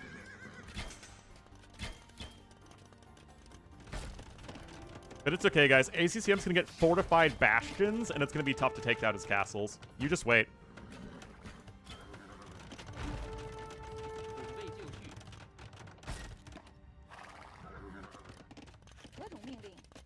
What a winning.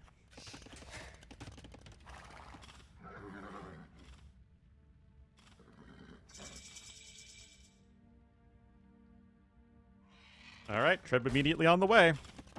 Text of all time. It's actually pretty good.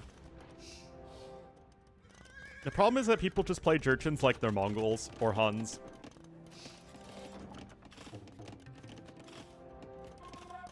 Which, I mean, like, they have that aspect of the Civ, but they have really freaking good defenses.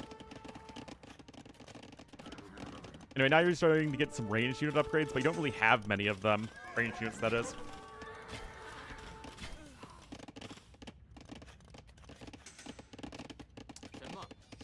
They do not beat Paladins now. At least not good Paladins. As in, generic, fully upgraded Paladins.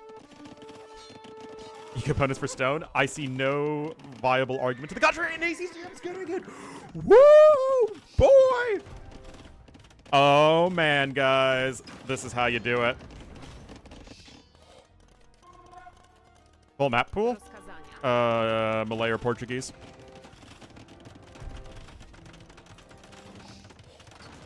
Oh, Ellie's calling me again, and I missed her call yesterday.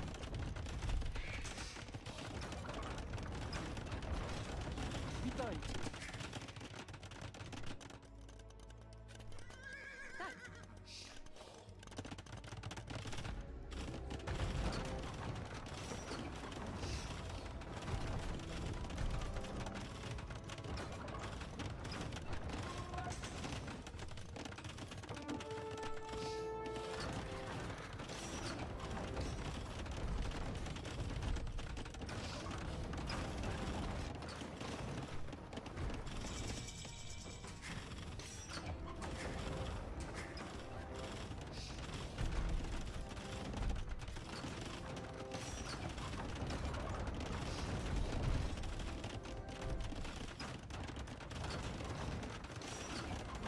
Oh no, guys. Ellie can't find a white shirt for her job interview.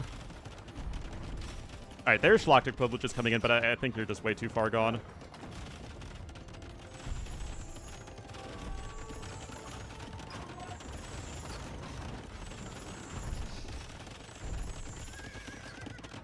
Reflex fitness? Nah, indeed not.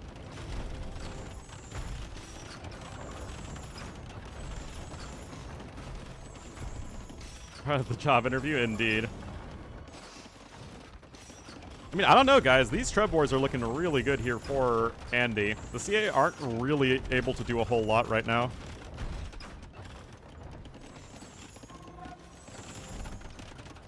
Yeah, I mean, Ellie gets like a couple job interviews and I get none. SMH.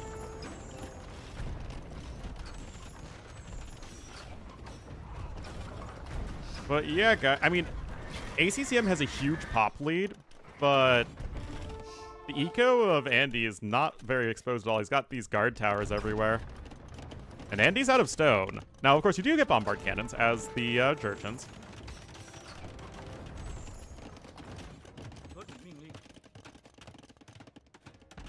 Black shirt and tie, oh boy.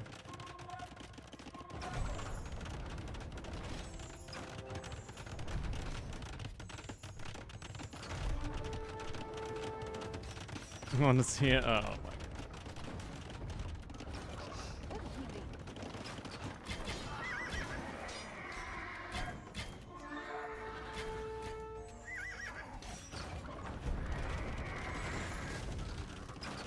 Getting a job is having a job. That really seems to be the best way, is to already have a good job.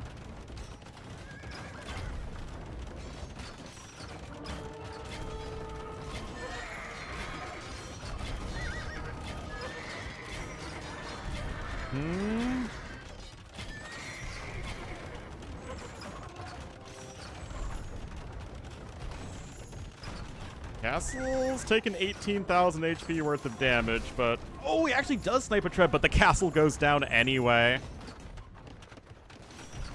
Is hiring money? Yeah, if I wanted to work for minimum wage, I could literally do what I'm doing now. And I am doing what I am doing now.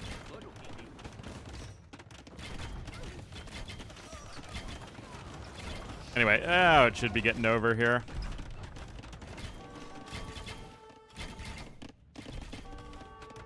I mean, ACCM is literally cruising at max pop. You don't really have any stone left with which to repair. This is at least mostly enjoyable to me.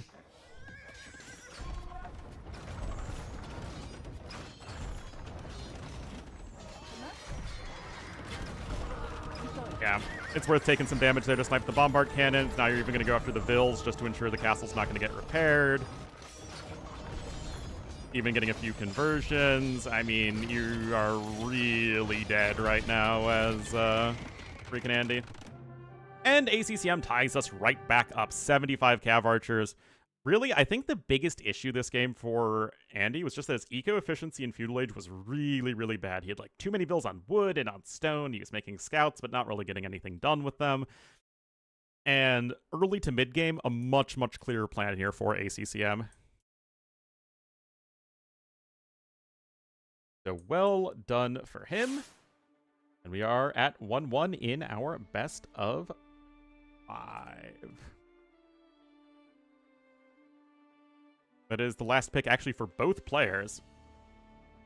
So you have Canal Clash, BF, and Migration remaining. Looks like Migration will be the next map as well. And Italians, Bengalis. Yeah. Changed? They weren't changed that much. Grenadiers were buffed. And I think that's like it.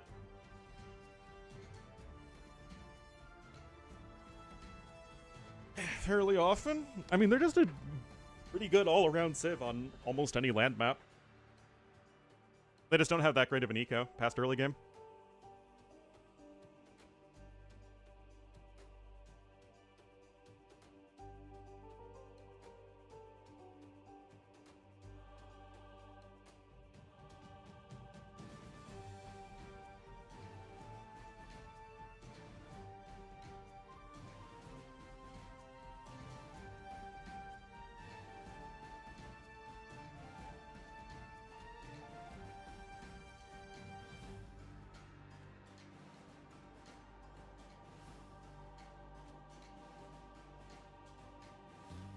Andy, I've only met Andy very briefly once.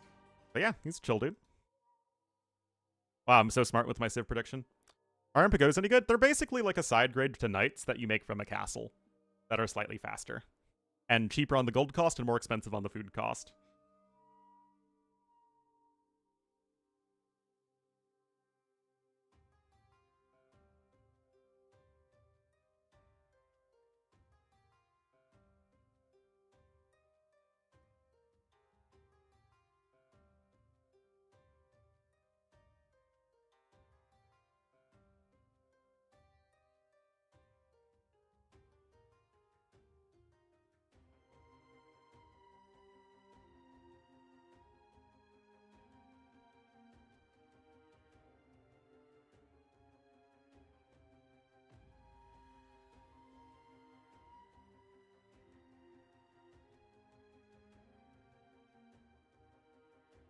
Competes well with paladins. They're like basically Cavalier plus. They're better than almost every Cavalier and worse than any good paladin. Which again, for a unit that costs 50 gold is actually pretty good. It's just there are other things. Like, Jurchens have a lot of strong units. Sometimes wins again, like 1920 or something like that right now. But I haven't played that much recently. 1923.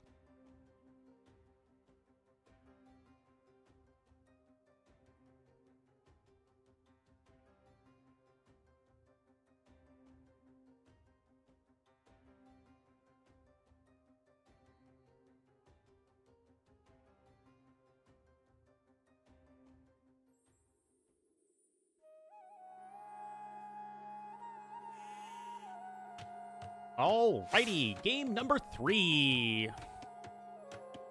A peak? I mean, I'm pretty consistently 1k9.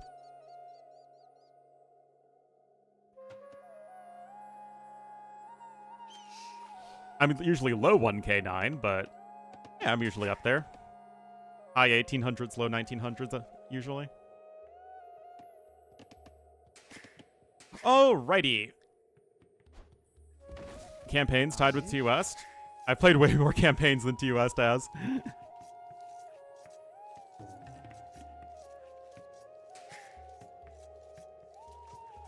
1K6, that sounds like something I would do. Anyway, Andy's going to be in the orange as the Bengalis to the west, and to the east in the cyan as the Italians. It will be ACCM. All the campaigns? Yes. I have video evidence of me playing all of the campaigns. I've actually played through all of the campaigns multiple times and done reviews on all of them.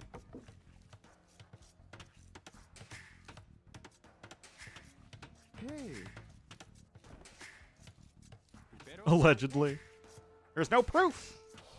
Anyway, Italians and Bengalis are, like, they're both good. Don't really think there's going to be too much of an advantage one way or the other. Italians are a little bit faster than Bengalis, but Bengalis scale a little bit better into the late game.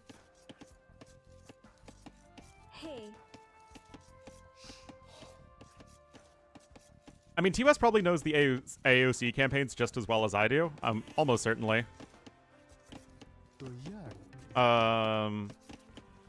But anything newer than that, don't think so. US also has played several of the, like, AOC custom campaigns, whereas I really never did that, so he definitely knows more of that than I do. But anything more recent than that, I've done a lot more of. I've also played way more DE custom campaigns.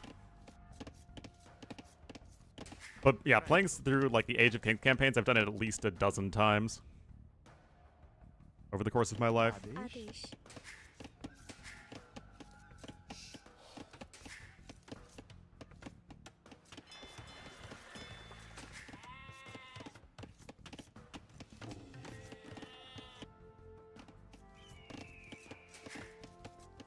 Anyway, Doc coming in. Doc is almost in, so nice early build here from Andy. Gonna get the Doc down nice and fast. Gonna be able to build a fishing ship. Okay, I had to finish his house. Beaten Joan of Arc? Nope. I could never beat that one. It was too tough.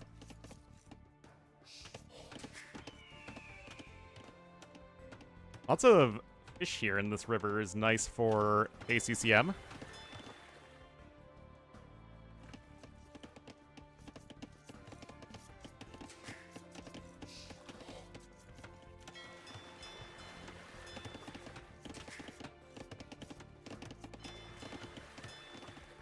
Nope. Fishing ship is on the way, but we already have one out here for Andy, so it just seems like he has a better start. And if anything, Italians should have a better start, because you have no Dark Age bonus as the Bengalis. Actually, do your scouts take bonus damage against skirms in the Dark Age? Oh my god, they do. Bengalis are literally broken, guys. Their Dark Age scouts get 2 bonus damage versus skirms. Campaign. Joan of Arc is objectively a pretty basic and rough campaign, but it was also the devs' literal first attempt at an AoE2 campaign, so we can give them, I think, quite a bit of slack. That's why I find El Cid more disappointing than Joan of Arc, is because, again, Joan of Arc was their first campaign attempt. El Cid was after they had already done all of the Age of Kings campaigns. And yet, it's just as basic and not that interesting. I mean, like, it's still fine. Like, it was fun replaying it, but not the best in my opinion. Hi. But yeah, Joan of Arc 5 was the Siege of Paris. I mean, Andy's just consistently a fishing ship ahead. A beast? He's a beast as a hero unit. Other than Genghis Khan, he was the best hero unit. Hey. Complex trigger-wise? Probably. I mean, the whole tournament and the serfs alone take up a lot of triggers. But I haven't checked what is the most trigger-intensive of the Age of Conquerors scenarios. Maybe Genghis Khan 1?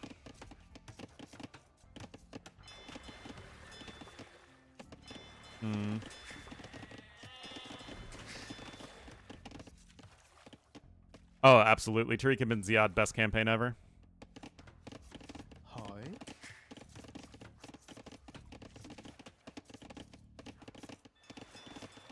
Ateş. Oh, they're on. Yep, indeed. Jacqueline made? She didn't want people to know who made her campaigns, so I actually don't even know. Like, I tried to give the devs credit for the ones that they made, but they seem to want to be more low-key about it. Hey.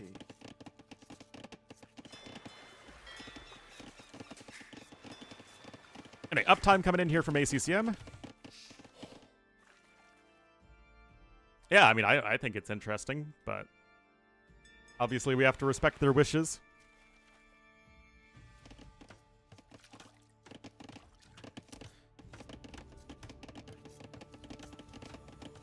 Hey, Yeah, the first scenario of Saladin is not great. It's a scenario that was probably more complex at one point, considering that there is like a little bit of gold and stone on the map.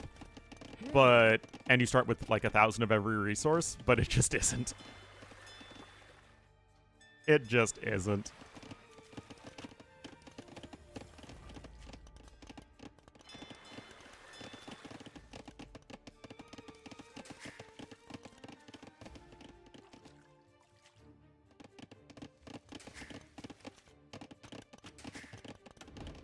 Anyway, nothing interesting happening so far. Nobody going especially aggressive. They're both going to go for an FC. At the very least, ACCM's FC is going to be quite quick. And we have a pause arena.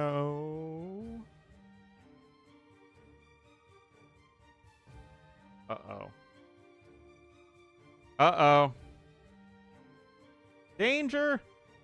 Panic! Panic! Internet dropped there for a moment. End of game data. Great.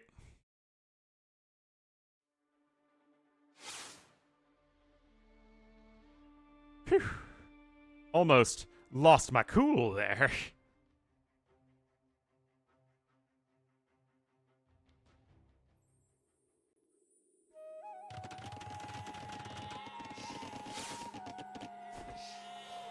All right, we're back.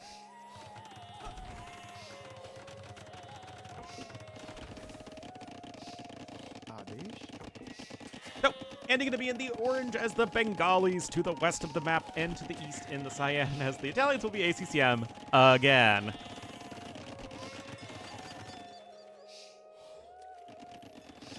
Nothing interesting is happening? Yeah. Nope, nope. Comcast just had a brain fart.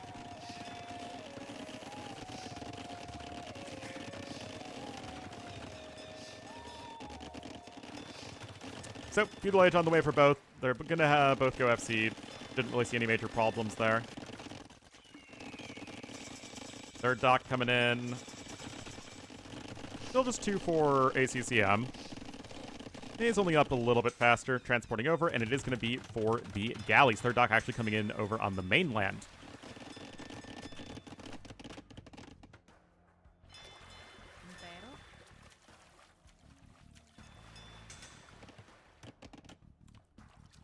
Tips and maps? Yeah. I mean, if anything, Andy's at his worst on open maps. All right, so it is going to be for fire ships from ACCM, the galley line from Andy. So Andy's just going to be trying to go for the full war galley stuff. Meanwhile, ACCM, because you have to invest less to go war galleys than you do for, standard galleys, he's going to be able to go for a TC in the middle well ahead of his opponent. Yeah, ACCM is basically equally good on every single map type.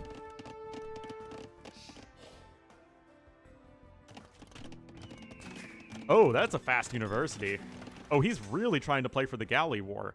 I actually really don't like this because, one, there isn't much surface area in the base of ACCM. Like, there just isn't that much area for him to hit.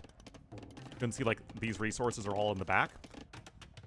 And 2, the middle is also super chonky, but I guess he didn't really know that at first. Anyway, nice cheap careening upgrade coming in. Always very nice for the Italians.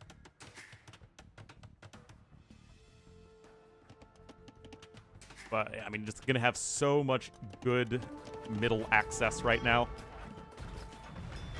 And ballistics also isn't that important versus fire ships. It's much more important in the galley wars when you're trying to micro back and forth.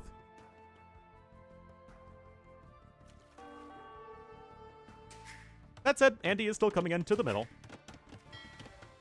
He does have a TC on its way. 9 fishing ships to 12, as ACCM was actually able to get 3 with his fire ships, and those guys are having to hide in the corner of the map.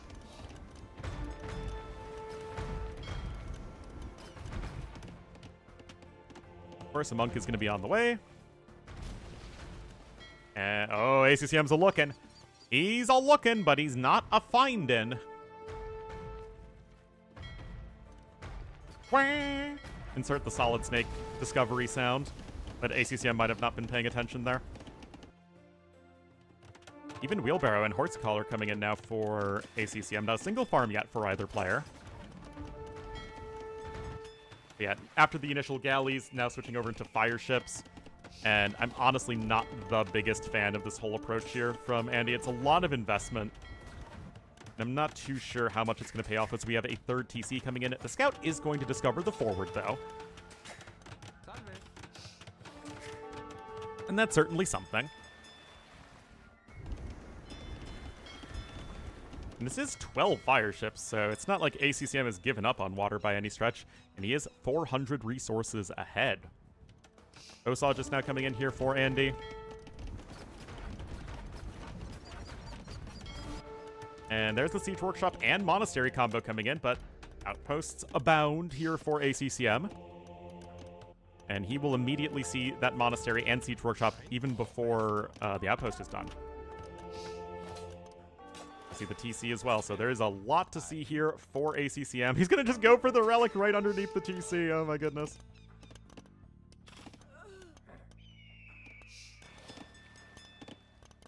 Also, Avil died somewhere. Not sure where.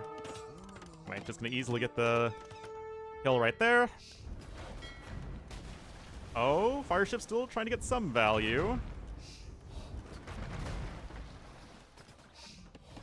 Still, 9 fishing ships working to 11. Atonement is even on the way here for ACCM, as he does get a second relic. And a second monastery. Outpost? Oh. Oh yeah, I guess it did die to the TC. Alright, Mangonel's about to be out, though, and no redemption yet, or sanctity. And Andy is still getting good trades against the fire ships of his opponent, and is trying to utilize the water advantage by adding in more fishing ships. Most of the fishing ships are still here to the south. This hill is going to be super important for both players, as it is, well, right between the two players' TCs. Castle on the hill from either player would be very, very good.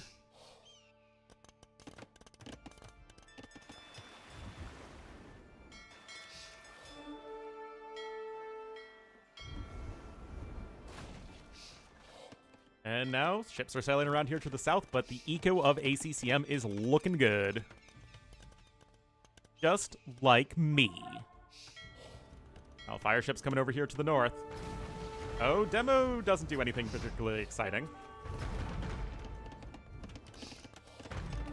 And Mangonel's going to start mangonelling.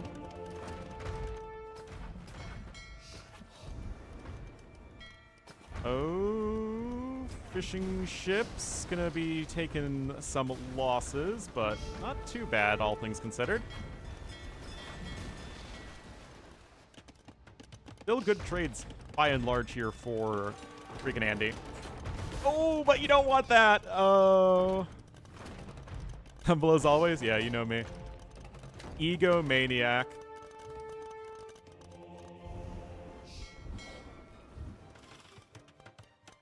Careful there.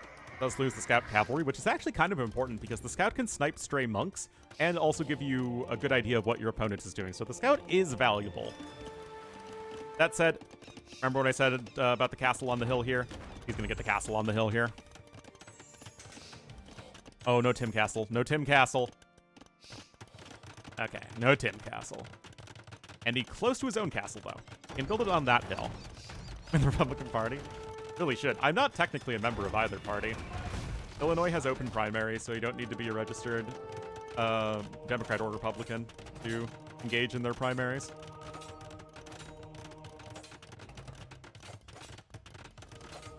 Anyway, best way to grow your eco is to convert your opponent's villagers. Any clown knows this. Oh, look at I thought the castle would be over here on the side, but no, just a different aggressive angle here for Andy. But look at this, guys. This is the manifestation of the more economic approach from ACCN. He is going to click up to Imp right now, using that Italian's bonus quite effectively. And just Imp and Trebs and maybe some condos is probably all you need here. Note that despite Andy taking good fights on the water, ACCM still has 12 fishing ships. They're still working. They're still fishing the ship away. They're going full fisky mother. Like I said earlier, I am watching Vikings with my family, the TV show. And whenever they're fishing, I say fisky mother. And they have no idea what I'm talking about and just think I'm weird. I'm like, that's what the fishermen say. It's Vikings.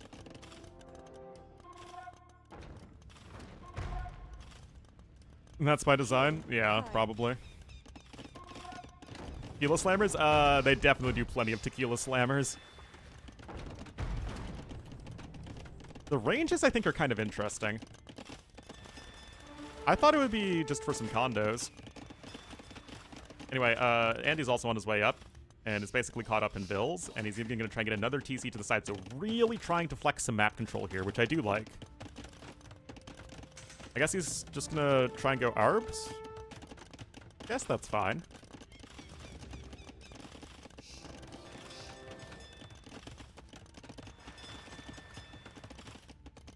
Yep, there's crossbowmen coming in.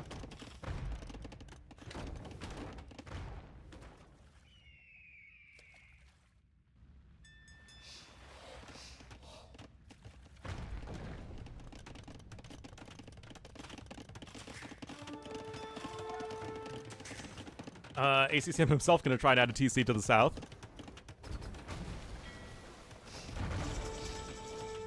Anyway, Imp is in. You can go ahead and grab a Trebuchet and Fast Fire Ship as quickly as possible. There we go. Redemption coming in now. I don't think... Yeah, ACCM never got Redemption himself.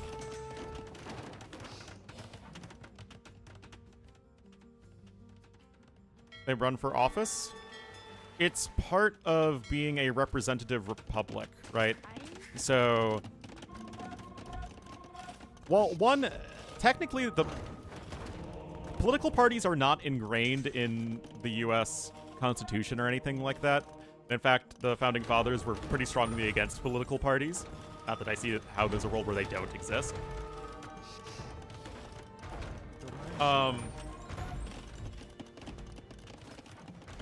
But yeah, it's so that the legislature is completely separate from the executive. So in theory, one doesn't necessarily have anything to do with the other. So you don't vote for your representative to choose who they want to run. You just vote for who you want to run themselves.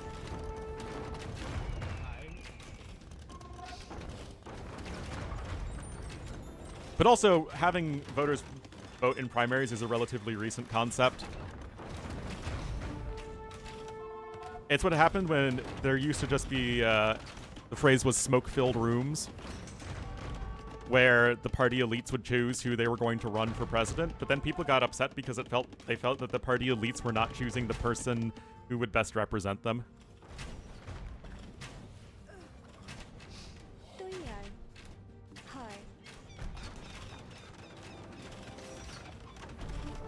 No, yeah, I mean, it's a part of America's version of representative democracy. Again, primaries are a relatively modern concept anyway. But it's so that people themselves feel like they can choose who's in the voting process. Because remember, in our presidential system, the only office that everybody in the country can vote for is president.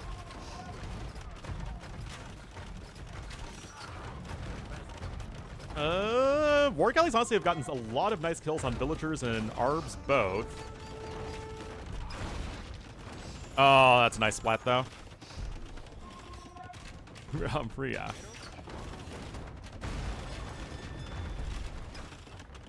Nature Grove, I have no idea. Anyway, Andy's just going to tap out. I think that ACCM had a far, far better approach. I don't really think like the mid-game galley stuff was all that effective. And ACCM going to be one game away from winning this version of Midweek Madness, even with a negative KD. He had the better eco and by far the better map control. And look at that gold collected difference especially.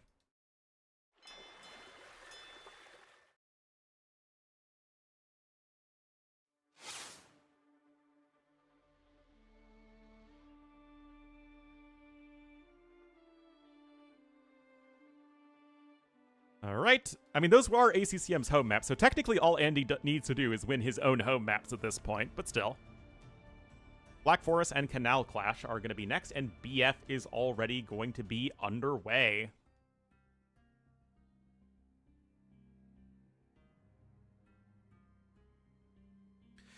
But yes, I would be very unhappy if there was no primary process, but the thing is, both political parties put...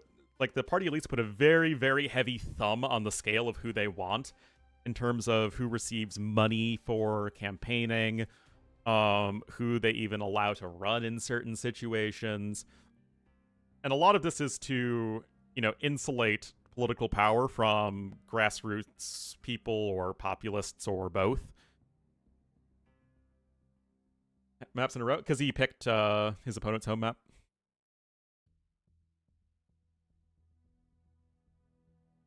Yeah, exactly.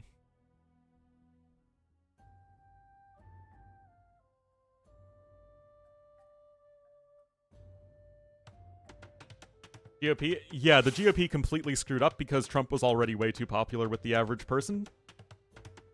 Whereas Democrats generally are far less successful at creating any sort of unifying philosophy. Anyway, it's beefy time. The only time I've actually seen this map in the entire Midweek Madness so far.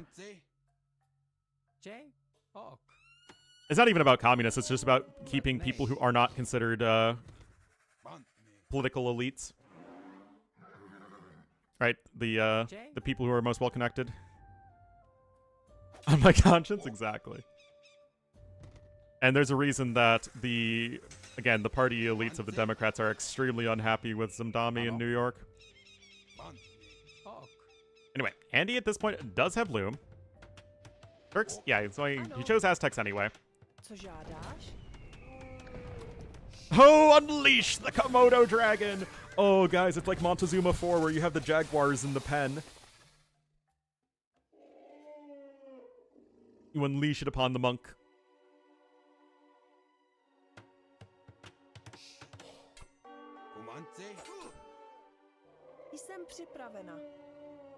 There we go. We're gonna try and wall out his opponent.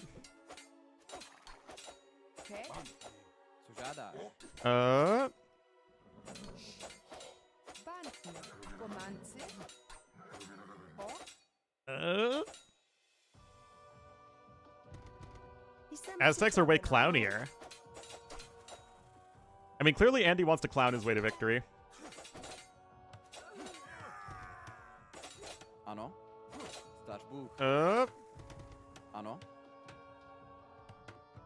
ACCM does lose the Vil, but he completes the wall. He has built the wall and made himself pay for it. That's what's happened. Also, look at all this idle time for ACCM as well. Ooh. I'm not sure how worth it all this is.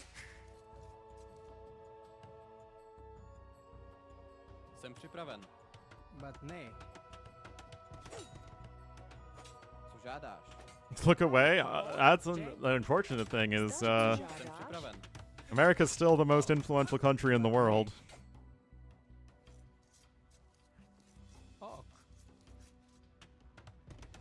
Everyone's stuck with dealing with America. America's dirty laundry.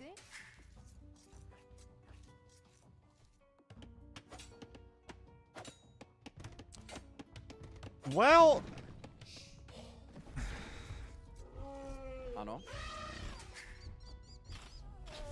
Jsem připraven.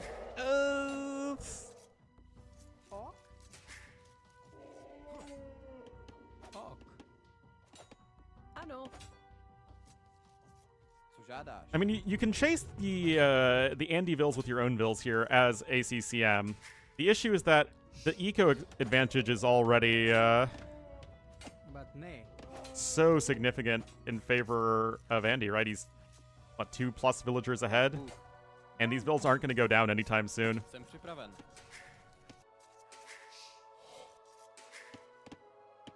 Jay?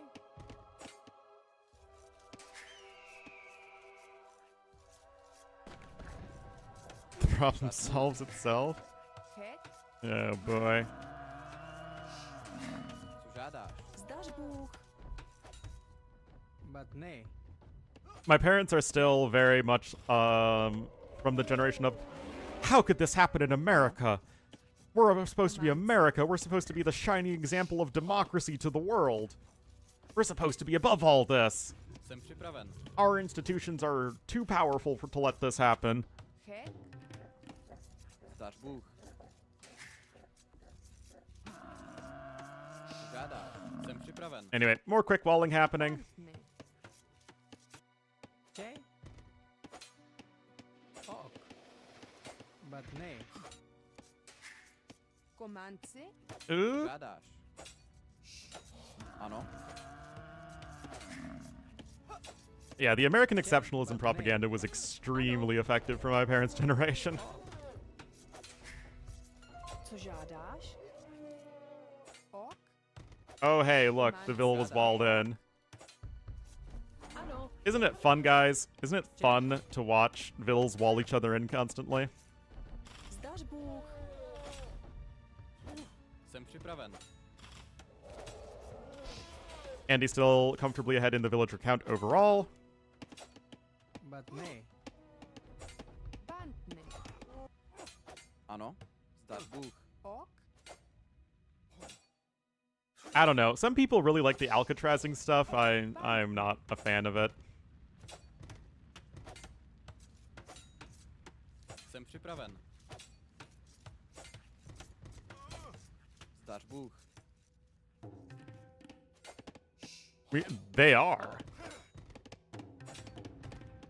They have 0 armor. It's just that they have less armor and are more they're more expensive, have less armor and less HP, and they take longer to build. Like, Palisade walls have been nerfed a ton over the years. Jsem připraven. It's just that the low latency Komanci. Jsem připraven. of AoE now just means that you can just, if you have really precise micro, which people do now, you can do stuff like this. Ok. Komanci. But in my view, all this does is just slow down the game. Jay? Although Andy is way ahead in resources, I think this might just be because you need to drop these off as ACCM.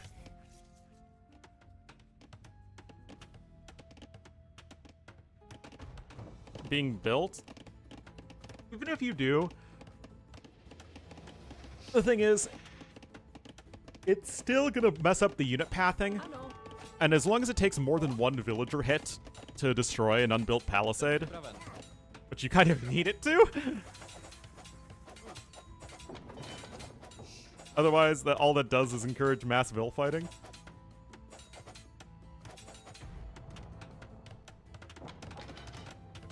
Well, I guess he does get those gates down. And you actually have to wall out your own lumber camp there, which is pretty awkward. Anyway, ACCM can click up now. Zdaš Bůh. That Vil is still alive. That Vil is still alive. Ok.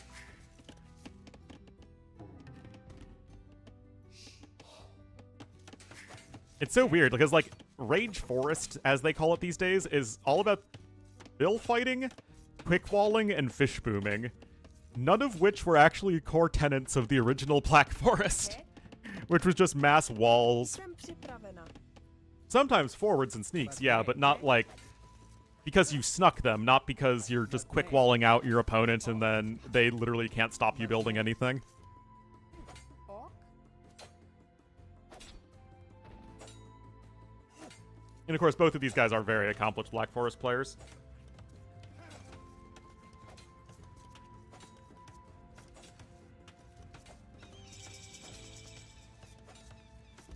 It's occupying other people's living space. Oh no. Anyway, market coming in. Do we have a blacksmith coming in? There we go. Might even sell stone. Like I said, you're not playing this matchup to ever think about even going late game with Aztecs. And you know ACCM's picking Bohemians here, so you only play this matchup to clown. Or I guess you could have gone for a heavy feudal age aggression, but obviously just choosing to clown it up instead. Yeah, selling hollow stone. And this is going to be a very significant uptime advantage. I mean, look at the resources difference already.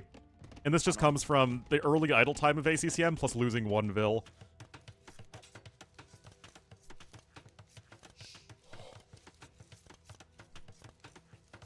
One map. I just don't like the Vil fighting stuff, man. I don't like the Vil fighting and I don't like the Vish booming.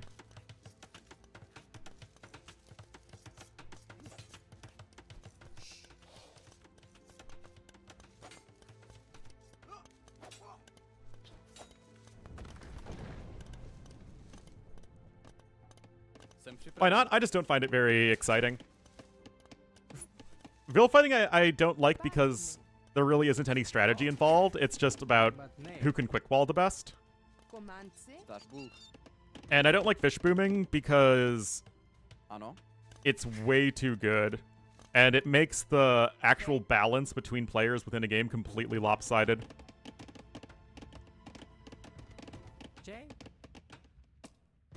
And it's also, again, not very interesting. There is no strategy involved with fish booming. It's just always fish boom with every civ in every situation that you're able to. But nay. And there are like 4 civs that have an interesting fish boom dynamic. Jsem připraven. And every other civ in the game has a, you know, more or less generic fish boom. Jay? And there are a ton of civs that would rather, you know, farm or do like other things with their eco that just don't because that's not fish booming.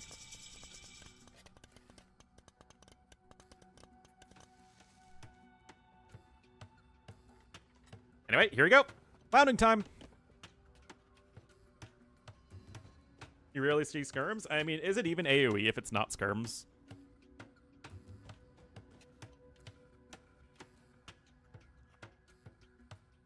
And actually, we do see skirms from time to time, to be honest.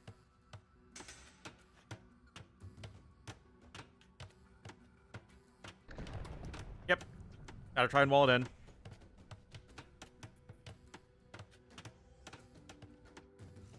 Jsem připraven.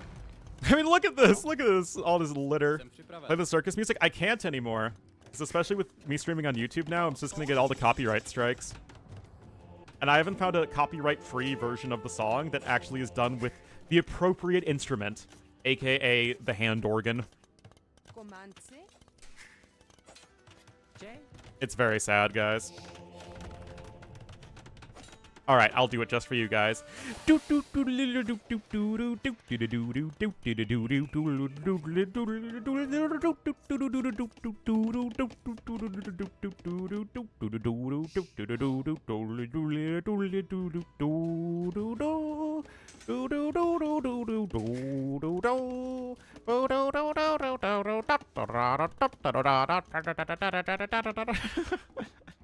It was a trap. Oh no! With the Eagles? No, you're clowning here. You're not doing anything other than clowning. I guess if I did my own performance of it, yes, it would be royalty-free. Okay. Anyway, now I got another monastery over here because it's literally impossible to kill a forward villager like that. Okay. Zdáš Bůh. Like, I don't even know what you're supposed to do as ACCM, honestly. With good quick walls, I don't think there's anything you can do to actually kill a villager. Unless you have, like, an archer, but that just completely nukes you. Anyway, this game's probably over. Wind chime. Wind chime.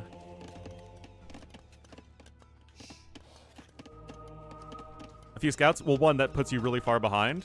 And two, again, the scouts don't stop quick walls. Marching Band, they did do a performance, and it is public domain, but it's not with a hand organ. Jsem připravena. Scouts? Žádáš? Ano. I still don't think that actually stops the monks coming out. Kick. Not with perfect quick walls.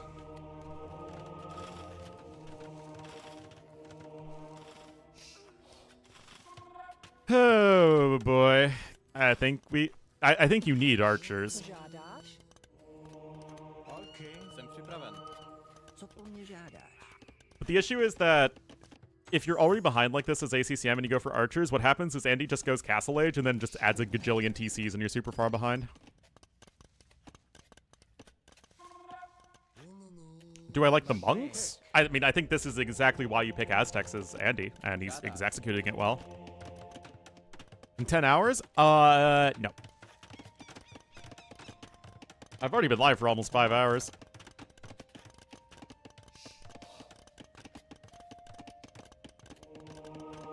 I think it's Atonement, right? Yeah. Oh, Insta!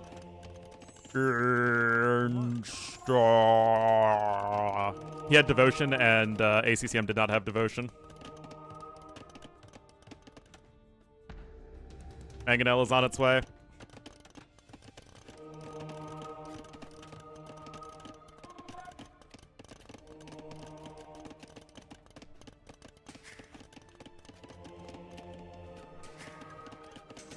Redemption coming in.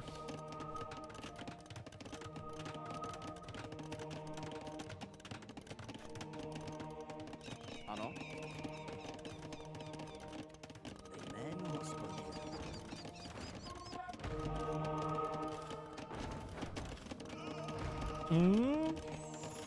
Yeah, guys. I don't... Okay, thank goodness we don't have to suffer through any more of that. But well done from Andy. He is going to bring us to the rubber match. Game number 5, 12... Wow, ACCM didn't get a single conversion. Holy cow, that's awful. Yeah, I mean, ACCM was really far behind, and he had no way of killing the villagers. I mean, again, the only thing you could do is try and go for some archers, but that just slows you down so much, especially if you're already behind an eco. Now, honestly, maybe that's still your best move, because you're behind an eco, but you're also Bohemians versus Aztecs, so... If you just go for archers and then try and wall and defend from there, maybe you just win anyway, but it's not one you feel great about. But that is Andy's #1 home map, and now we will be going to Canal Clash as the final game in this week's edition of Midweek. Anyway, one sec, guys.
Oh my goodness, guys. It's so sweet. We have some, a couple little girls next door. And, they knocked on the door because they wanted to walk Dash. It's like, can we walk Dash? Like, oh. So let's see how long it's going to take for him to annoy them. Let them? I did. Their family looks after Dash oftentimes when we're out of town, so they know Dash well.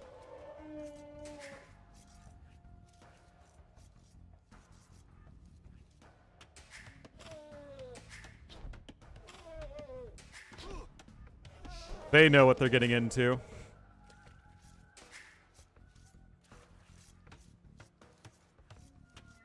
Trick or treat? Little early. But it is also my job to hand out the candy to the kids when they trick or treat anyway. More often during those times, yeah, seriously. Make my life easier.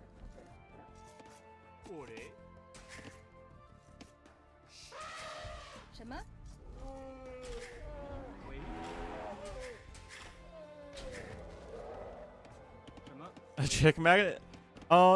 So he's a little kid's magnet. And I have various girls message me on Hinge because I have a picture of Dash on my profile. But Dash hates to travel. Like, he hates the car. So it's kind of difficult to, bring him anywhere. As in, it's kind of a nightmare to bring him even to the vet. He will basically just want to stand on top of you and bark at you because he gets motion sick, especially whenever we turn.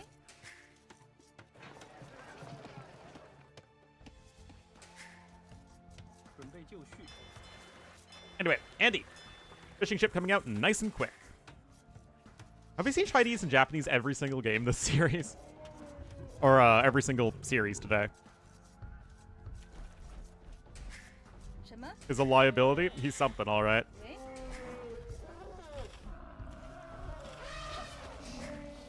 All right. Come over to me? Yes. Come over to my house with my parents. That's a great idea.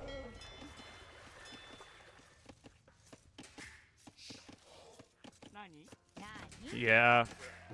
Basically, every girl I match with is in downtown Chicago, because that's where, the young people who don't live with their parents live.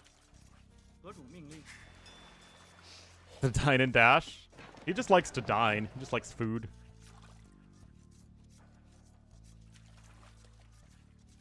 To counter the motion sickness, unfortunately, it is difficult. The only dog I've ever known that doesn't love being in the car. With the Justice and Muriel, indeed. Or Eustace.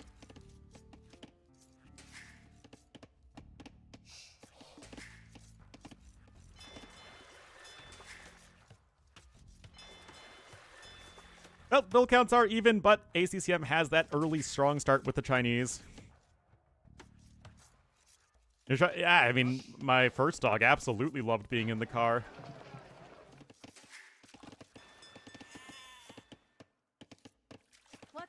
But, alas. The bed of the truck? Oh boy. I guess that only works if you're, driving somewhere very, very close. Otherwise, it's not going to be safe at all for the dogs. Right, Andy clicks up. 25 pop.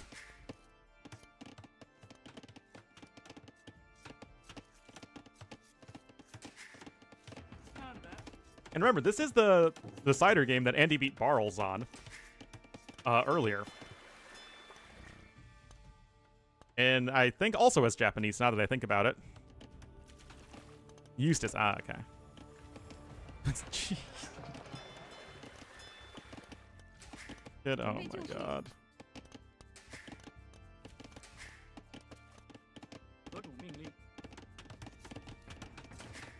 Oh, I need to get housed for a second, but there we go. Infantry units are queued on up.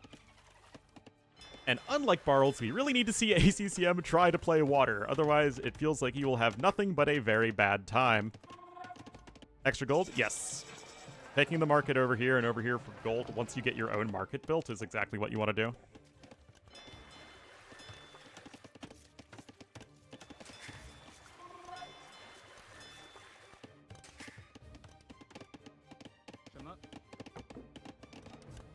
Nope, double bit axe is in.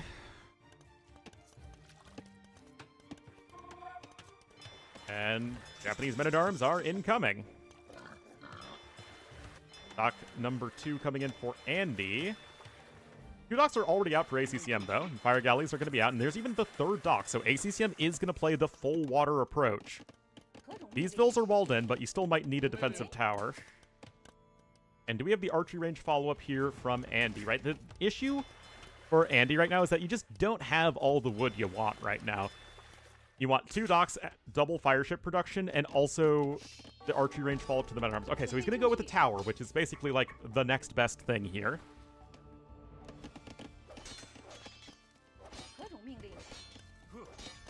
Still, he's going to have a tough time winning water. He is just 2 fire galleys out to 0. Or 1. And defensive tower is already coming in. This does open up the backwood line, to be fair. Remember, I mean, ACCM doesn't even have a barracks yet. And no demos are on the way yet. And that fire galley is going to be having a real bad day. Men-at-arms are even going to try and punch away at the base of the tower. Going to rebuild, or I guess replace the tower just a little bit out of the way. And there's the archery range coming in. Wait, what? Wait, what just happened? Hold on. Oh, he just didn't do anything! Oh my goodness, ACCM dropping the ball here. Oh, geez. ACCM is now behind. Those fishing ships are trying to escape. Dude, 2 Vil kills already! Oh my goodness. Oh my goodness. ACCM, what are you doing, my man? No, he started with 3 men-at-arms. Oh my god, he doesn't notice. I know Japanese men-at-arms are the scariest unit in AoE, but okay, there he goes. But that's 4 dead Vils, that none of which needed to die. Like 0 of them needed to die. Alright, another swordsman was queued up. Does get that Vil there, I suppose. And remember that these fishing ships are basically idle right now. So the resources are still pretty even. We have an archery range now on the way for Cyan. Meanwhile, Andy's, because it was denied by those villagers, the forward one, that is actually a pretty nice win here for ACCM because he could start his archer production sooner. We're looking at 3 fire galleys versus 5. Way too many Vils on gold right now, though, as actually that's going to be another dead Vil of ACCM's. And now there's going to be a dock coming into the south. As, of course, with all this wood income being disrupted, ACCM is not really able to add any more navy.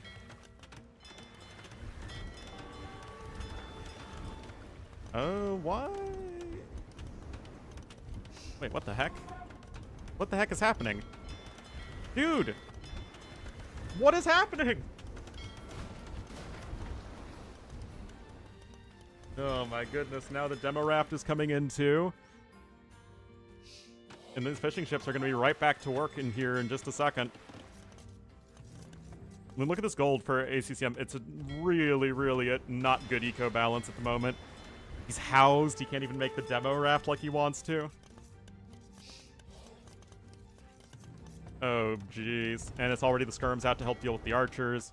The demo is coming in, and this just might be the slip on a banana peel game number 5 for ACCM. Is once again, Andy just picks Japanese and wins water early.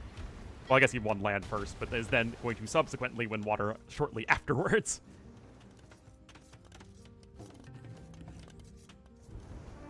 I mean, you got a bunch of demos queued up, but without the fire ship's follow-up... Okay, that's a wasted demo.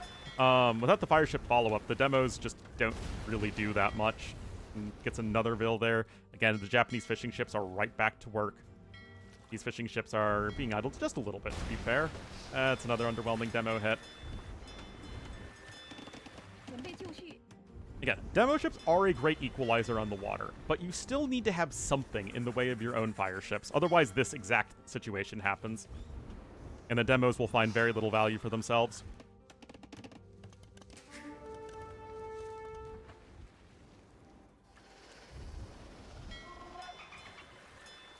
Right. Hey. Oh, I guess the dock is just blocking the fire damage there for the villager. I mean, yeah, pretty underwhelming there. Trade cart is going to find those fishing ships, but Andy is likely going to pull ahead in resource. Actually, he just did so. 15 kills to 9 deaths for him. We have more fire galleys on the way, but because Andy is still making more of his own fire galleys, this is going to be a very tricky situation to rectify. Another dock coming in here to the south. Meanwhile, Archer's going to cross the map, but they're literally not going to do anything. Okay, that said, ACCM clicks up to Castle Age. Is he much faster than Andy? Not likely by a super significant margin, but it's still something. He sees exactly where the skirmishers are. Though I think Andy himself sees the archers. No, he doesn't actually. Yeah, it's still huge that you have way more eco working at this point for FreakinAndy. Needs to replace those lumber camps. Andy's doing a way better job of replacing those lumber camps. Power of Japanese and all that.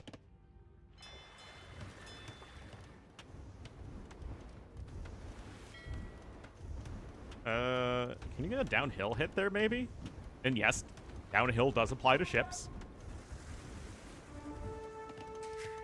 Get another 15 damage. That doesn't apply, though, to fire ships. Fire ships just do 1 damage to each other no matter what. Nope, did not work out there. Still, the army numbers are getting comparable.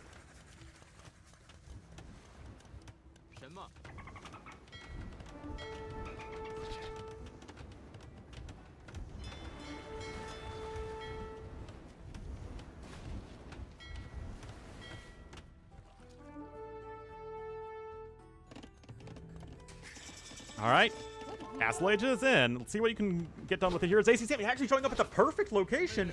You know what, guys? Those fire ships did slowly kill the skirmisher blob. All right. War galley is coming in, so prioritizing that over the crossbowman upgrades, which I think is actually a good idea.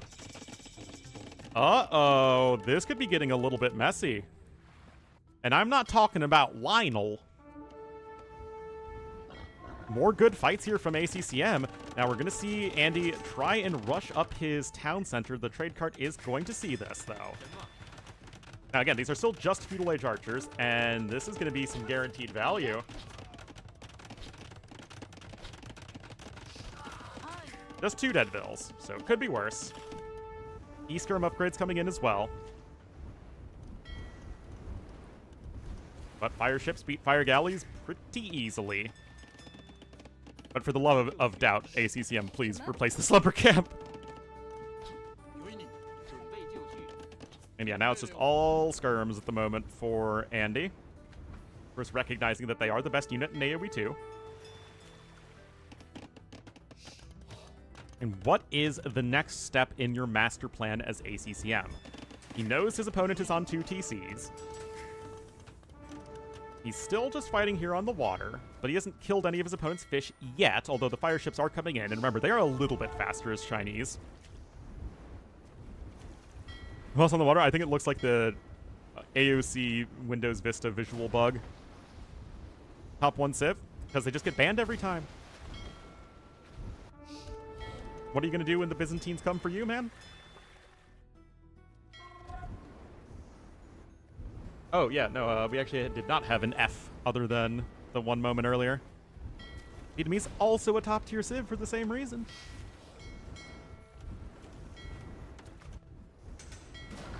To be fair, Byzantines and Vietnamese are both extremely good civs in general.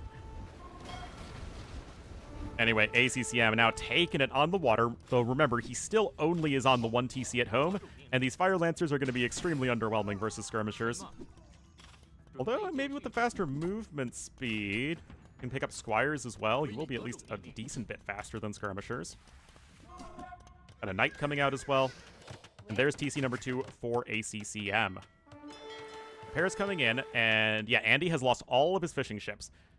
ACCM still has his.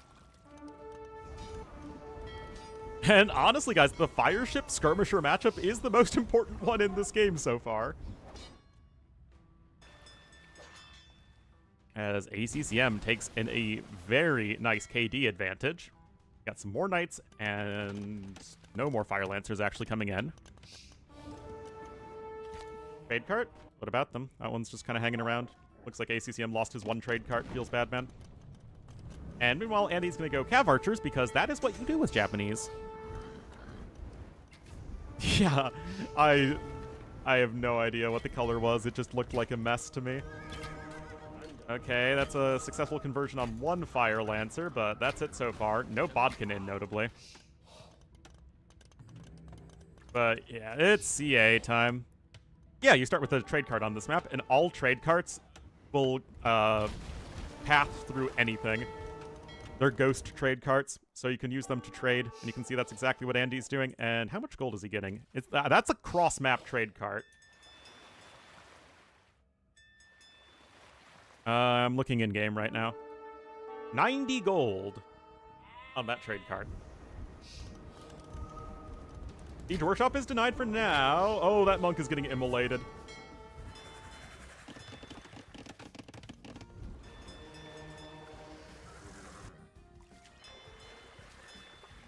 And the CA numbers are climbing. And again, Japanese CA are super good. That's an annoying fire galley. Knight's doing a little bit of raiding here, but nothing terribly fancy. Still have that 1 dock still alive.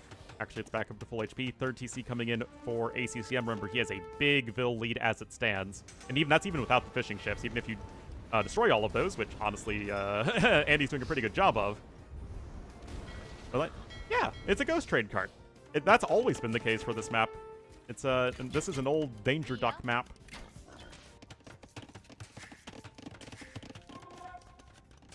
And it's not just your starting trade cart. All trade carts on this map go through any terrain. They literally path through anything.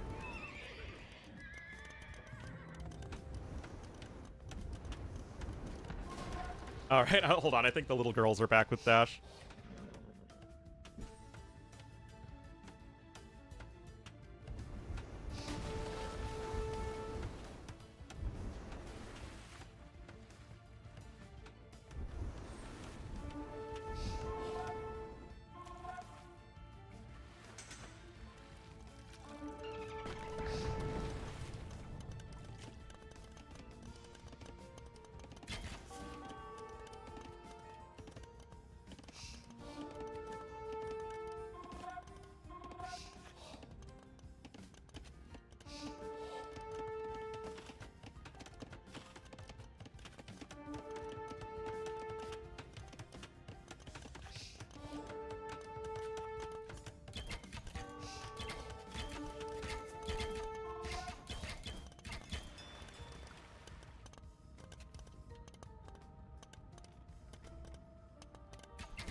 All right, the Corgi has returned and has been fed. Anyway, Bodkin now coming in here for ACCM. He's looking to switch into his own skirmishers. Look at ACCM is less than a minute idle TC time, guys. Despite the less than stellar Feudal Age play, ACCM looks like he is roaring back into this one.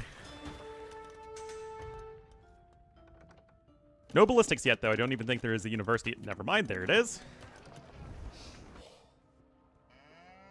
And right now, no Navy left at all for FreakinAndy. Now, the CA are certainly annoying. What did the boar ever do to you? I guess that's one way to get roast pork. Okay, Mangonel's out here as well.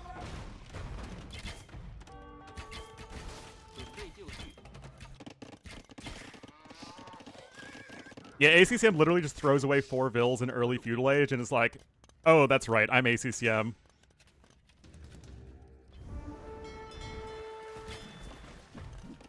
In a very, very good spot right now. 90 vills to 75. Better eco upgrades, both Bowsaw and Wheelbarrow. Both players on the 3 TCs. Now the market's even going to come in. And now we have ballistics on the way. And that's in. You have enough stone right now for a castle as ACCM. And Andy's coming in with his first one. Now, as the game goes on, do we like Chinese or Japanese more? Eh.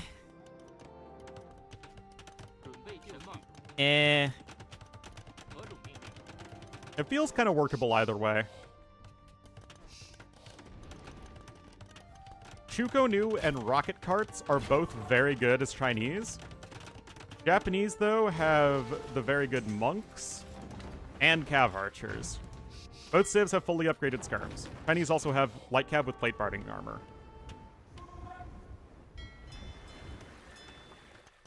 I don't think we can really say one has a huge edge over the other.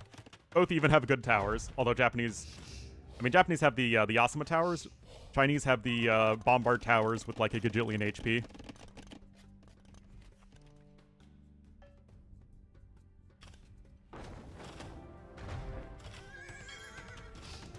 I don't know if you're saying that as a joke, Disolatomorphine, but Twitch actually is a huge money loser. Twitch has, I don't think, ever been profitable.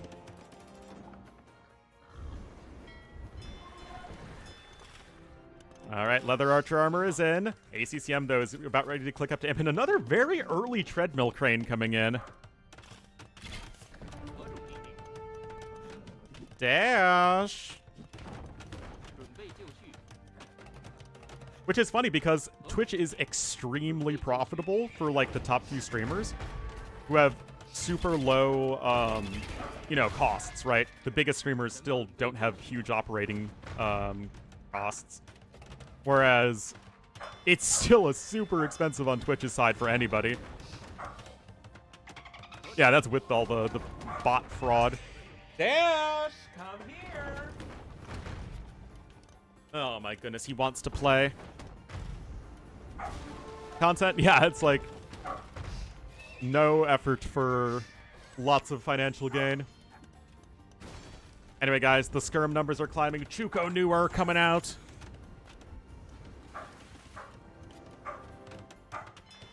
More docks are even on the way. Both civs have very good late game navies for what that's worth. But the skirms, guys, what are you going to do when the skirms come for you? Andy's going to try and go for some towers.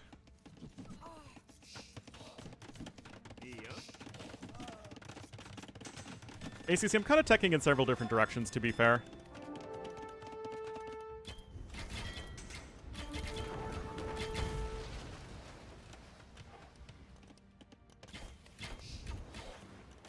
I still have literally no idea who that is, other than the fact that I know that they are a big streamer.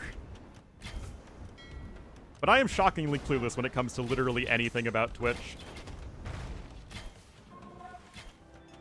Great wall time! Let's go, ACCM! Let's go! Advertising for them? That's true. And they have a complete monopoly on the market, right?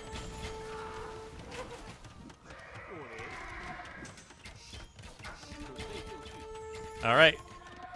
Are we going to see the towers? Oh, Lochuan's coming out, guys.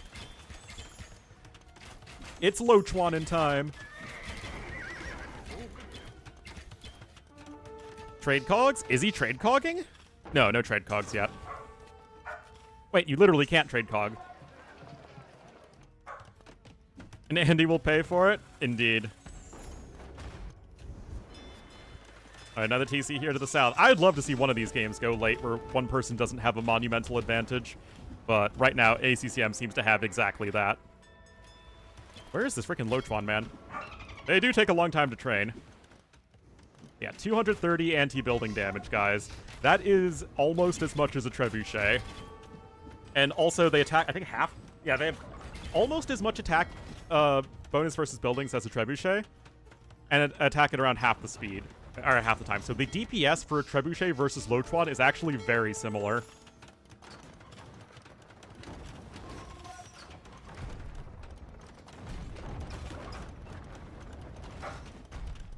So we need to talk? Oh my goodness. Wonder victories, that's true. Anyway, skirms here, I guess, are going to get cleaned up. Shipwright. Dragon ships!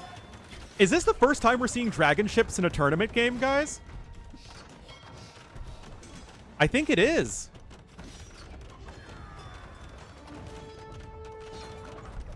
I think it is. Lochuan's even help out against the Light Cav, remember? Look at him. Look at him go. Qualifier? Oh, did you see it? Oh, Lucha did them? Okay. Well, it's the first time I'm seeing them in a tournament game.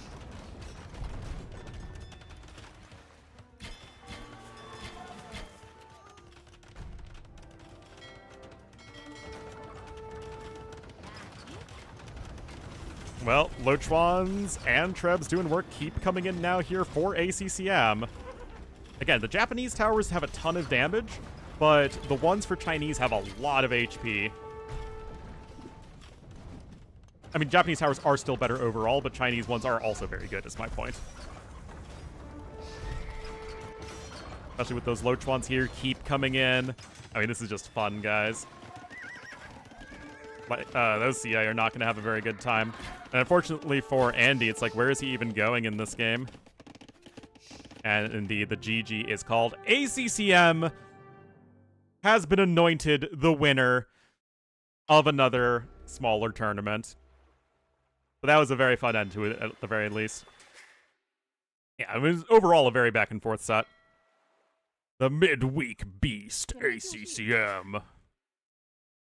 And it was a terrible start, too. I mean, losing 4 Vills in early Feudal Age to a Men-at-Arms you don't notice, but then just fighting your way back. And remember, the Castle Age time being competitive was huge, going for War Galley, taking really good late Feudal Age fights.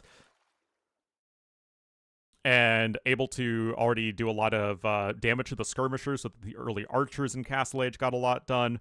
I mean, it all added up pretty fast.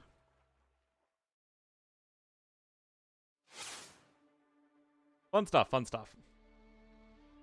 Anyway, guys, that is going to be it for me today. We'll have to see if sorry, Andy, you did not win that one. We'll have to see if Hyper Random is tomorrow or not, and we'll see. We'll see. I have plenty of work to do, though. But yeah, thank you guys so much for watching. Hope you had fun. It was another fun week of Midweek Madness. So, bye-bye, guys.